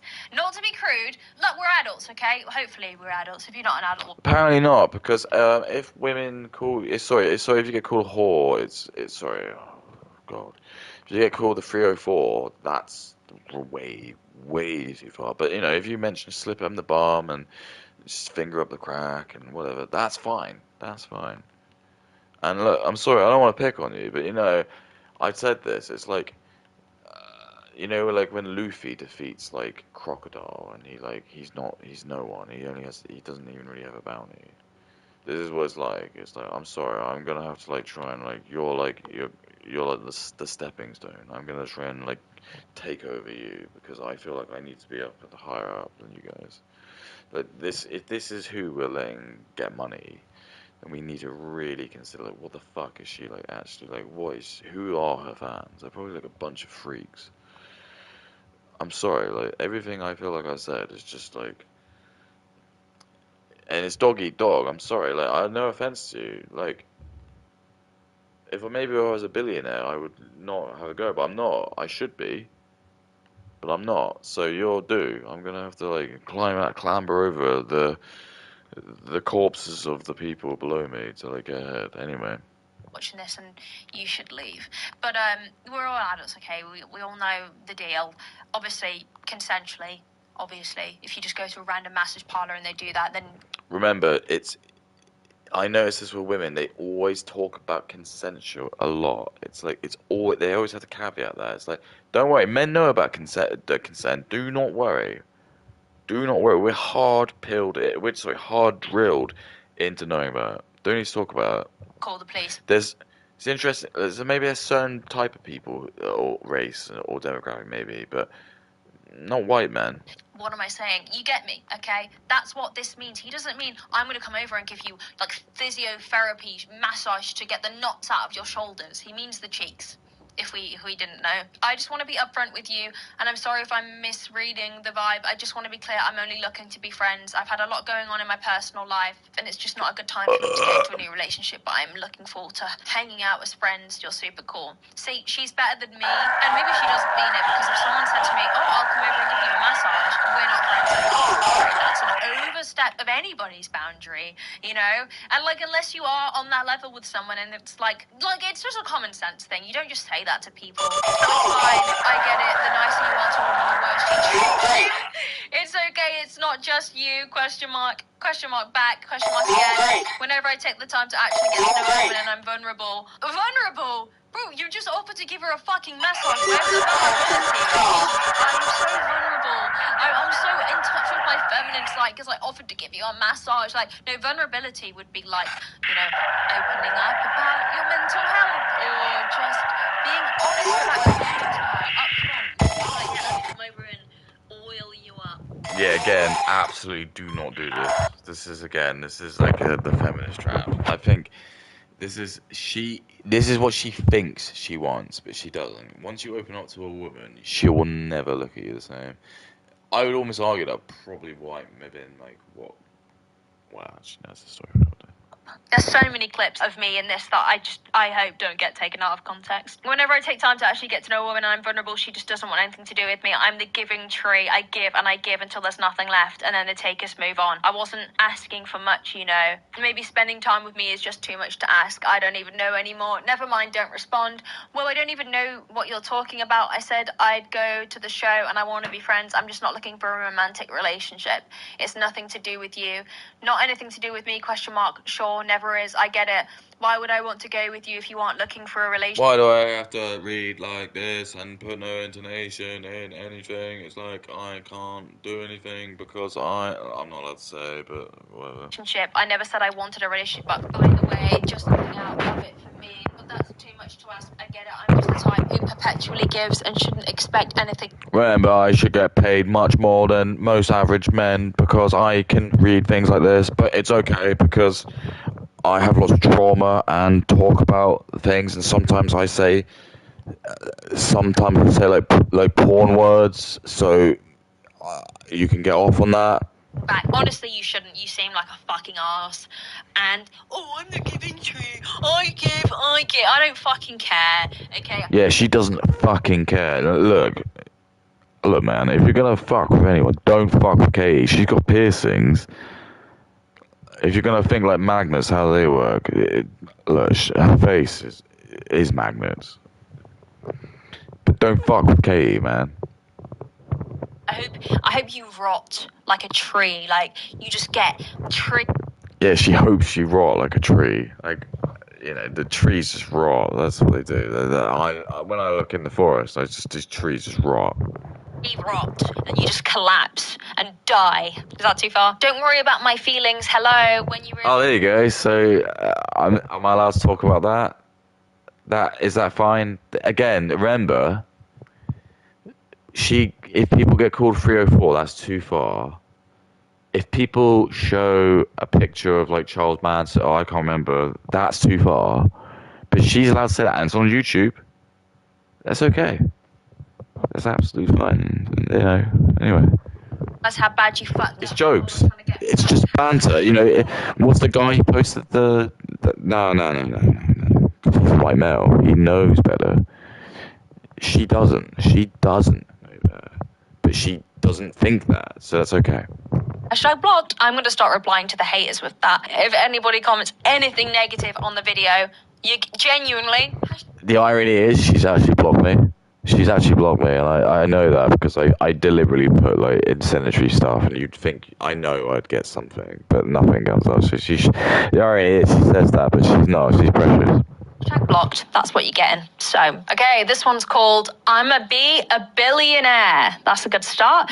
Nice meeting you. You as well. Have a good night. Good night. And the irony is, if like she watched this, I'd be considered like too far. I'd be like, this would be bullying probably.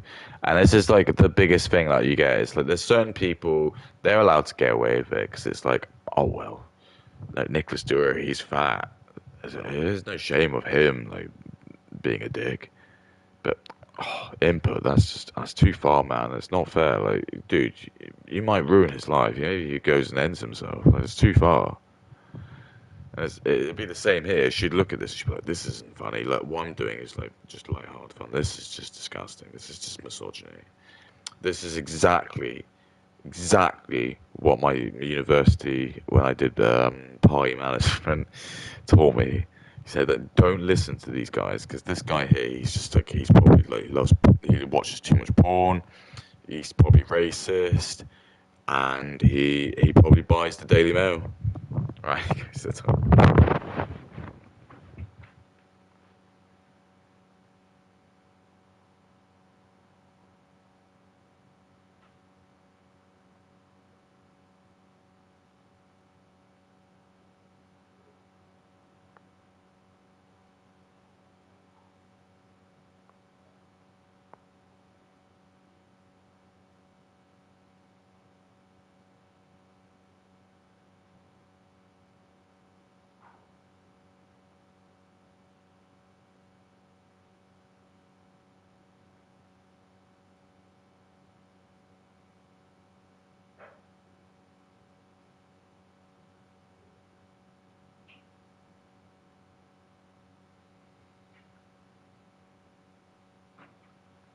Look, we're nearly at the end. Heart eyes. Some people's use of emojis just needs to be studied. Like, you don't need to have the heart eyes. You're beautiful. After the day I had was nice to hear. Thanks. You're welcome. Let's trade a pic from before.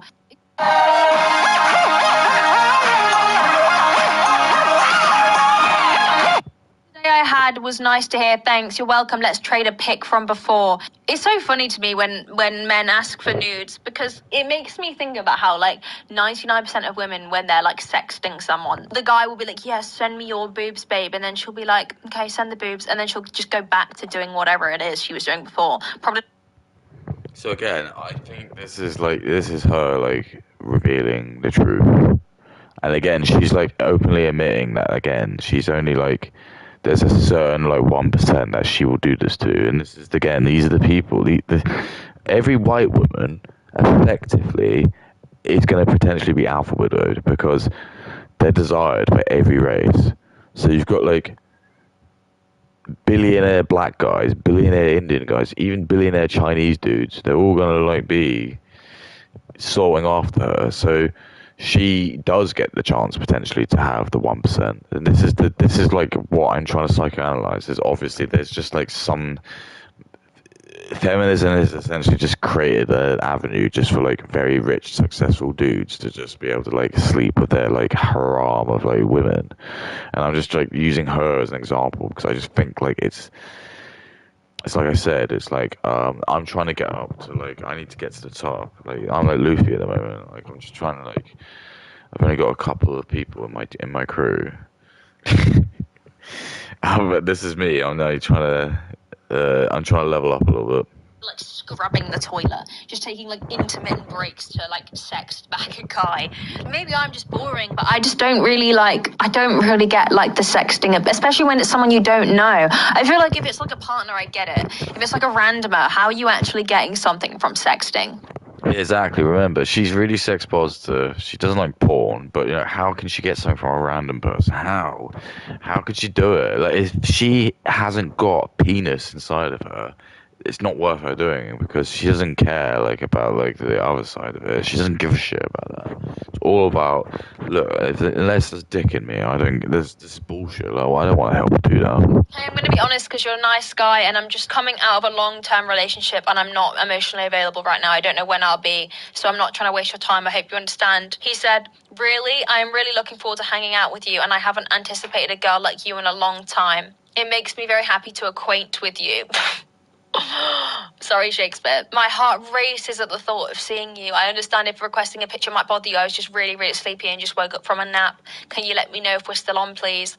If you think it's okay to play with my emotions like that, it's not. You're fat, old, and have a nasty-looking ass, weird hair, and pretty ugly, and I'm gonna be a billionaire. He's gotta be like 11. Like, come on. I know, like, misogynistic people exist, but stuff like that is almost like... It's almost comical. It's like, you're not real. There's no way that's real. Like, when people are that blatant, like 5 seconds ago, you were like, I didn't anticipate. I know it's a metaphor, or a simile, I think it's a metaphor. But anyway, I'm just going to play off the devil's advocate with the left, because she said, like, oh, it's 11 years old. But if, you know, again, if I made a joke like this, she'd be like, oh my God, it's such a P word. I can't believe he's always inferring about that. But again, it's okay, because it's But anyway, just saying. A girl like you, and then you're like, you're fat, and you've got a weird looking ass. Okay, buddy, but you wanted to tap this weird looking ass. So what does that say about you? Anyway, I think that's enough. I've just done... Just says that literally men do bang anything, but like, again, so it's not really like a diss on like the guy, because yeah, I'm a guy, I understand like, what guys are like. It's the women who are the ones who just can't look down. 40 whole minutes of r/nice guys. I actually really enjoyed this video. I actually prefer it to the Am I the Arse? I did as well. I thought this was extremely good. So I think this could potentially be a little format where I just feel like I'll go a step beyond and I'll deliberately like try and like mock the creators. I will become the new unofficial content god. But anyway, how long have I been going for? This feels like a fuck off long video. 4.5 hours. Suck my nuts. Alright, this is it.